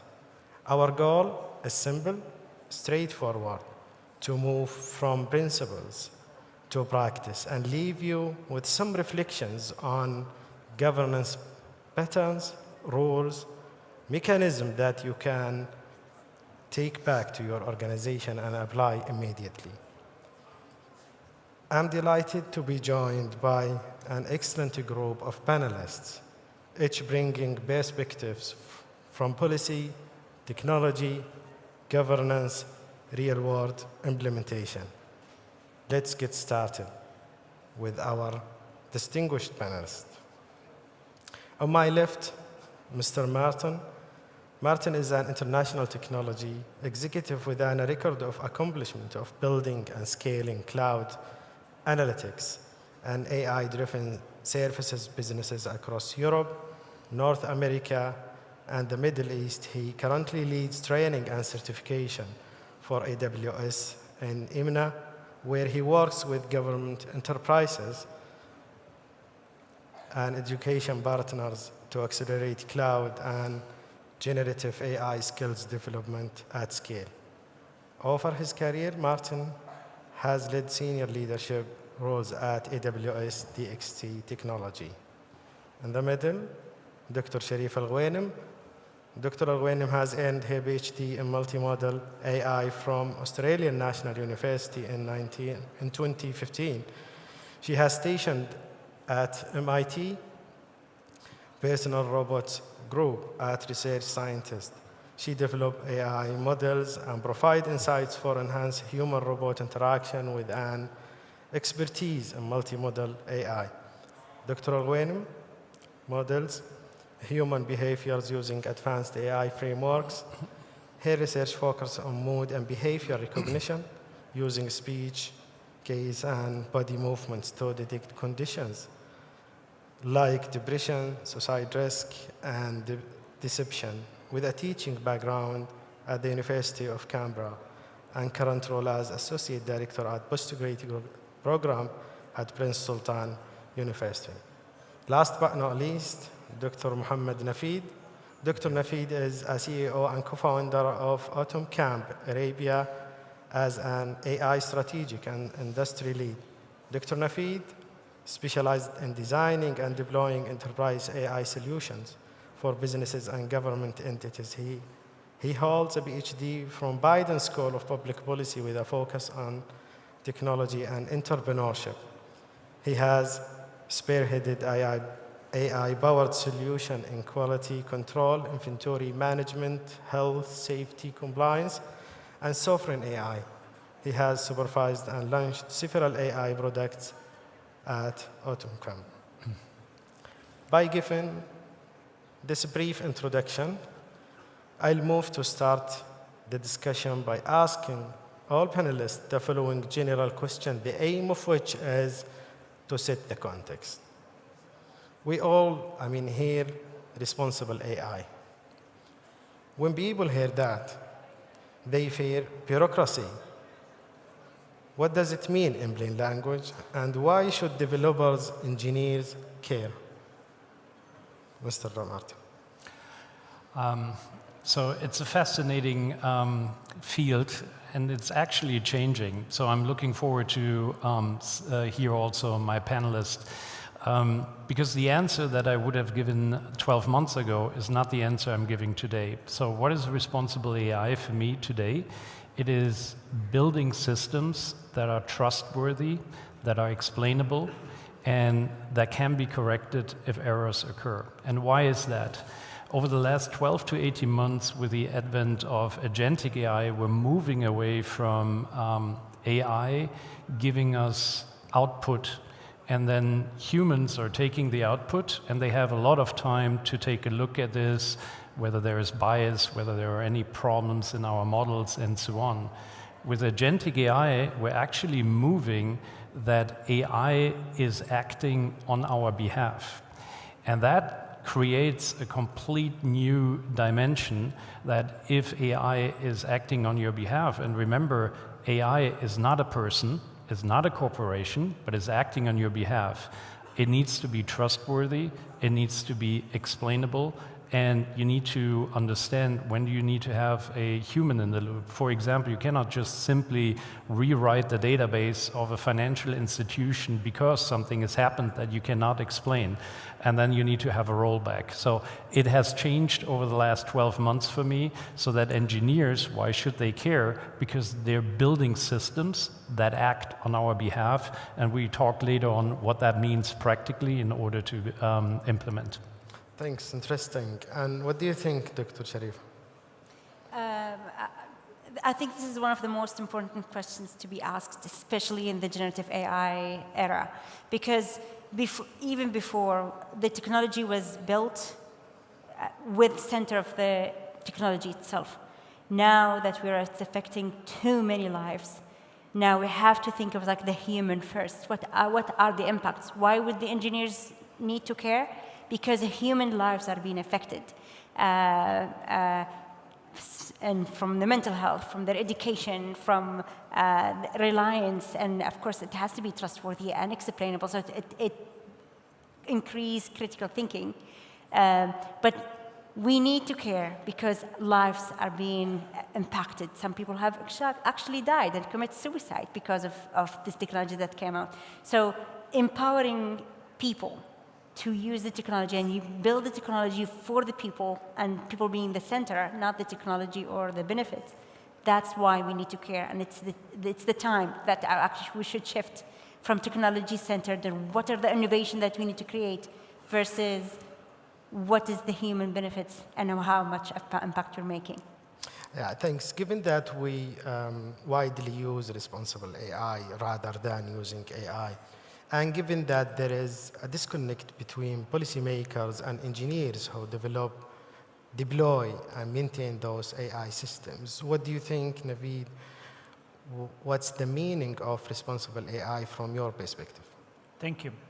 Thank you, Sadaya and King Saud University for this opportunity.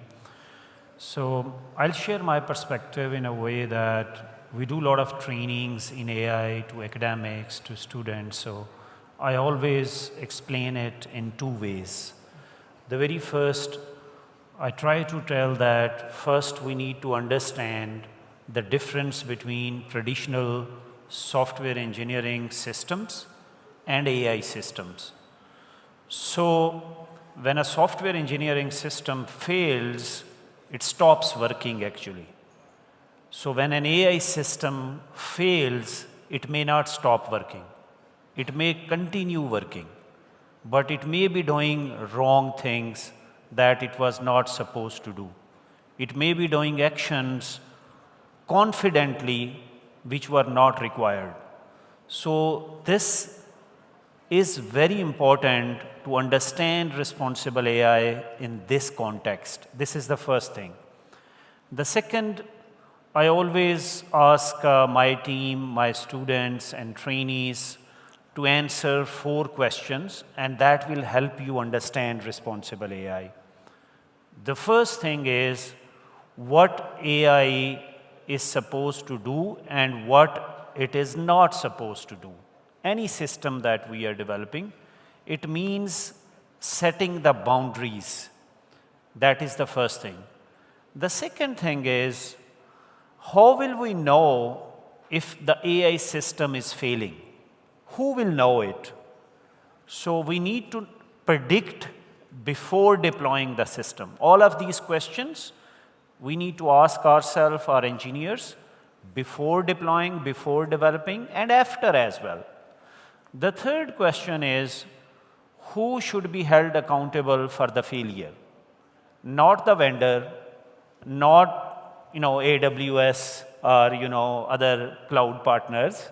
Someone in the organization, the owner of the system, and accountability means they need to know that they are responsible for functioning of this system. And the fourth question is, if anything goes wrong, who will fix it and how to fix it? So if we understand these questions, so they are no longer a responsible AI document, they are embedded in your AI system actually. And they are part of the values and part of the protocols that an engineering team has adopted and developing. So that's my perspective. Yeah, thanks. Interesting. I think I like the way of differentiating between traditional system and AI systems when something went wrong. Indeed, but when it comes to responsible AI, I think it's all about how to translate the principles into actionable steps that need to be taken during the development process from the early stage. It's not something after the fact. Moving from this concept into the actionable things, the most important things, I'll ask question all of you panelists. If you are launching an AI feature next month, what is the smallest set of safety checks you would not skip? Martin. So there is, for me, the 4 steps, and it comes back to the 4 questions. So the smallest steps are input validation, action boundaries, so what kind of data is getting into your system, action boundaries, what is the AI system supposed to do and not to do, decision audit trails. So if AI is going to do something on your behalf, right, in the sense of how do you log this, how can you go back, and then human-in-the-loop triggers. In that sense of, when are you going to involve, a person? But that is the concept of, more the engineering side. I think there is an even more important element on the behavioral side, where you should not look at this just from your engineering point of view, but seek other people's opinion. Because I can promise you, if you're going to involve, a lawyer or a finance person, and I don't want to make it longer or more complicated, but it enriches your thinking about what I said, trustworthiness, it needs to be explainable, and what are the risks, and we want to have a human in the loop. So if you're just looking at this from an engineering point of view, that's one set, but I would recommend, and that is maybe even more important than the actionable engineering steps, to say get in a room with multiple disciplines and get the input of what can go wrong, right? Or is that data input really the best input in order to? That's something I would recommend on a more practical side. Yeah, explainability is one of those principles that need to be considered from the early stage. So, Dr. Sharifa, what do you think? I will start the answer by a story, it's a sad one though. Character AI is a website that you create an avatar and you give it a persona and then you talk to it. So a few months ago, a teenager was talking to this, like the character that he created, because his sister just died. So he's like, you are my sister, your name is this, and you're doing this. And he kept chatting with her for a bit. And then all of a sudden he committed suicide. And when they looked at us, I was like, because the character was saying, I miss you.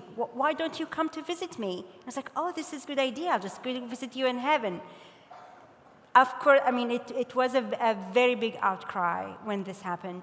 The character AI shut down for a few months, but then they changed the policy and regulations who could use this. It has to be plus 18. But is this enough to actually save people's lives? And we did a survey for teenagers when we were doing just generative AI workshop. It's like just art and how you use AI to create art, and it has nothing to do with this. But we're asking them, what do you use AI for? And more than 50% were using it as a therapist. And that scares me because GPT is agreeable. It's like if you ask it, like Earth is flat, with a few conversation, it would just agree with you. So when you're talking about mental health, you're talking about somebody who has to fight your negative thoughts. It cannot be just as is. And what GPT is doing to fix this? Nothing. And it's really scary and harmful. Look at what our kids are using AI for, and what are the regulations that we need to make. So they will use it. They will not stop using it, and we're not saying that they should. But what are the rules and regulations? What are the prompts, what are the guardrails that we need to put in there to ensure that their lives and their mental health is not affected in a way? I mean, of course, you'll be maybe talking about education, but beyond education, the wellness and their life and how they're thinking, their opinion and their identity has to be protected through these rules. Yeah, thanks, Sharifa. I mean, Dr. Nafid, in 1 minute, what's the smallest check? Safety checks. So I'll highlight 3 things which are very important when we are launching new systems. And because this is something that we do in a very routine way, new products, new systems that we develop at our company. So I always ask that the very first thing is the ownership, that who owns what, and who will be maintaining the log of output of the system, who will be deciding when it needs a change. The second thing is data quality and residency. What kind of data is feeding into it? Who has reviewed, monitored the quality of data? The second thing is where data is going to reside. Like, in Kingdom, Sadaya's PDPL that the Kingdom has adopted, that also is a critical question that when we develop any AI system here, so about data residency, that how data is going to reside, where it is going to reside, like, PDPL, SAMA's regulation for banks as well, that if you are using an AI system, then your data should not be used by the third parties in that AI system. So the second question is about data quality and residency. The third one is the failure boundaries, that, what is actually failure in this case, and if failure happens, who needs to do what? So predictability in these AI systems is very important. The failures will happen, they are happening. Whether we have predicted these failures or not, and what will happen if such failures happen, this is the thinking that we need to check before launching the system. Yeah, interesting. I mean, the focus is not only about AI models. We should consider data itself, about its residency, because in a way or another, we need to consider protection, sovereignty, and so on and so forth. Dr. Nafid, as we mentioned, ChatGPT or Gen AI or any other applications of Gen AI as a technology, Gen AI can hallucinate or leak information. What are the most common ops moments you've seen, and how do you prevent them? So, what we need to understand, the generative AI, how it works.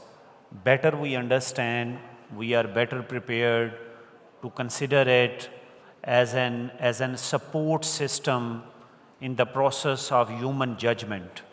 So where we need human judgments, it should not replace human judgments actually. It should be in the supporting role.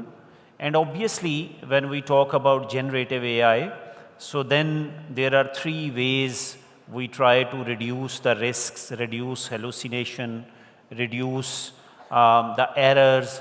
The very first one, even in AI literacy, we focus a lot on the knowledge of prompt engineering. everyone needs to understand how interacting with these LLMs will have impact on outcome. The second thing is very important. It is all about RAG systems that we develop. What is RAG? Is context. If we give the better context, and then obviously for specialized, but where the future lies. The future lies small language models dedicated for certain sectors, for certain objectives, like SLMs for the banking sector, SLMs for this type of government department, and also the fine-tuning of some of these LLMs. So I think these generic LLMs, they'll continue, they are very useful, but they'll continue to pose challenges. And this is where the kingdom has also invested a lot in developing local dialects models and small language models, fine-tuning models. So I see in short term, this is all about the context, understanding the limitations and boundaries of LLMs. So if we understand their limitations, we can be more careful using them. Thanks for that. Martin, in 1 minute, what do you think? I want to make it very practical for the audience and the students, because you ask about the oops moments, right? I think most effort I'm seeing from corporations are around what they mostly care about, and that's on customer data. And you talked about leakage, right? But also governments, they care about citizen data and health data and so on. So data leakage is a problem that a lot of companies then facing, because all of a sudden the model exposes customer data, certain customer data, to other customers. That is something that ought not to happen, or healthcare data. And you ask, what can you do about this? It's data isolation protocols, data segregation, and then red teaming if you have data leakages, and how do you prevent data leakage. So a very practical issue that I've seen that most corporations and governments are really facing. Dr. Sharifa, in sensitive areas like health, education, among others, what should always stay under human review, even with great models? Sorry? Yeah. No. Can you repeat the question? In sensitive areas like health, education, among others, what should always stay under human review, even with great models? Yes. I would reiterate what Dr. Martin has also already mentioned. You design with the people. You cannot just build something. So even when we do projects with the kids, or for either for mental health, or when you do it for education, we actually work with the practitioners. We work with, for example, we worked in a project for social emotional learning, النمو العاطفي for the kids. And we worked with the psychologists on how to design the prompt and how to put the RAG together to make sure that the robot, Jibo, is behaving well and also helping the student or the child move in their mental health correctly. So we work with them in sessions, and we write the prompt, we put the system, and then we go back to the psychologist. And then we go to pilot with the kids, and we observe. And this process takes time, but it is the correct way to actually deploy something without harm. So I would iterate what Dr. Martin said. We design with the people, and also with the session in the morning, we're talking about we have to create agency, and this is important. And I was like, all these technologies are great, the innovation is great, but without these guardrails, without these rules, without actually designing carefully, it will be more harm. So interesting. Yeah. Martin, when buying third-party AI tools, what should be on a simple due diligence checklist from your opinion? Sorry, I have some. What should be on a simple due diligence checklist? Due diligence, that's interesting. I would go to the legal department to give me the due diligence checklist. No, I can deduct this in 4 areas, I think. If I were to work with a partner, I would deep dive in data handling. So if I make my data available of customers or my employees, how are they managing the data?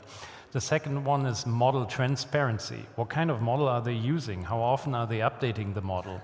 The third one would be all of the audit and security in the sense of, do we have decision audit logs that I can look at if, I work with a company together? Because remember I said it needs to be explainable.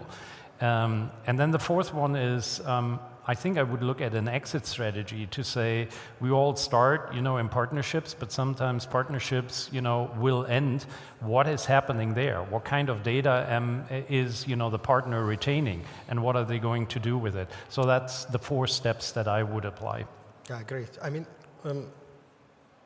for 30 seconds, Dr. Nafid, if you had 30 days, what's one simple governance control you would put in place to improve safety without slowing delivery? Yeah, thank you. So one thing, this question also relates to the previous when we were talking about education and health as well. So one fundamental principle that we need to consider when the decisions are being made about opportunities or dignity of someone, then these decisions should not be fully automated. Human supervision, human judgments becomes very important in that case. This is the first thing I want to highlight. The second thing, because AI tools, they are proliferating all LLMs and so many things. The second thing I want to highlight, what we need to do that the goal should be to solve a certain problem. And then we should see with that lens that ultimate goal is not to deploy the tool, not to deploy the technology, it is to solve the problem. And the third one that is very important in this when we are doing this responsible framework for tools and technologies is actually, the stress testing. What happens, I also develop these systems on, we do it, everything is working fine in the test mode. And when a chatbot is deployed, all of a sudden it starts answering something else, So this stress testing is very important before deploying these systems.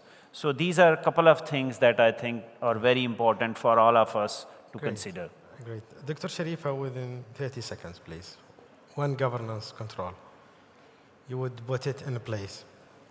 Do not deploy AI models without stress testing, without actual evaluation. So we did a study recently about just benchmarking. We have the same exact prompt, the same exact RAG system to teach student Python programming. Simple.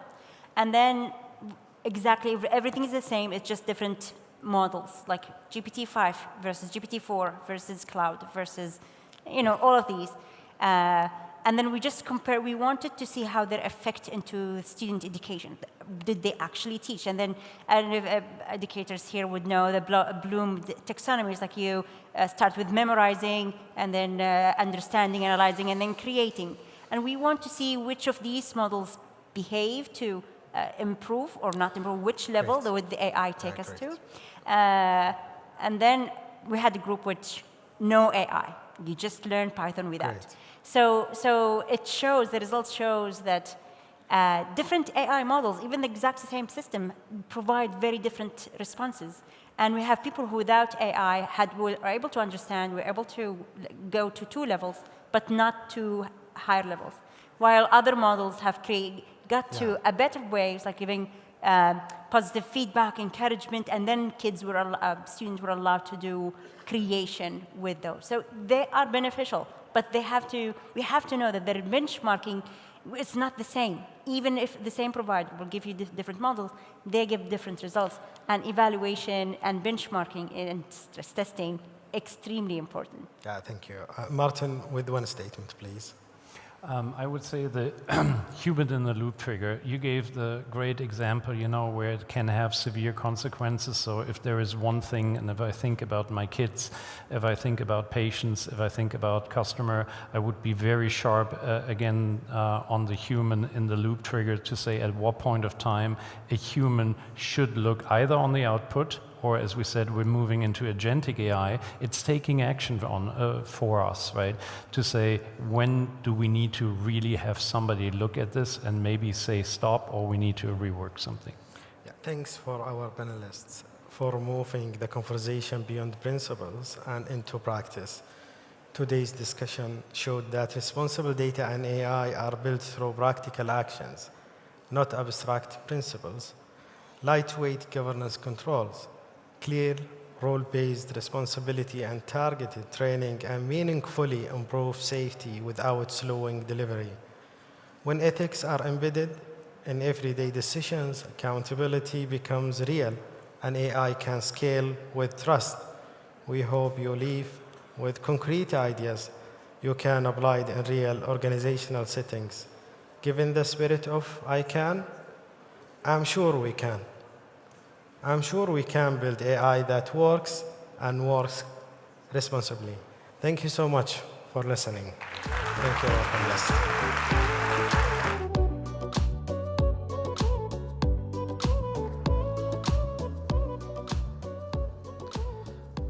Thank you, Dr. Majid Shamari, and I'm sure we can.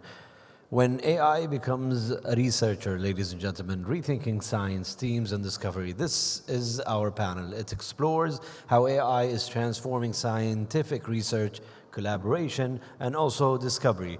Moderating the final session of the day is Dr. Hassan Al-Shahrani, AI expert at the National Center for Artificial Intelligence, Sadaya.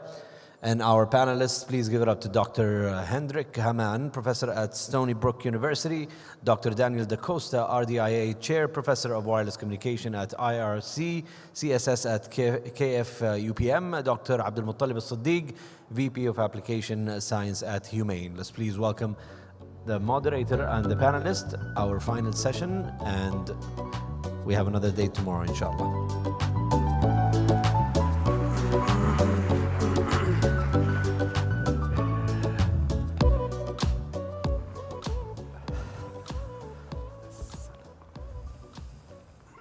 بسم الله الرحمن الرحيم. الصلاة والسلام على رسول الله. Good afternoon, everyone. My name is Hassan Al-Shahrani, and I will be moderating this panel today. On behalf of the organizers, I welcome you all to this panel discussion, When AI Becomes a Researcher, Rethinking Science, Teams, and Discovery.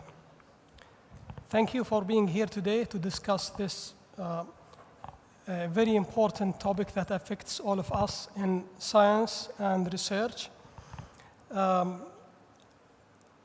As you may know, artificial intelligence is no longer a tool, it's now a partner in research that can help generate ideas, analyze data, and speed up discovery. But this also raises questions and challenges. How do we keep research trustworthy? What is the role of human researchers? And what skills do we need to learn? Today, we have three leading experts who are working on these questions every day. So let me introduce them, starting by Professor Daniel Da Costa as the RDIA Chair Professor at King Fahd University of Petroleum and Minerals and Acting Director of the Interdisciplinary Research Center for Communication Systems and Sensing. He specializes in Open RAN and 6G technologies and is Editor-in-Chief of IEEE Communications Letters, a world's top 2% scientist. Since 2021, he received the 2025 Open RAN and 6G Challenge Award. Please join me in welcoming Professor Daniel.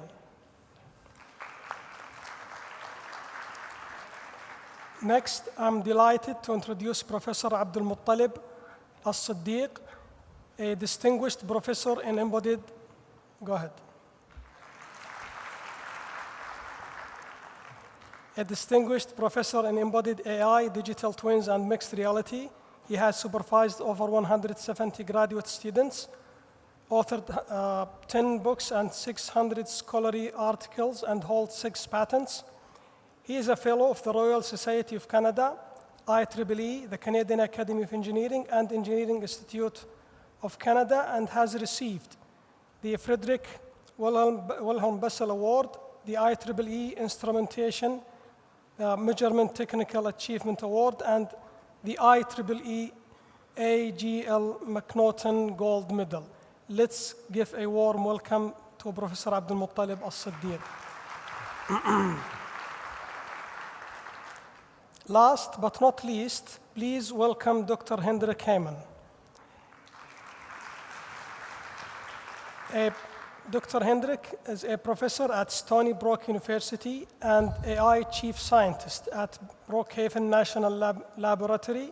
He spent 26 years at IBM Research as chief science officer at the T.J. Watson Research Center, leading AI foundation models for scientific discovery. Dr. Heyman has authored over 260 scientific papers, holds more than 180 patents, and received the 2016 AIP Prize for Industrial Applications of Physics and the 2024 Gozerelli Prize. He's a fellow of the American Physical Society and a member of NY Academy of Sciences.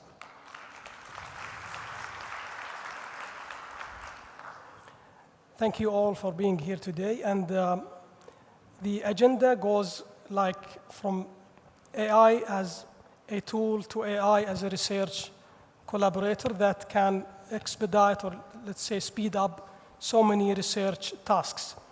I would like to start with you, Professor Daniel.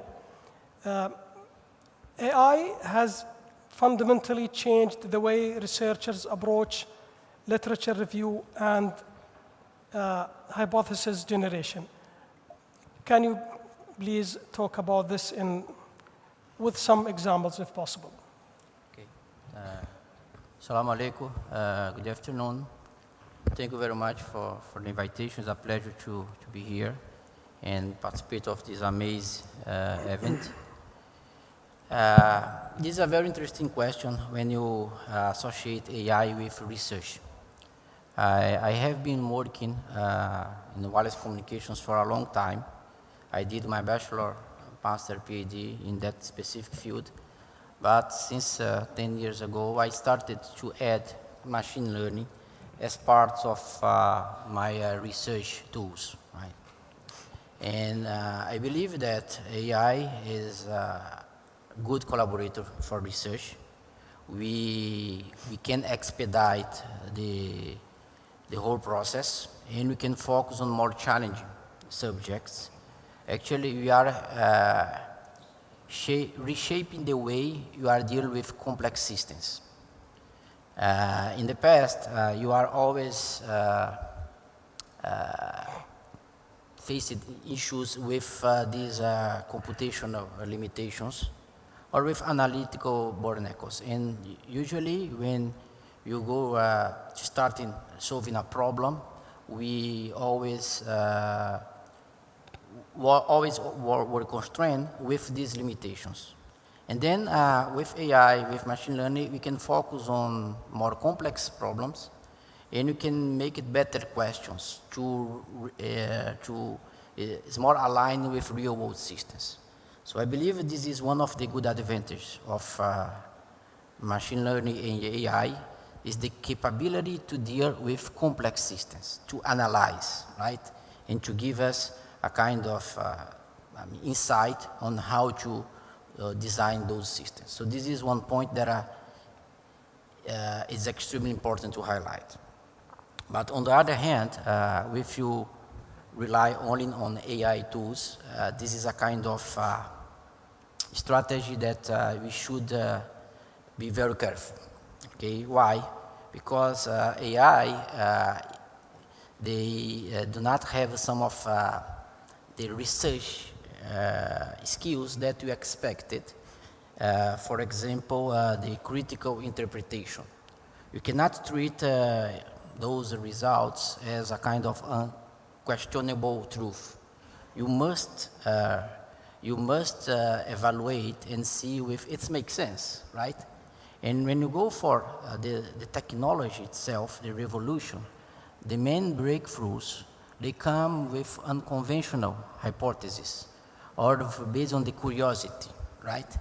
And these, I would say, skills, they usually they come from human beings. So we should take over research and having AI as a good collaborator, right? And another point that I would like to highlight is still related to research, is using AI to generate of these technical works. I'm editor-in-chief of IEEE Communication Letters. It's a Q1 journal. And we are dealing many issues related to those AI-generated tools. For example, we are receiving submissions with a lot of fabricated reference. And the authors, when they use those tools, they even check those reference or even the literature review. So this is again, it's a kind of example that you should be very careful when using AI to doing research.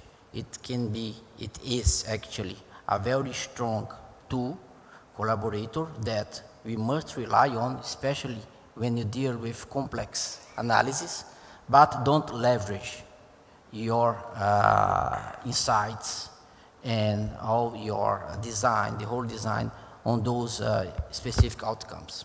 Because at the end of the day, who is going to take the responsibilities for the scientific outcomes?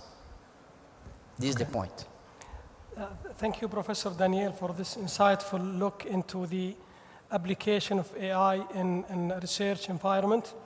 And this brings me to the next question for Dr. Abdul Muttalib Siddiq.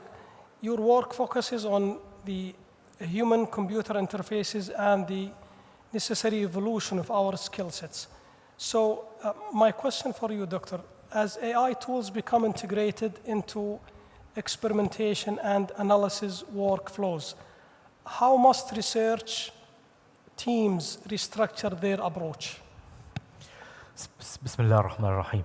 Thank you for this question and thank you for being here. I'm very delighted to speak in front of many researchers and students sitting in the back stage there. Looking exactly at the question, how AI can be helping me in my research, in my experiment. So first thing, I don't call it artificial intelligence, I call it augmented intelligence, because AI today is there to augment my capability and not to replace my way of thinking, as we have heard this morning. So when we talk about augmentation, it means it helped me to be more productive. And now let's take the example of workflow. What is the workflow of a student or of a researcher? So you have the problem statement, you need to formalize it properly. What's the best way to formalize it? Usually you need to write it. I still advise you to write it on paper first. Second, today, most of the students, they will go to GPT, similar tool, Gemini, ChatGPT, whatever, and start chatting with the tool. So there is a misuse of information because you are abusing the ecological system. Every token you send is wasting energy, which means it's wasting our natural resources. Learn how to prompt. So there are very well process on prompting so that with one prompt you get what you want. However, in order to learn what you prompt, you need to know what you want. And that's what I call the intelligence of a human, where we use our capabilities, our brain, in order to be able to prompt properly, to ask the tools how to augment our capabilities and not to think on our behalf. And then when it comes to writing, to perform the experiment, most of the time, the tools, they are here to perform our requests, A, B, C. So we need to know what to tell the tool and how we want the tool to help us in developing the system. And then it comes to the writing process. Don't give the result to the system to write. As Professor Da Costa mentioned, you get wrong references, you get wrong interpretation. It's very important to understand what the result of your experiment is. So what is area under the curve, for instance? So it's very interesting that if we don't use our brain and use the tools to augment our productivity, we can be misleading the result, and then we end up in false result, false research, and everything become wrong.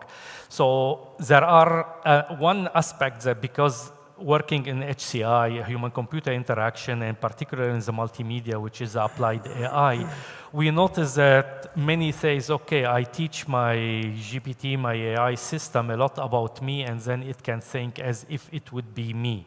However, we are forgetting that this AI only understands the context that you put it in. It doesn't understand the context you are really in.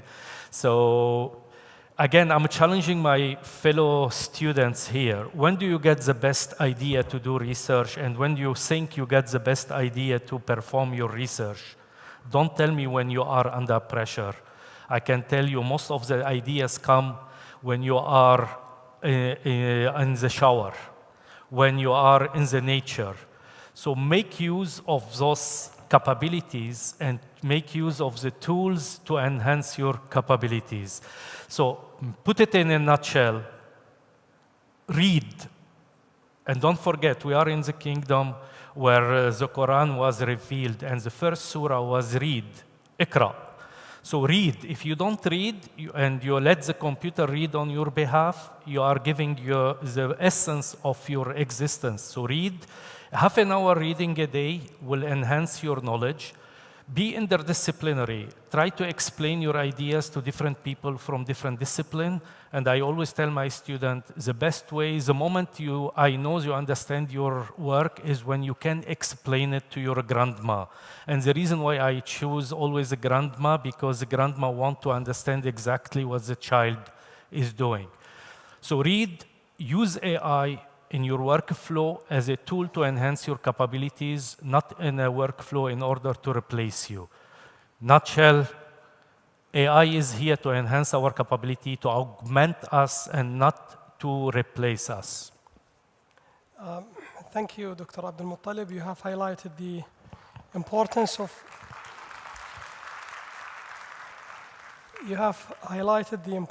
of collaboration and hands-on abilities, and I think the message here for the audience is do not delegate everything. You still have to do your work. Which brings us to another critical aspect, which is the moments of tension between AI-driven insights and the human expertise. And my question for you, Dr. Hendrik, in scientific research, there are moments when AI predictions conflict with the established domain knowledge, or let's say physical principles. How do you navigate these tensions? Yeah, thank you for the question. So let me maybe first say a little bit of background.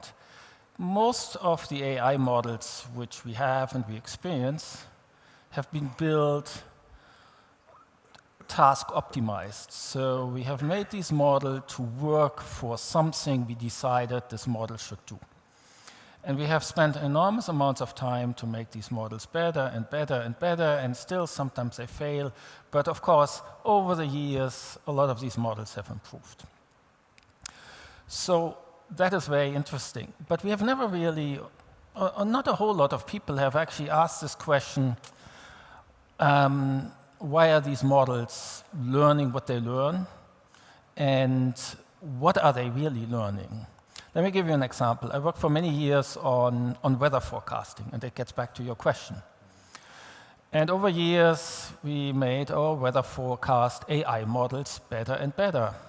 And now, we're at a point where these models are actually significantly better than what we can do with physics-based models. And the physics-based models really have our domain knowledge embodied in it.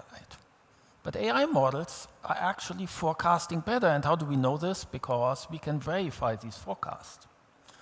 So we have now AI models which have arguably learned something about this complex physical system, weather in this case, which we don't know, which we don't have in our physical models.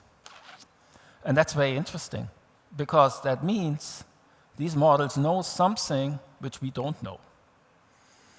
And that brings me to this idea how I see AI evolving. Right, we talked about AI as a tool, AI as a collaborator. But for AI as a tool, for AI as a collaborator, I just need to know that AI works. I don't need to know why it works.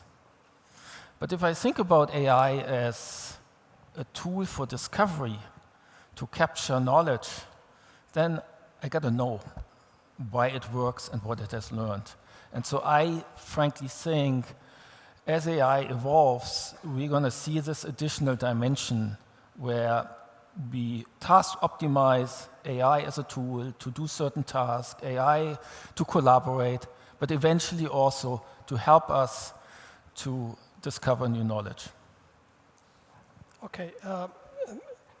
Thank you, Dr. Hendrik. Your perspective on navigating those conflicts emphasizes the importance of AI and human judgment as well. And it's a very important point. I'm wondering if any one of our distinguished panelists wants to add more on this point, or we can go ahead, Dr. Daniel. I fully agree. I believe AI, machine learning, is really powerful for system optimization. Okay. So I believe, especially now, the systems are becoming even more complex. You don't have the exact information to optimize, so you are going to work under uncertainty or with some partial information. In AI, that is generative AI, it provides an excellent tool for having such kind of outcomes, working under uncertainty. And so indeed, in that perspective, I believe that AI is extremely useful for optimization.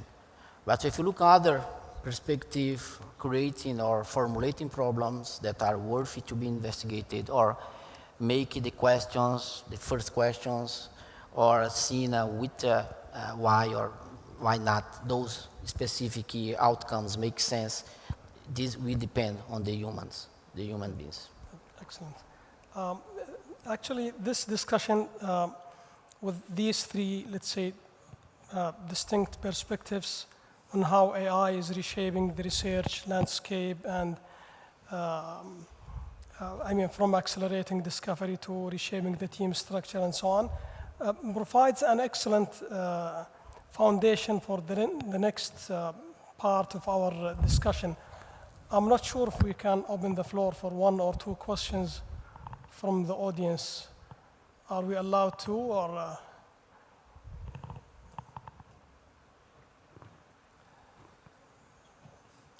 Organizers, ممكن ناخذ سؤال بس من الاودينس او سؤالين.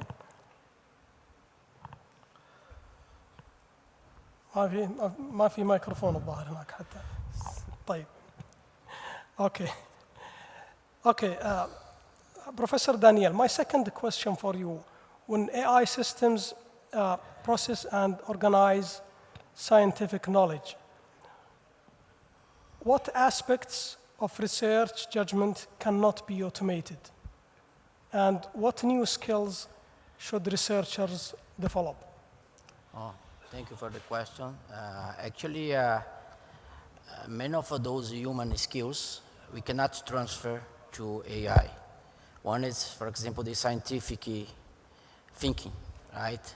So we should, again, take over this specific point when starting to deal with any problem, even to make it the problem worthy and align with the current, I would say, technology revolution. We should have those skills and not delegate to to AI.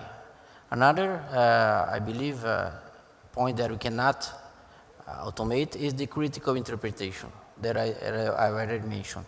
So the critical interpretation is really important because, again, we must be able to evaluate and see if those outcomes make sense, right?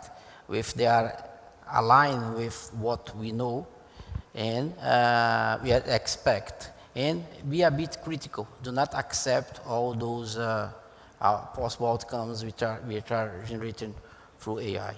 Another point that I believe we cannot delegate to AI is the ethical analysis or the ethical boundaries. You can use AI to help in the ethical analysis, but to establish the ethical boundaries, it's not, I would say, we cannot transfer. Even because we, as our researchers, when we develop any work, you are taking the responsibility. So if there is any ethical issues, who is going to assume responsibilities? We, research, not AI. So this is another point that I believe cannot be automated, and you should be very careful when you deal with those problems using AI. And regarding the set of competence that we should improve and get is related to this AI literacy. We should understand and we should know what the models can do and what the models cannot do. Right? This is the point. Another is we should be able to evaluate and know when the uncertainty and bias may arise. Right? What the data, how the data shapes the outcomes. So these are kind of competence that we should have it in order to evaluate exactly and properly all those AI-generated outcomes. Okay, they started actually asking me to. So can I just add to this? Can I just add to this? So technically, let me give you a brief of a life of a scientist. So you get an idea. You read, and then you get an idea. Now, when you start reading, you have the idea, you want to formalize it. I use AI tools to augment my knowledge. So I use a lot of AI tools to be able to filter the existing literature. But then we create a document. After we create the document, the requirement document, and that's where here I want to emphasize of a point, which is ethics. The Kingdom of Saudi Arabia and Sadaya issued the Sadaya ethics framework. ISESCO, Islamic Society, issued in GAIN last year also the framework for ethics in AI. So we put this document, the requirement document of the problems that we are formulating into this framework in order to see whether we are fulfilling the ethics and the obligations, at least from this perspective. After that, we get out and we start playing with AI tools in order to better implement, because we use co-pilots. Today, I wouldn't ask any software engineer to develop software from scratch. I would use co-pilots, whatever type of co-pilots, to develop the software, but I'm still responsible for every line of code, so I need to understand it. And after that, when I get the result, I test them and so forth. So 1 more minute. just 1 more minute. 1 more minute. So in a nutshell, use AI tools to achieve your goals, putting in mind that you are responsible for every step in the process, and don't give the responsibility to the tool. So always behave as you are full responsible. AI is here to help you. Instead of writing a paper in 3 months, as I used to do, now I can write it in 3 hours if I know exactly what I want to put in it, and if I have the result, I understand the result.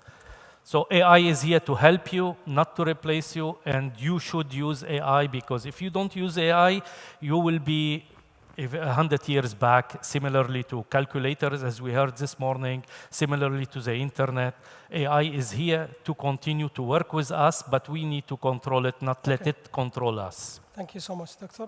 For the sake of time, I have one more question for Dr. Hendrik, and please, if you can make it brief in 1 or 2 minutes. How should academic and research institutions prepare the next generation to succeed as AI becomes a standard research partner? Yeah, I will make it quick. I think it's important so if we think about the future researcher scientist, maybe it is easier to distinguish between computer scientists. I think their future might be different than from the domain scientists. For the domain scientist, the advent of AI means that they can leverage AI, of course, everywhere, but they will become much more of a verifier. So when we use AI to solve science problems, similar to what was actually said, eventually the scientist will have to verify. And I think that will be with the scientist, with the human for a very, very long time. So we'll use AI to make us more productive. We'll use AI to create new ideas. We'll use AI to capture new knowledge from very large data sets. But at the end, domain scientists will have to verify it, right, as we apply it to domain science. For the future of computer science, I strongly feel that fundamental mathematics will play a massive role, and so that's a really important skill. I do believe the major advances in future computer science will come actually from pure math, meaning geometry, which helps us to understand what these models learn, topologies, which will help us, topology structures and transformations, which help us to make AI more efficient. Thank you. Excellent. Thank you very much. This has been an excellent discussion.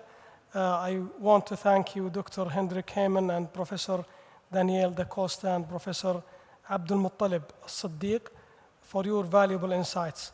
Please give them a big hand.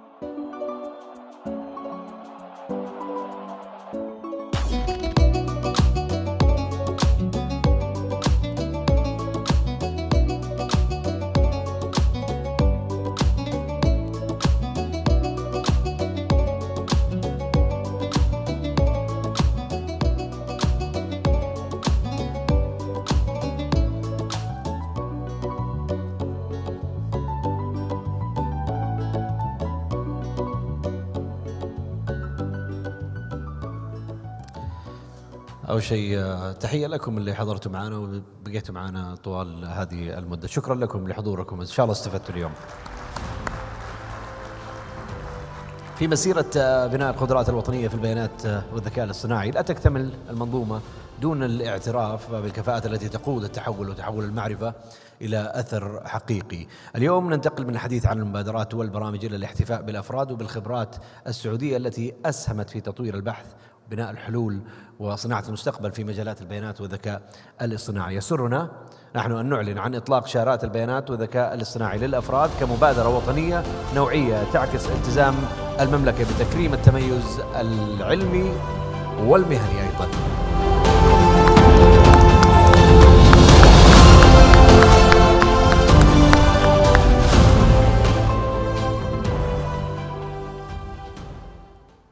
At the heart of the transformation taking place across Saudi Arabia, data and AI are no longer merely technical tools.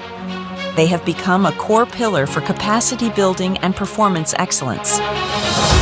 Today, excellence is measured by the ability of talent to deliver a tangible scientific and professional impact that translates into better solutions, elevating the quality of outcomes, and serving national priorities. In light of this, Sadaya launches the Data and AI Badges for individuals to promote scientific and professional excellence and recognize outstanding national talent in line with the highest academic and professional standards. offered across 3 main tracks, each with 3 progressive levels. AI researchers, AI engineers, and data scientists.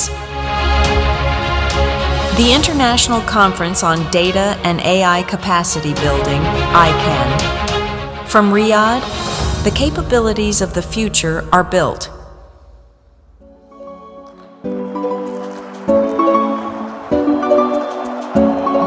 جميل. جلستنا القادمة أمزح، ما في جلسة قادمة، قلنا فاينل بانل. شكرا لحضوركم اليوم، يعطيكم العافية. غدا إن شاء الله 7 جلسات حوارية أكثر من كينوت سبيتش، يا ريت تتواجدوا معنا أيضا غدا، ونلقاكم إن شاء الله ويوم سعيد، وشكرا لتواجدكم معنا. Ican إن شاء الله في هذه النسخة يفرق معاكم بإذن الله. شكرا.